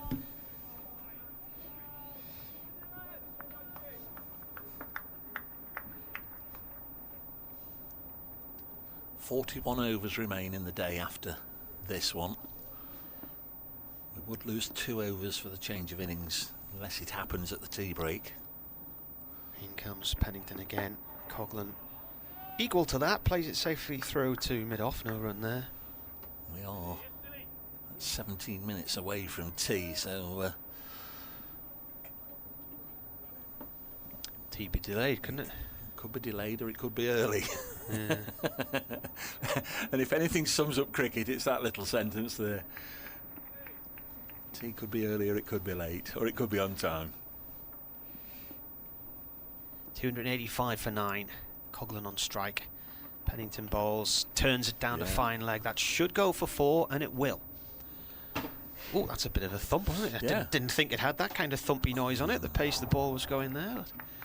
So the lead's 88. Durham have got knots just where they want them. Yeah, I told you T, it wouldn't be 80 from 40. End of the over, so now we find out. And it is going to be Fergus O'Neill. He's already handed his cap over to the umpire. 289 for 9. There's the Durham score. The lead is 88. Here on BBC Radio Nottingham, where we've had a dramatic passage of play at lunch.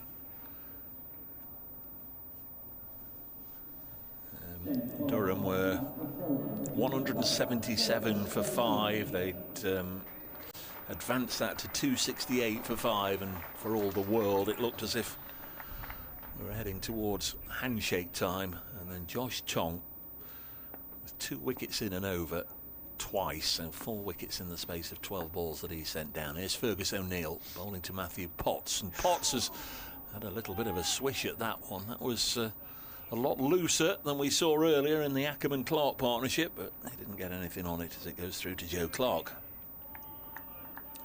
289 for 9.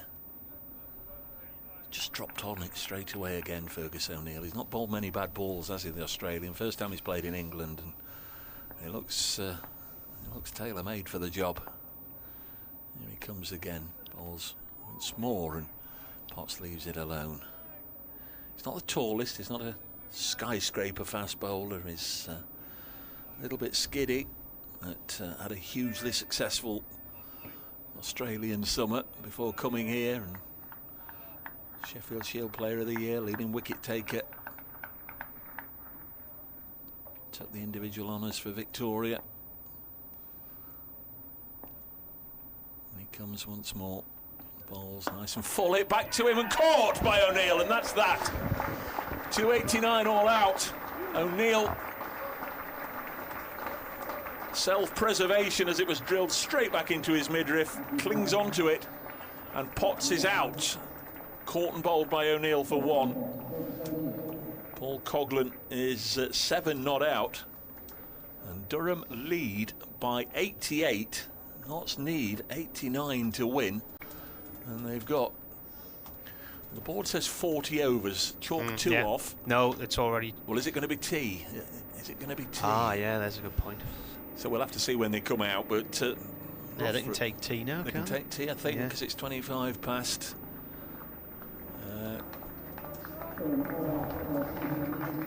What a dramatic turnaround, Durham. 289 all out. As I've said a time or two, it's Josh Tong leading Nottinghamshire off.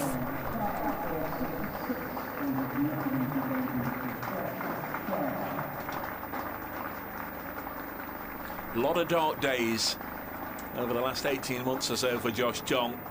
This has been one of the better ones. It all turned for him towards the very back end of what turned out to be his spell, when he got 2 wickets in and over just when Notts needed to break that big partnership between Ackerman and Clark, and then he did it in the next over, another 2. 4 wickets in next to no time, as his personal figures went from 1 for 61 to 5 for 65, and then Fergus O'Neill came on and he got the wickets. So the last 5 wickets in all. Notts 40 overs remaining. Durham 289 all out. Ackerman again the top scorer with a brilliant 124, and Nottinghamshire will require 89 to win from 40 overs. T was virtually spot on. T, our correspondent, not the cuppa and a cake.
Well, hello everybody, welcome back to Trent Bridge with the final session of the match about to get underway in the next minute or two. No sign of the Nottinghamshire batters as yet, but Notts have been left to score 89 in 40 overs to defeat Durham, and that's after a remarkable latter part of the afternoon session where Durham collapsed quite dramatically, losing their last 5 wickets for 21 runs in 6 overs or thereabouts. Here come Seba Mead and Ben Slater to open the batting for Notts. Ben Rain already has ball in hand at the far end, the Stuart Broad end. Radcliffe, beg your pardon, the pavilion end. As was. Remarkable stuff. Josh Tong then getting 5 wickets for Nottinghamshire to turn this game on its head.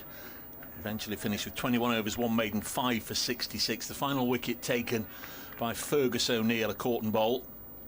He finished with 14.3 overs, 4 maidens, 3 for 35. The other 2 wickets going to Dylan Pennington, 2 for 61. I'm Dave Bracegirdle from BBC Radio Nottingham. Martin Emerson with us from BBC Radio Newcastle, and Matt Henry from BBC Sport, who's had a lot of breaking stories to catch up on today. The latest of which is Josh Tong's return to a brighter, sunnier cricketing outlook. Here's Rain in and bowls, and Hamid pushes it out onto the offside. He's been trying to write and catch up with all sorts of things at the back of the box, Matt, but at the front of the box, Josh Tong very much front and centre, the story of the day. Yeah, didn't come here expecting to write about Harry Brook today, but that's what's happened. But then, yeah, trying to get distracted as I do so, writing about Josh Tong, or trying to watch what Josh Tong's doing, because that was, I think, 12 balls, 4 wickets, 3 runs, I think, was that mini spell, that mini collapse that he induced, him personally. Here's Rain then to bowl to the Notts captain. Turns this away to point, no run.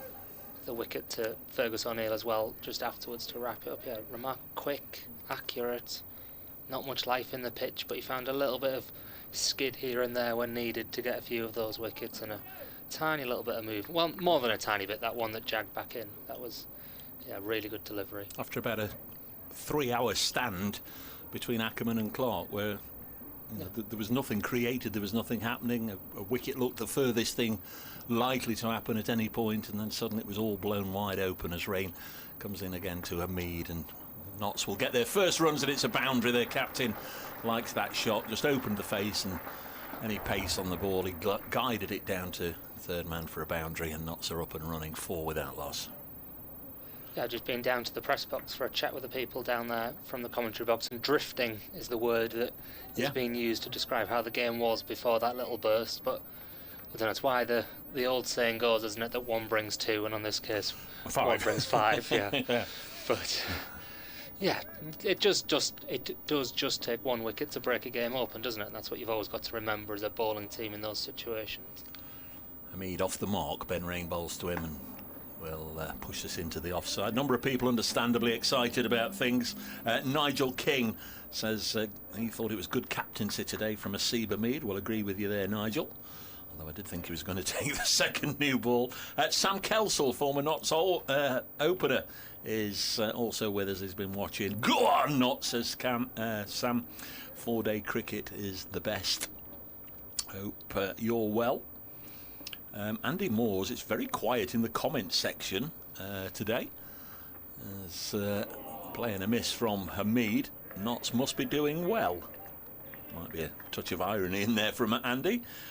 Charlie, wow, stumps and pads everywhere. That was brutal. Sheer pace. Not seen a Notts bowler bowl that fast in with a red ball since Pato. What a spell. Absolutely delighted for Josh. Thank you, Charlie. In fact, we'll give that a bit of a repost. Let others share those thoughts.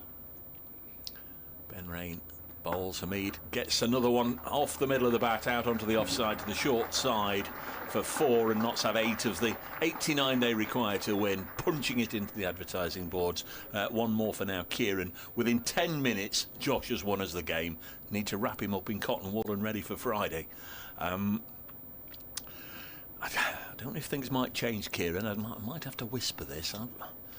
I've half a feeling that I think the plan is, or was, that his minutes might be managed a little bit in the early part of the season. Play one, miss one, play one, miss one. That's to be confirmed, I guess, over the next few days. I'll try and get some clarification on that, but that's as I understand it to be. As I said, Matt Henry's back with us, not the Somerset and New Zealand bowler, the bloke that's been writing about Harry Brook all day. Yeah, what won't help Josh Tongue's case is the number of injuries England have to fast bowlers as well. Will it? They're surely going to get to the point where they have to be extra cautious with 6 matches to come this summer of the players that they have on their books. There's a point when you've got to get a little bit tentative. I was going to ask Dave, who would be the quickest bowlers you've seen in your working career playing for Notts, and outright pace-wise playing for Notts? Ooh. Potts is going to share the new ball here with Rain, and his first ball is defended by Ben Slater back up the pitch. If we're just going outright pace, so you obviously have very good bowlers here. James Pattinson, they say, was as quick. Ollie Stone, we didn't see that much of him in 2023, but last year, speaking to the keepers, he was certainly hitting the gloves quickly. Someone like Broad, Stone and Tongue will be quicker at top end pace, at least in the latter part of his career, than someone like Broad. Yeah, James Pattinson was right up there. Yeah. Potts again. Fuller on the pad, he likes it, and it's given. Durham get that early wicket that they were searching for. Will it just be a consolation prize not to hope for? 8 for 1. Slater has to go for a 2-ball duck. Yeah, Trent Bridge silent. I could hear a penny drop. Feel for Ben Slater. It's one of those, you don't get too many plaudits if you just knock off 80 and what have you, but he's going to have to walk off in near silence. Feel for Ben. Made 92 in the first innings. Such is the life of a county cricket opener. You're out there against the new ball, against the best bowlers more often than not. Some days it's your days. It's first innings. It was his time. He made 92. Today a 2nd ball duck. He won't mind too much if he finishes on the winning side. Yeah. You'd like to think that Notts would be capable of knocking 89 off, but Durham equally now will be thinking, yeah, that's one. Let's stick at it. Don't give him anything. See if we can get another and see what happens. And here's Freddie McCann trying to stop that from happening. Yeah, I won't ask yet whether the Notts fans are getting twitchy, but maybe another 1, another 2. Yeah, Freddie McCann is the next one in, as Dave says. He got 79 in the first innings, so he's coming in with a bit of form behind him. Potts is holding 2 fingers up, a finger on each hand, up to his captain, is that? Yeah, I think he's deciding what sort of field he wants, possibly whether he wants a leg slip. Saw a lot of that in the first innings, didn't we, with the bowlers and Alex Lees. He's a fiddler. Yeah. Come on, Potter, is the shout from the Durham fielders. I'm going to applaud him as he sets off at the top of his mark here. Another boost for Durham on the way, we'll see. This one's fallen left alone, and there's a big yelp from someone out there who likes the line and length from Matthew Potts there. I reckon that was pretty comfortable outside off stump from round the wicket. Freddie McCann leaves it alone, the left-hander. I don't think there was anything necessarily to worry about, but Durham up and about at least. Haven't got that early wicket. 8 for 1. You wouldn't want to leave any alone that were any tighter than that, I don't think. No. It's not easy for us to see from this angle, No. but we're over, well, mid-on, long on. But Potts has turned again. He's going to rush in again, as he does. Full again. You can tell by the yelps that you'll probably be able to hear that it was on the money again, but McCann's got his bat down it and squirted the ball away to take Notts 1 closer. He gets a single to get off the mark. 9 for 1. 80 runs needed from here to win. Elsewhere, still drifting towards a draw at Chelmsford. Surrey 164 for 3. Been a really quiet old day there as Surrey just try and Frustrate Essex. Surrey trail still by 53. Worcestershire 415 for 7. They're still alive. Crikey, saw the Brett D'Oliveira dismissal down at Taunton giving out LBW. Have a look at that, folks, on social media. My word. Hamid on strike, and he plays at this one off the back foot a bit. I think he knows that he's had a bit of a waft at that. It wasn't really there to play such a... Well, he's tried to force it off the back foot and hopped away from the stumps as he does, and has a little word with himself as he backs off to square leg. Have you seen that, Matt? D'Oliveira's LBW at Taunton? I haven't, no. He's given out not playing a shot.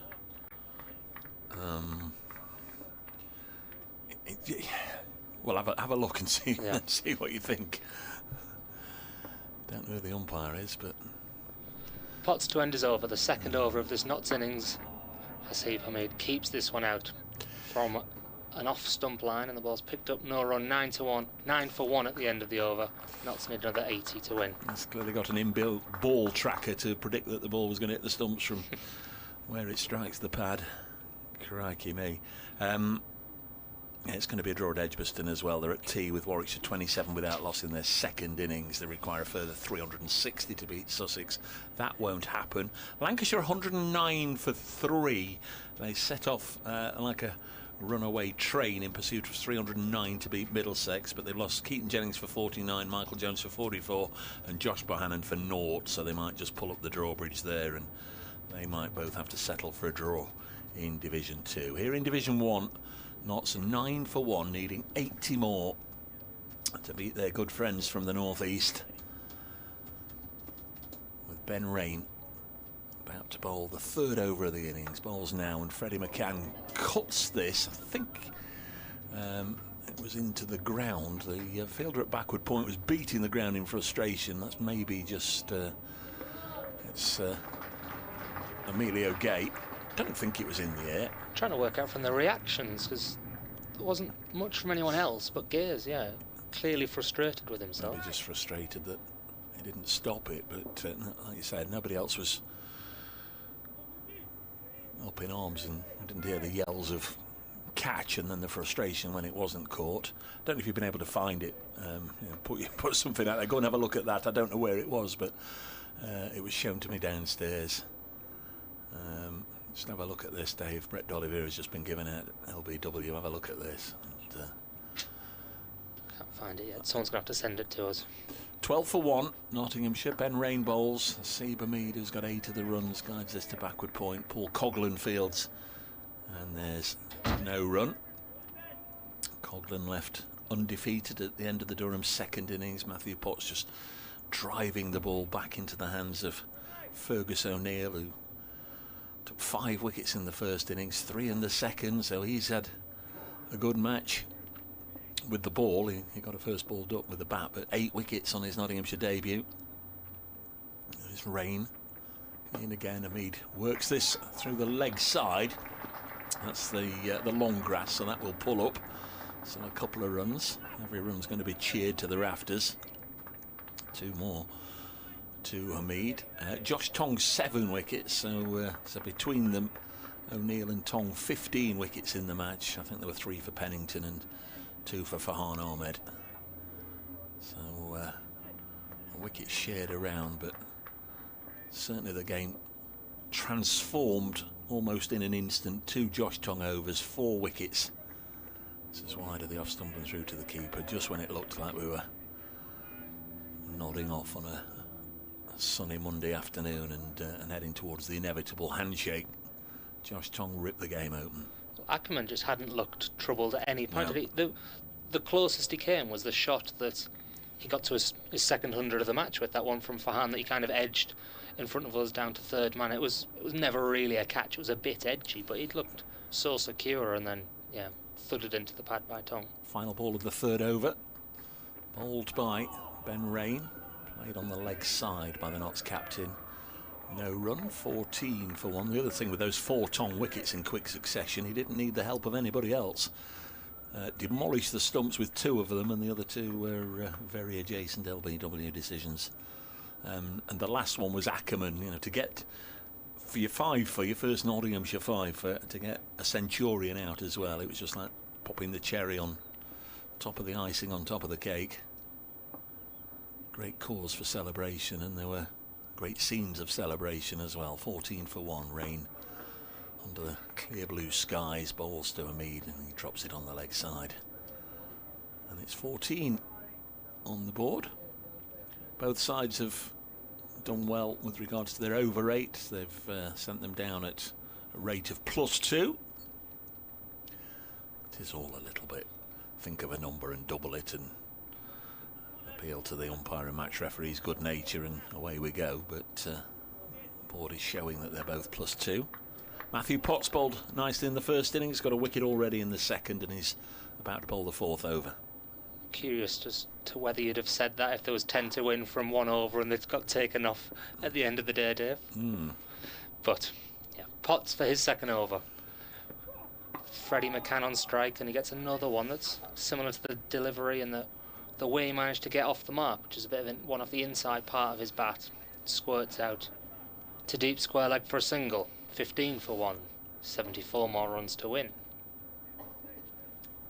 I'm sure you've mentioned this as well, but you shouldn't forget that Josh Tongue got that for highest score in professional cricket as well, didn't he? And yeah, he's not had a bad debut, has he?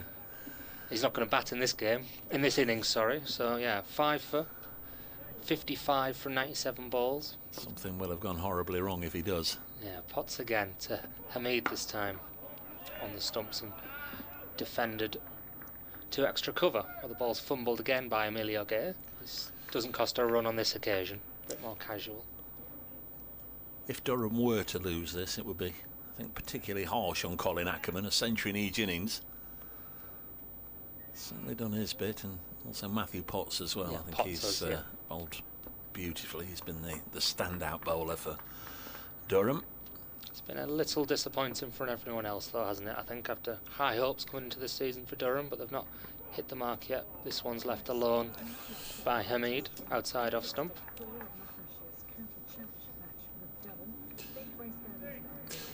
Where a fella called Josh Tongue signed for Nottinghamshire in 2023. He's had to wait until this match to make his debut, and what a mark he's made. He took 4 wickets in the space of 2 overs to blow this game open. Durham bowled out in their 2nd innings, leaving Notts to get just 89. They're already 15 for 1, but Josh Tongue on his debut, 5 wickets, 4 of them within the space of 2 overs.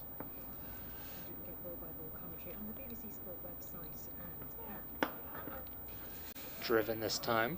I get 15 seconds. I would like to have expanded on that and described to the listeners in better detail.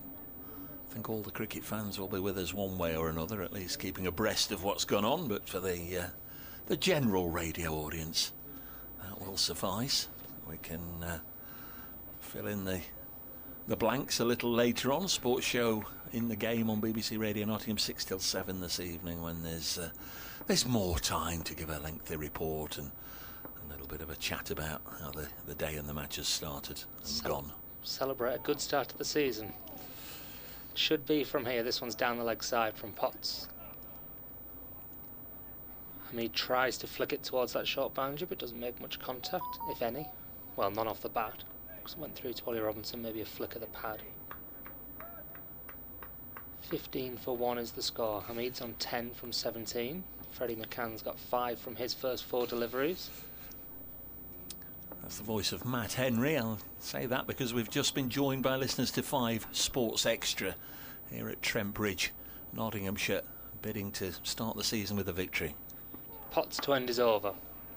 Defended by Hamid to backward point.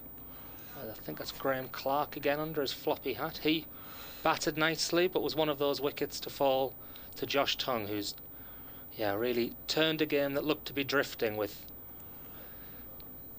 flurry of wickets. 4 in the space of 12 balls bowled by him, and he's really got Nottinghamshire on the way to a victory here. He finished with 5 for 66. A brilliant performance from the Nottinghamshire long awaited debut and an England bowler. I wondered whether you'll be seeing a lot more of him this summer in an England shirt. Well, it's absolutely dramatic the way the game was transformed. Here's Ben Rain from the Stuart Broad end and cut away by Freddie McCann. The famous old pavilion out of sight at the moment. This scaffolding up there, this sheets obscuring our view whilst development goes on all the way through the year, so the players are getting changed at the Radcliffe Road end. But yes, Josh Tong is the story of the day, and it may well be the personality that is going to bring this one home for Nottinghamshire, with a sensational burst of 4 wickets in 12 balls, bowling quickly as Ben Rain comes in to bowl. This is pushed into the offside. To just understand how dramatic it was, prior to that we'd had a century stand between Colin Ackerman and Graham Clark, which looked like it was going to take Durham to a certain draw. It was one of those snoozy, sleepy, warm, summery afternoons where nothing much was happening, and then Josh Tong with the old ball roared in, demolished the stumps of Graham Clark. In the same over he got rid of George Drissell, 2 for Spit in that over, and then in the next over he did the same again, 2 more wickets as this is turned onto the leg side, and there's no run. And the 4th wicket of those 12, which gave him his 5 for he'd taken a wicket yesterday at the start of the innings, was that of Colin Ackerman, LBW, and there were hugely jubilant scenes when Tong got his 5th wicket and Ackerman out for 124. So we were just saying, if Durham lose, Ackerman certainly can feel a little hard done by, as he scored 116 in the first innings, twin centuries, and he may be on the losing side as Freddie McCann turns this to leg. So Notts have been set to score 89 in 40 overs in idyllic conditions. They lost Ben Slater straight away, so maybe there were 1 or 2 old sages around the ground going aye aye, but since then Asiba Mead has 10, Freddie McCann has 5, 15 for 1, 89 is the target for Notts to begin the season with a victory.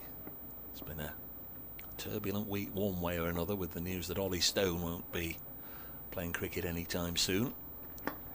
Another one with huge injury problems as McCann pushes this up to mid-on over the last few years. Poor old Ollie Stone can't buy a break. Josh Tong has been similarly out of the game for a long time, but Stone with a knee injury has had surgery, won't be playing until at least August. Notts didn't see Josh Tong at all last year, so he's had to wait a long time since putting pen to paper and leaving Worcestershire and signing for Notts.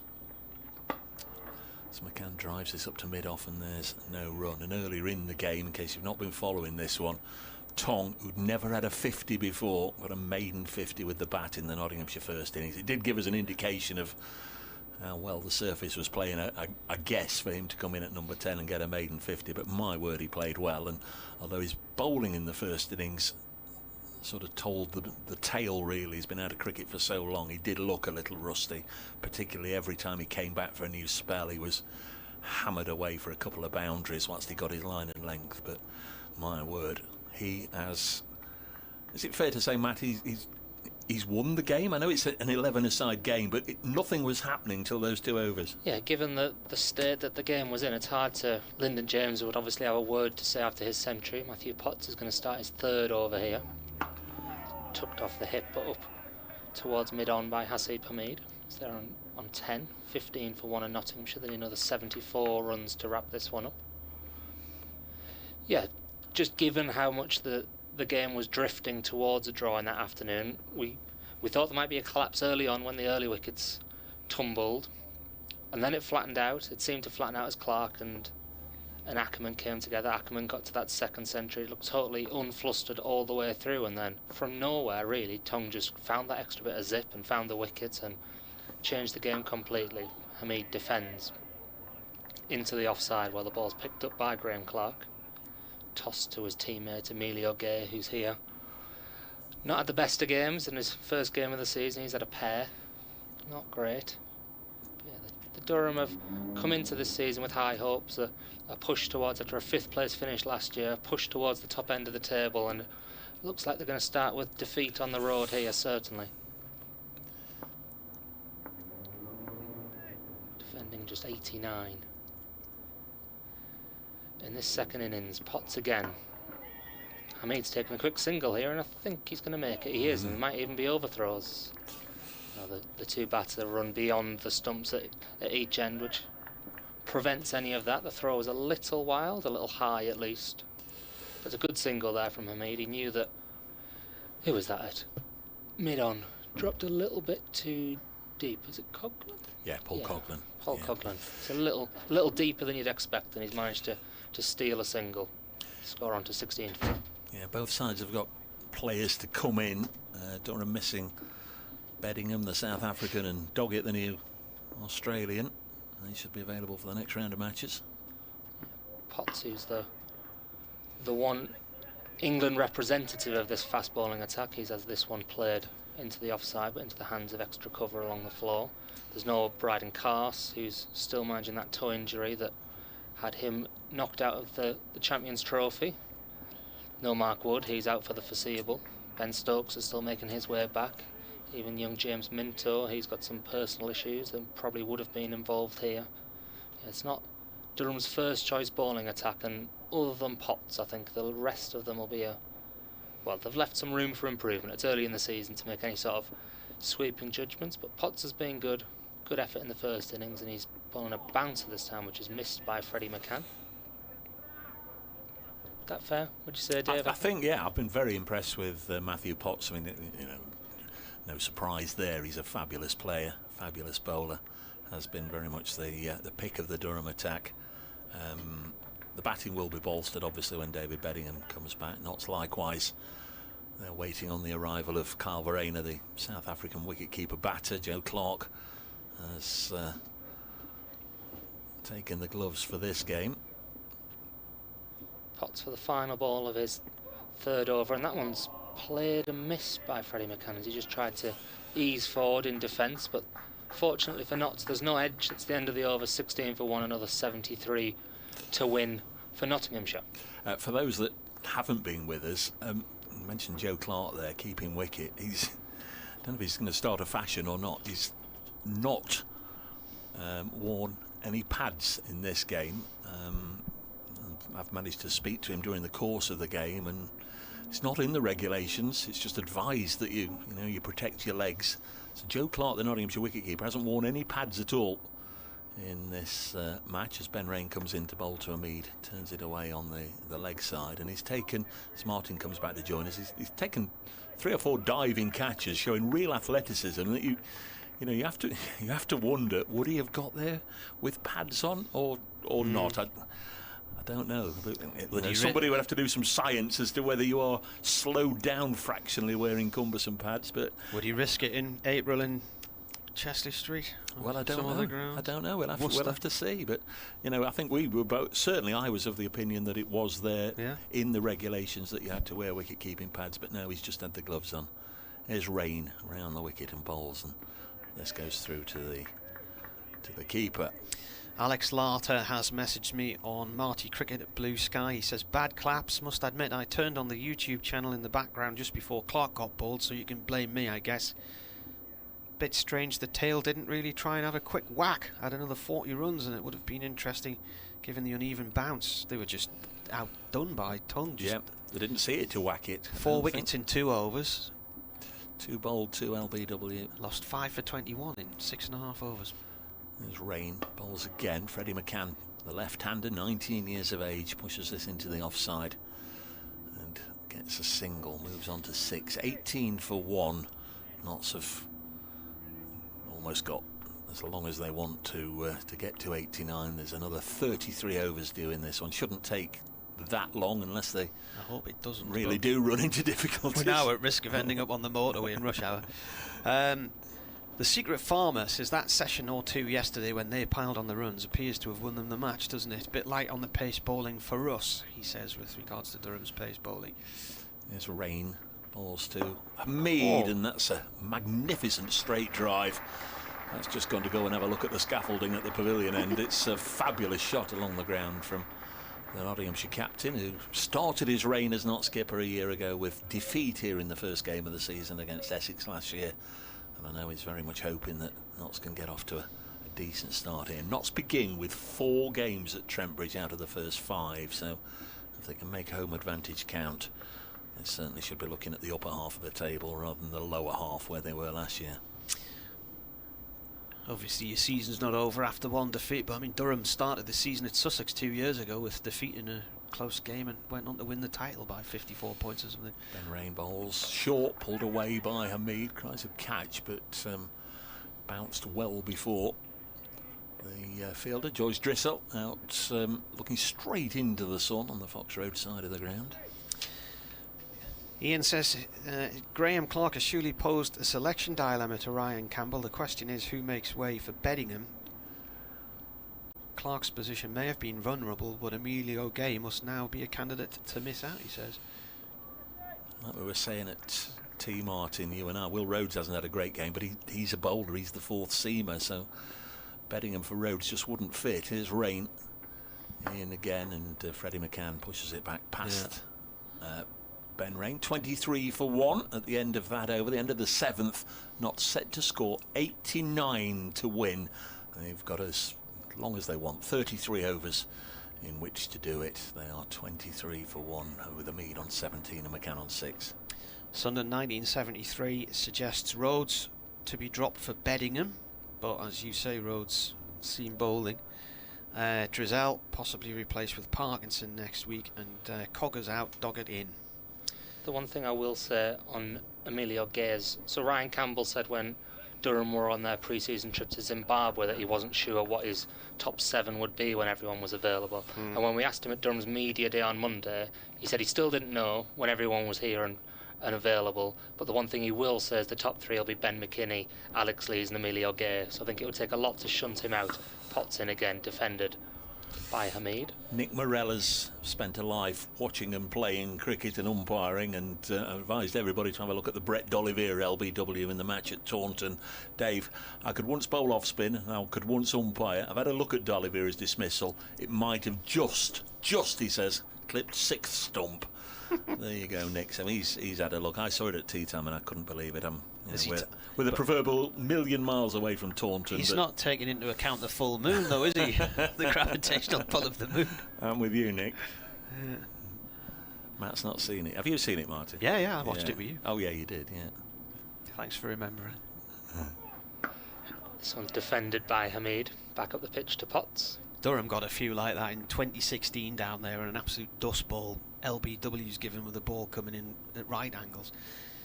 Katie says this game has not gone the way I'd expected based on last year's form. Nottinghamshire my pick to go down this year, but they're not such a pushover as all of that.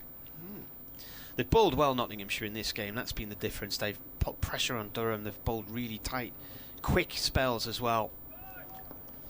And a high quality attack as well as they've had. They've had Fergus O'Neill, their Australian recruit for this year. For Dylan Pennington, who almost made it, or was in around England squads last year. Potts full this time to Hamid. But again, there's no run. Hamid defends. Dylan Pennington, who was called up to England last year, didn't play. And then Josh Tongue, who's played 2 tests already and would have played more but for injuries. England can tell they're a big fan of his. 5 Live have now left us. Is that where are they at that game in Chelmsford? I presume so. Yeah. I presume so. That's where Kevin's been the last few days, Kevin Hurls. Matthew Potts turns again at the top of his mark. Nottinghamshire are 23 for 1 here as they chase a small target, and that one's almost got onto the pad. But instead, there's a bit of an inside edge on it, and Hamid can steal a single. It takes Nottinghamshire to 24 for 1. They need another 65 for victory, and they've got 32 and a bit overs to get it. Plenty of time. Definitely no worry about rain. All I can see is another plane over there. No clouds, but there's another plane dipping down over to our left, just above the line of trees over there. There is rain out there. Ben. Very good. There's drizzle as well. Potts. 2 balls left in this over. Full. Clipped by Freddie McCann. Emilio Gay fields this one cleanly at mid-wicket. Potts has just conceded the 4 runs so far. This is the last ball of his 4th over. The other end has been 20. Ben Rain. Ben Folkes and Dom Sibley have brought up 100 partnership for Surrey. Safety is within Surrey's sights now. It's what for a long time it looked like Durham would be getting. They'd still be batting now and be a target well over 100 were they to fall, but that spell from Josh Tongue has changed it all around. Potts to end his over, round the wicket to McCann, slightly again off the inside part of his bat. He's done that a few times. No run. kept quiet from this end, but Notts probably know if they see off Matthew Potts, then their task gets a lot easier. 24 for 1 at the end of the over, 8 gone, 65 more to win. Just trying to remember low-scoring wins or near misses for Durham. There was chasing 119, I think Middlesex were at Chesley Street in 2012, and Durham bowled them out for 101. And it was something like 109 the target at Old Trafford a few years back, and Lancashire were 60 for 9 or something like that, but won. So Ben Rain bowls here from the pavilion end. That's turned by Hamid to mid-wicket. They only just got off the line with the last pair at the crease who put on 30 odd. But this is not that kind of game, is it? You've just had that one little spell there where 4 wickets fell very quickly out of nowhere. And generally across this match there've been quite big gaps between wickets. They've never really come in flurries, have they? No. Rain in again, bowls. This is played by Hamid to point, no run there, picked up by McKinney, who's got his Durham cap on this afternoon rather than the wide-brimmed floppy. You a fan of the floppy, Dave? No. No? You don't like the floppy? No. I used to like Not for the stiff-brimmed one. Not for playing cricket. I mean, I wear a floppy hat on holiday, on the sun lounge, but no, not to play cricket. 24 for 1, 65 more needed to win. Oh, that's edged and it's gone past the keeper. It stopped at first slip by Rhodes, but I think it had landed before he made any contact with it. That was an edge. Keeper may have got to that one while it was still slightly in the air. Hamid has 18 from 31. McCann 6. Partnership 16. Ollie Robinson needs to take his pads off, and then he'd have got there like Yeah. Joe Clark. Yeah. 3 balls left of this 9th over. Right arm over he comes. Hamid cuts at that one. Clark's out on the point boundary. Hamid will get a single and move on to 19. 25 for 1. 64 more needed. Time do you reckon this is going to finish then? The last 30 runs usually come in a bit of a flurry, don't they? I think it's a matter here. You see Potts off and then get on. What we at now? 20 past 6. It's going to be done within the hour. 20 past 4. Yeah, 20 past 4. I'm going to go for 5. 5 o'clock-ish. Yeah. Definitely within the hour, I think. Rain's going to come round the wicket now to McCann. Oh, he's spooned one up in the air there, but I think he's going to get clear. He has. Boundary short. He's put it over the top of Alex Lees at mid-on, and it's one bounce across the rope on that very short boundary on the Bridgeford Road side of the ground. Trying to work out there if that was a pull more than a top edge, but it looked like it was a back foot pull. Lancashire are 4 down at Lords. They're 131 for 4, been set to score 309. So Middlesex chipping away there. In comes Rain.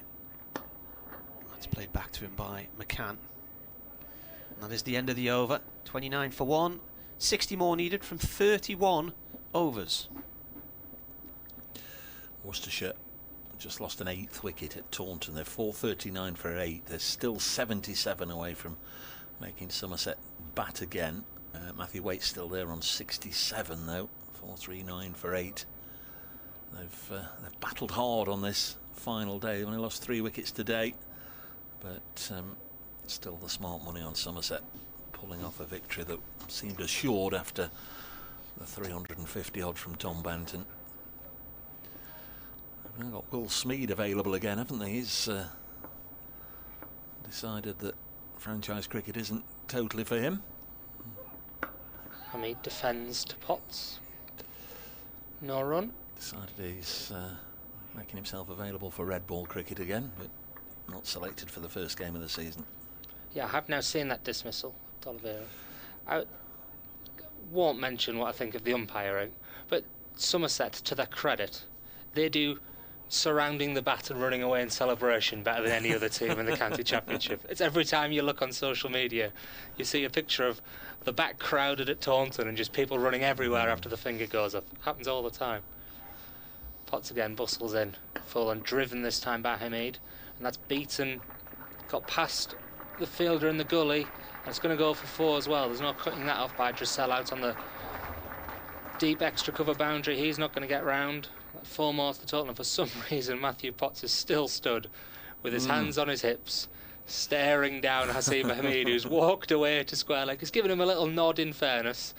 Potts is prowling, walking back to his mark while still staring at Hamid walking backwards. He's not impressed, the Durham bowler, Durham fast bowler, not impressed that there was a little edgy from Hasib Hamid through the gully. But it's got 4 runs nonetheless, 33 for 1. Hamid's on 23, Nottinghamshire need just 56 more now. And Potts' mood is not great, I sense. He's going to run in again, heels flicking up. Hamid's going to steal a single this time from him, which won't help the mood, and Potts is applauding now. He's applauding, the crowd are applauding the run, and Potts is applauding. I think he's applauding that Hamid's found the middle of his bat. I reckon that was what was going on there. He's not a happy man, it's Matthew Potts. You get down that end, mate, you get down that end. Yeah, we've heard it all before. He's bowled well in this match. He's got the 1 wicket so far in this innings. Where did he get in the first innings, Potts? He got 4 for 112 from 35 overs, so he's worked hard. He's bowled as many overs as any of the quicks. He's going to concede another single here. As Freddie McCann's just knocked it out to that short boundary. Anyone just joining us will know, oh, anyone who's been with us all the way through will know that we're playing with a remarkably short boundary on the right-hand side towards the Smith-Cooper stand as we look. And very difficult to defend the ball going down there, and there's a single this time to hit the score to 35 for 1. And the double whammy is if you hit it to the other side, the long boundary, there's some long grass been left out there on the edge of the square, and the ball does pull up quite dramatically. Potts again. He's got Hamid to deal with again, and an extended follow through, but no words this time, I don't think, as Hasib Hamid, another former England international, leaves the ball outside off stump. I don't think I've ever seen that before. You know, a couple of practice strips. They're that far across. They are practice strips where they're clearly intent on letting the grass grow, and it's clearly a little longer than anywhere else, but sufficiently long enough to actually pull the ball up and stop it stone dead, no matter how hard it's been hit. It's been a strange thing to see. Funny looking wagon wheel, wouldn't it, if you looked at it, this one. This one's missed outside. That does not help Matthew Potts' mood, who has another word towards Hasib Hamid. To the Nottinghamshire captain misses one, trying to fiddle it outside off stump. It's so thick, it's like an astroturf, isn't it? Like a plastic, you know, when the ball just rises up on top of it and then sinks in. 35 for 1. Nottinghamshire began this morning knowing they needed 7 wickets. 114 for 3 was the Durham overnight score, 87 behind. Dylan Pennington in the first burst got rid of both Robinson and Rhodes. Then we had a 3-hour wait for the next wicket, and when that one came, it was a case of bang, bang, bang, bang, as Josh Tong got 4 wickets in 12 balls. But we're going to get some twirly-whirly stuff with George Drissel. Drizzle. Trevor says, can you discreetly ask Dave to come over onto Blue Sky, because for many of us the other place is dead in the water for fairly obvious reasons, and as a Notts fan I miss him. They're missing you, Dave, they're missing you. Bramble Thera says, found you on Blue Sky, so pleased you've moved over here. Nigel King's. Oh, that's a reverse sweep from McCann. Lots of dust came up there, sort of lost sight of where everything was there. But he's reversed it for 4. Nigel King's, sorry, sent a still of the D'Oliveira dismissal. I've just retweeted that. Praise cricket. Alistair says, what do you do with the lineup next week? Verena comes in for Montgomery. Duckett, is he available? Who do you drop? Slater or McCann? Well, no, Ben Duckett I don't think he's going to play in any of the first 3 matches. I think he's scheduled to play matches 4 and 5. But Verena, as long as he's here, we'll have to come in for somebody. Drizzell to McCann. Oh, now they're appealing for a catch, and he's He swept that off the wicket-keeper's boot, and it's shot up into the hands of Ackerman at first slip. So he's gone for 15, a very unusual dismissal with 50 needed. This is where the nerves set in, Dave. Ackerman taking the catch. So McCann, just trying to get this right in my mind. McCann, the left-hander, trying the reverse, and he's scooped it low down to Ackerman. He's got to go. He's out for 15. Yeah, I, like Martin, thought that there was a deflection via Ollie Robinson's boot as well. We'll have a look on the replay. Yeah, it's off his shin, isn't it? Yeah, it's gone. So it's either glove or under edge onto Robinson's shin, into the hands of first slip. McCann lingered for a while. I don't think disputing that he's hit it. He wouldn't have been able to. The ball's gone that quickly to slip that he won't have been able to see. His head's down playing the reverse sweep, so it's low and the ball's gone behind him, obviously, to hit the keeper's pad. He won't have known how it's got into the hands of first slip, but it has. That brings Joe Clark to the crease. 39 for 2. 89's the target. 50 from here. Martin thinks the locals will be getting twitchy. One more and then you get twitchy. Potts has already bowled 5 overs, that's the worry.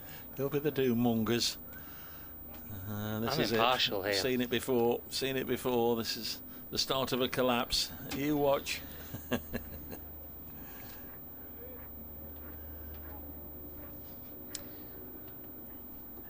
So, Joe Clark out into the middle.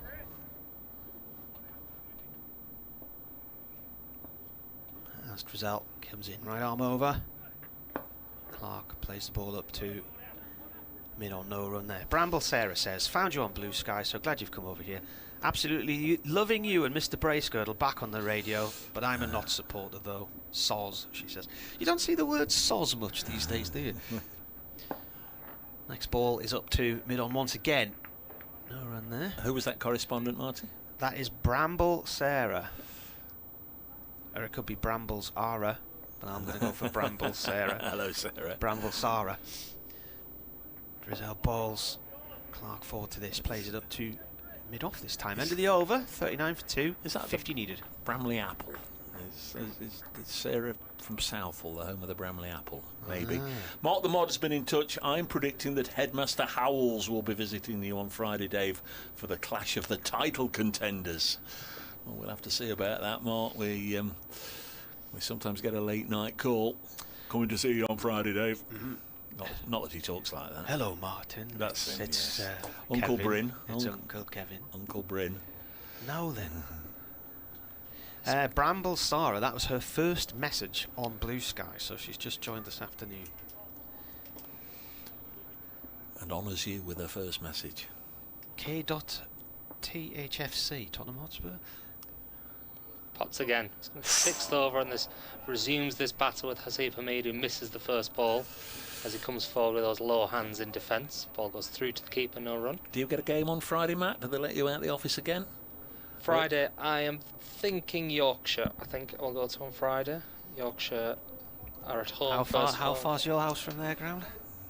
Walking distance if I was feeling energetic, but it's probably an hour, so... What, walking? So 2 miles? 3 miles? 3, yeah. 3-4 miles, I reckon. You'd have to come in on that busy road from the airport, wouldn't you? Come in round that way? Yeah, or through the houses and down along the river and the canal. I know have the Yorkies got?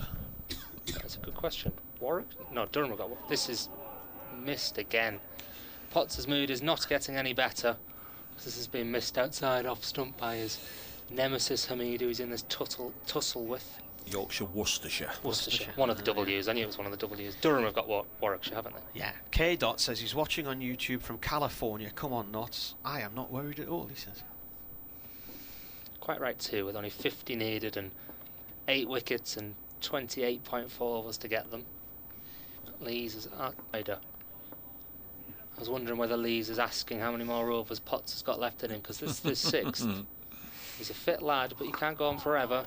Hamid will know that as he defends this one, and Potts' hands go back on the top of his head. Plenty of encouragement from that fielder at second slip. It's like club cricket.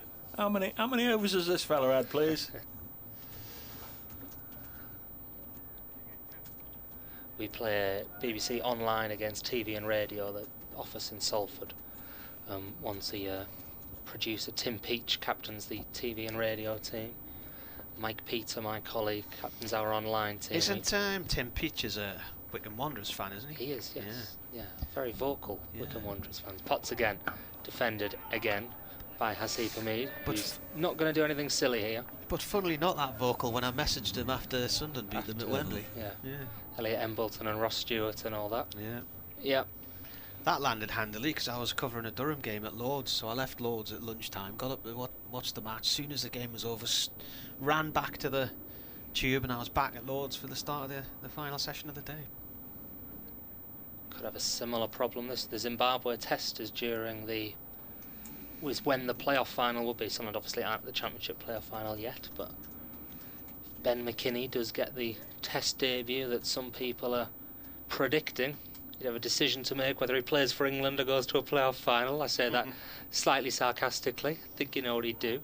Potts on the stumps this time, and Hamid pushes it up down the ground because Potts appeared, as we mentioned earlier in the test, and Ben McKinney appears in Sunderland Till I Die, the Netflix documentary. He's a big Sunderland fan, used to play for the academy.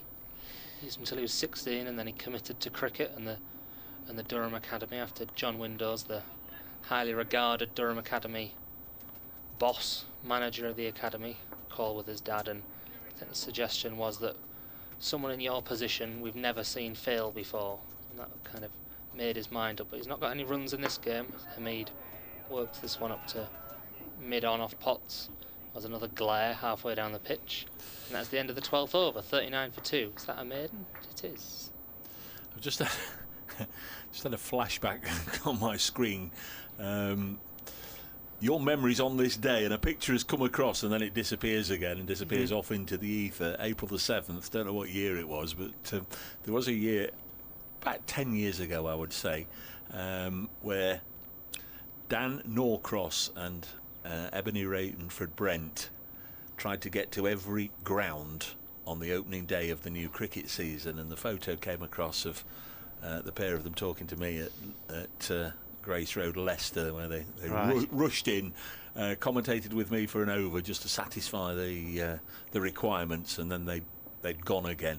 I think the last port of call was Surrey, and they got there just as the players were coming off the field, didn't they? Drizel balls here to Clark, who thumps this at short leg. It bounces off short leg, no run. Can you remember that about 10 years or so ago? No, I've got no memory of that at all. That long ago? I thought it was just something I would have been following. Can't remember that at all.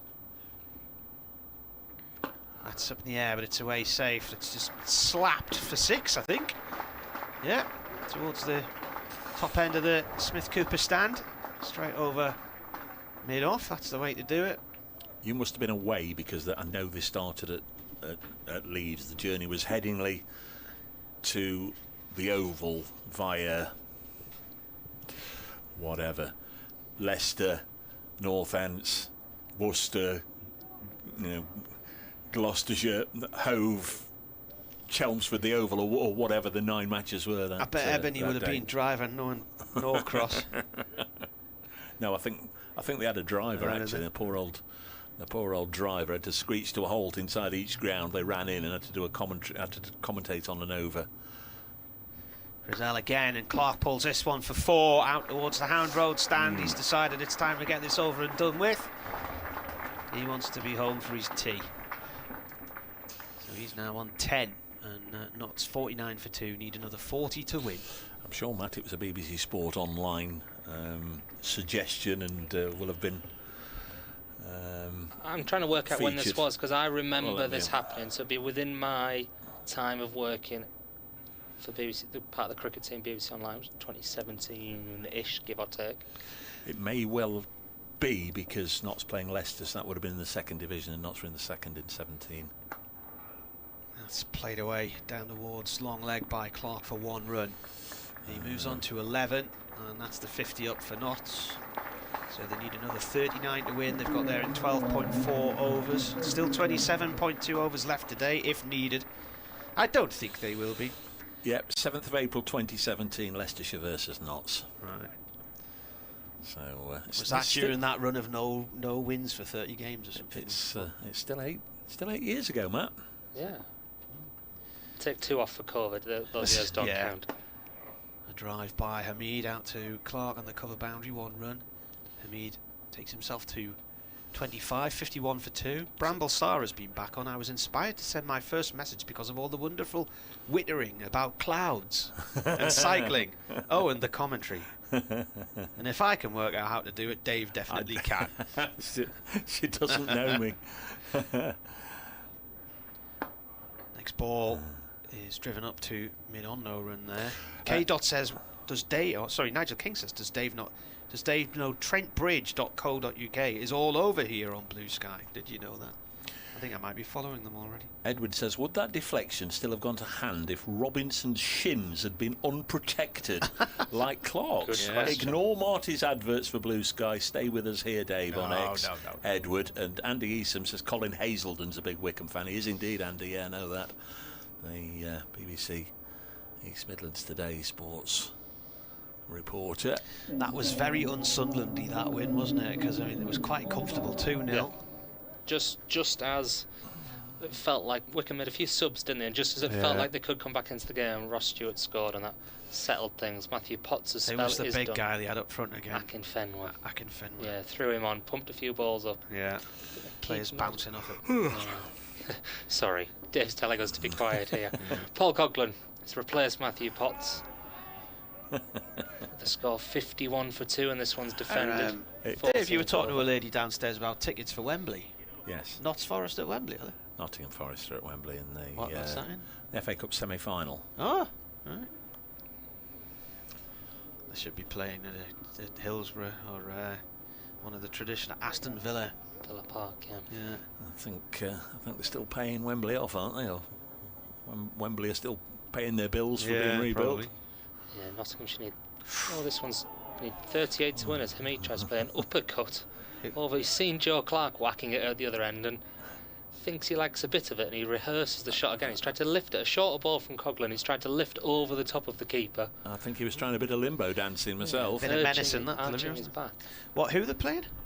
The City of Manchester. Well, you could have played it at Leeds or Man U's ground. They didn't have a say in it. Or Stoke. Coughlin again. Jump in his bowling stride, and this one's cut out to deep point for a single. Brings the score down again to the runs required to 37. Everything, those 2 boundaries in the previous over, and everything's just settled down. If there was any nerves, everyone suddenly feels, well, there's just the 3 of us in this box, but somehow the 1,000 or so people that are here suddenly feel giving off calm energy, is what I would say. No one seems very bothered. You've got a long time to get these runs. Only 37 more needed. Nottinghamshire, after a difficult season last year, are going to get off to a win this year in the county championship. Coughlin short. Clark pulls, but he picks out the fielder on that short boundary. Graham Clark throws in for the deep. 53 for 2. 36 more to win. I wonder how many of the Notts fans are now humming the Steve Harrington song, It Feels So Real. They're nearly there, aren't they? None of them, I suspect. It's starting to feel real, he said. That's just got me off down a musical avenue. You remember that one, Dave? I don't. God, it was a big hit, that. Early 80s. Coughlin again. This one's a good delivery. That's kicked and bounced up to Hasib Hamid, who puts one hand on a hip, leans on his back with his other, and stares down at the pitch because he's not sure why that's back. 4 wickets and 12 balls by him. Joss Roberts says +1 here for getting Dave over onto the light side.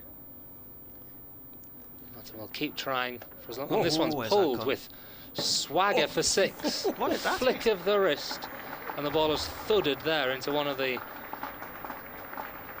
seats in the Smith Cooper stand. There's a short boundary and it's travelled 5 or 6 rows back. So it's gone 50 yards. Yeah. 55 yard Yeah. 6. Yeah, it's not a big hit. The I way- see for me it is not a big hitter, but yeah, a bit of a swish of the wrist, MS the Dhoni way, style. The way he pirouetted on that, and his wrists were going around. It was like he was launching a fly rod, wasn't it? A lasso.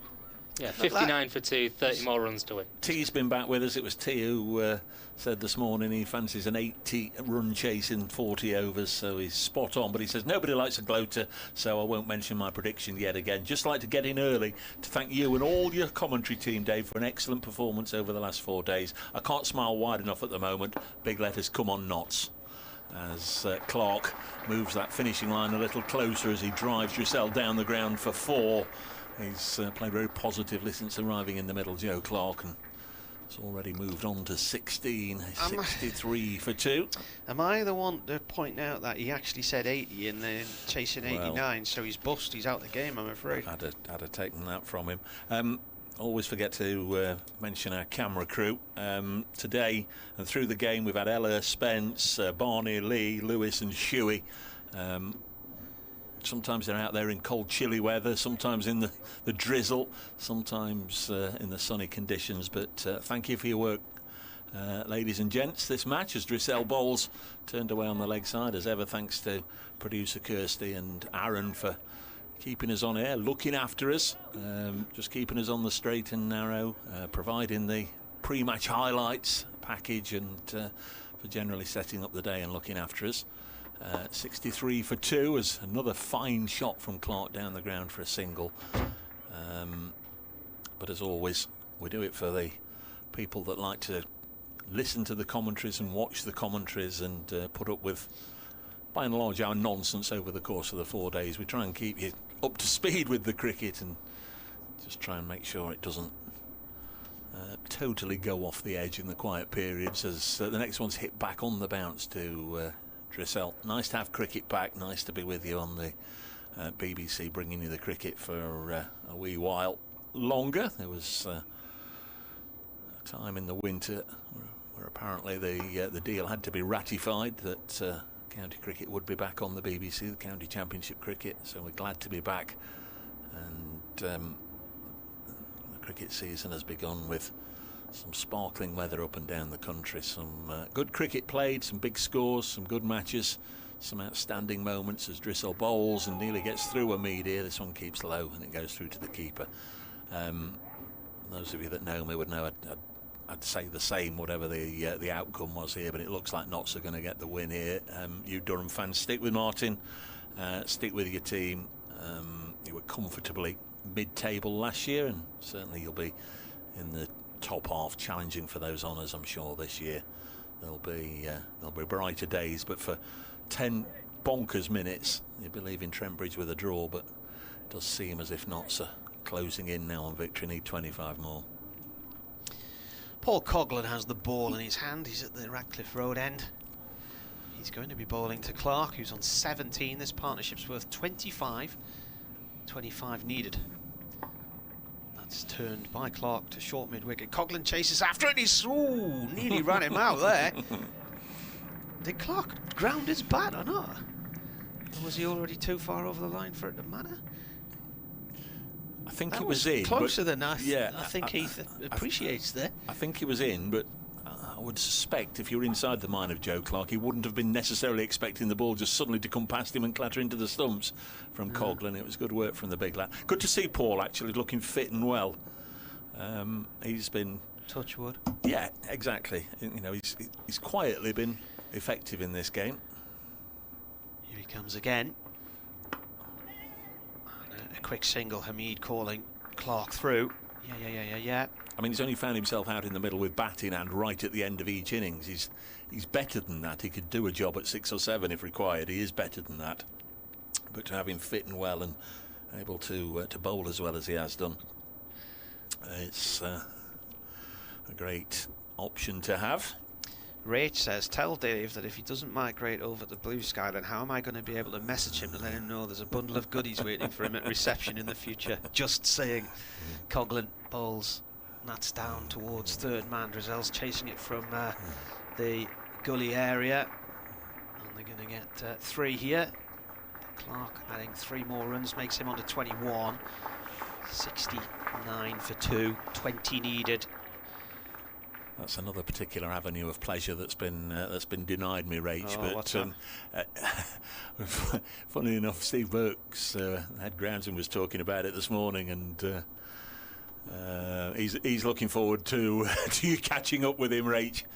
Said one of the highlights of the cricket season is the first package from Rach. So anything that was intended to come in my way, thank you very much, but steer it to Steve. He'll more than look after it. Thank you, Rach. Oh, top edge, but it's away safe. It's going to bounce 2 or 3 times before it crosses the ropes.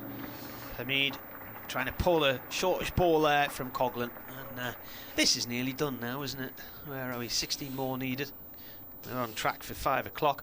Headley Harrison says, another shout to get Dave over here from the other place. Mike's been in touch. Dave, he's told me this before. I live in a top floor flat on an Amsterdam canal. Sent me a picture. This is the view from my window.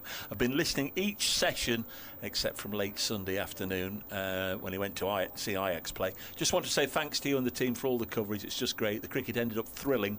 You and your colleagues have kept it interesting throughout. Much appreciated, Mike. Thank you, Mike. Coghlan to Hamid. Hamid plays that out the gate in the covers. No run there. I've been to that stadium. Have you I've been to the Amsterdam Arena. Yeah. I saw Scotland get absolutely mullered there, 6-0 in a playoff. They'd won the first leg 1-0. I went on a non-match day thinking you'd be able to stick your nose in or go on an official tour or some such, and oh no, it's closed today. There's Coghlan. Comes in and bowls. That's gone up to mid-off. No run there. And I did say, oh, that's a shame. I've always wanted to come in here. I'm a football reporter in the UK. Oh, you? Who do you work for? So I told them, and oh, cool. And pointed me to this fellow, and I just wonder if you'd be able to take Dave in and just show him round. And this fellow, I thought, oh crikey, this is brilliant, and he showed me this, and he showed me this, and he took me in, and he took me picture, and he took me picture, and he took me picture, and then kept me talking. And by the time I got back to reception, these pictures that he'd clicked off, they were all on the reception here. Oh wow! €20, Dave. Here you go. There's your pictures. I thought, hang on a minute, but I paid up. I've still got them somewhere. It wasn't long after the stadium opened. A long old time ago now. 73 for 2. Drissel bowls whipped away wristily onto the leg side by Clark, who's on 21. Hamid is on 37. I think it would have been about 2003 when I went there, and it must have been a European playoff. So Scotland had won the first leg 1-0 at Hampden Park, and then would have been for Portugal maybe. Drissel in again. Lovely blow by Clark, striking the ball cleanly here, and he's hit that many a mile down the ground for 6 towards the Hound Road stand. Just thuds into either the sheeting in front of the pavilion or the advertising boards, but that's a decent hit. There wasn't that much of a backlift, was there? But that's the second time he's dispatched Drissel. Notsa within 10. 79 for 2. They need 10 to win. At 7 minutes to 5, if they can just hang on a minute, we might be able to get the finishing line live on BBC Radio Nottingham's 5 o'clock news, but I think it may well be done by then. 79 for 2. Thanks to Matt Henry, who's been with us for this game sporadically, but we've enjoyed his moments. And Clark goes once more to smash it. Oh, that's quite high up the Smith Cooper stand and straight to a spectator. Clark is 33 not out. He can catch his captain up with a winning boundary if that's the way he decides to go. Drissel bowls. Clark just take a single and push it onto the offside. Maybe he's set over to you, skipper. Let you have the honour of hitting the winning runs, which would be a Joe Clark thing to do. 86 for 2. Drissel's figures 1 for 34. This will be the final ball of his 4th over. Notts need 3. Drissel bowls short, pulled away on the leg side behind square. Will it be cut off? No, they'll come back for 2. We've tied. Scores are tied. Notts need 1, and it'll be Joe Clark on strike at the next over, or for the start of the next over. Hamid 39, likely to finish 39 not out. Joe Clark is 34, not out. And Notts are getting this done in the 18th over in all probability. We've had 17. It's looking as if it'll be a Notts 8-wicket win. Bonus point situation, Notts 6 bonus points, Durham 5, another 16 for the victory. And Notts will be up to 22 already. Ahead of Essex next week. Here's Coghlan. Notts need 1. The field brought in on the offside. Coghlan bowls and hit down the ground for 4 by Clark. So he'll finish 38 not out. And the roar from the Trent Bridge faithful celebrates an opening round victory for Nottinghamshire. They've beaten Durham by 8 wickets. And Joe Clark and Asiba Mead made short shrift of that. Putting 60 on together as Nottinghamshire get over the finishing line. Notts with the win, and they take 22 points. The cover's already started up, which is a noisy thing, so I might have to mute. There we are. We'll mute the sound effects. They've turned it off, thankfully. Nottinghamshire over the line, 89 for 2. 50 partnership with that bloke, by the way, from 40 balls. Notts lost Ben Slater for 0 and Freddie McCann for 15 in getting to the finishing line. But they have started the season with a victory, and after 1 or 2 dark moments last year where the threat of relegation loomed large, they managed to just pull themselves together towards the back end of the season. They had a particularly good September for a change and comfortably finished clear of both Lancashire and Kent to stay in Division 1. Well, they've now picked up a victory matching Hampshire, who beat Yorkshire yesterday. So Notts with the win. The Durham players feel a little bit dejected. They will, I'm sure, have felt that they were heading towards well-deserved draw points when Ackerman and Clark were together, but once they were blown apart, Durham standing aside, actually just letting Asiba Mead and Joe Clark go in, applauding them off. A lot of handshakes down there, a lot of applause. The spectators are happy. Out come the rest of the Nottinghamshire team, and they'll lock horns again at Chesterley Street in a few weeks' time. But it's not so. Get the better of this one, get the better of the new season, and start with a win, Marty. Aye, and it's finished bang on, well, bang on 2 minutes to 5. There you go, we said 5 o'clock. Right, well, I'm going to do an update for Radio Newcastle, and I'll go and join the traffic. Thanks, Martin. Thanks to Martin. Thanks to Matt. Best of luck for the rest of the season. We'll be together all too soon, and lock horns again at Chesterley Street. Thanks to everybody who's been with us, either for 10 minutes or throughout a lot of the 4 days. Very much enjoyed your company and your thoughts, those of you that have taken the trouble to get in touch.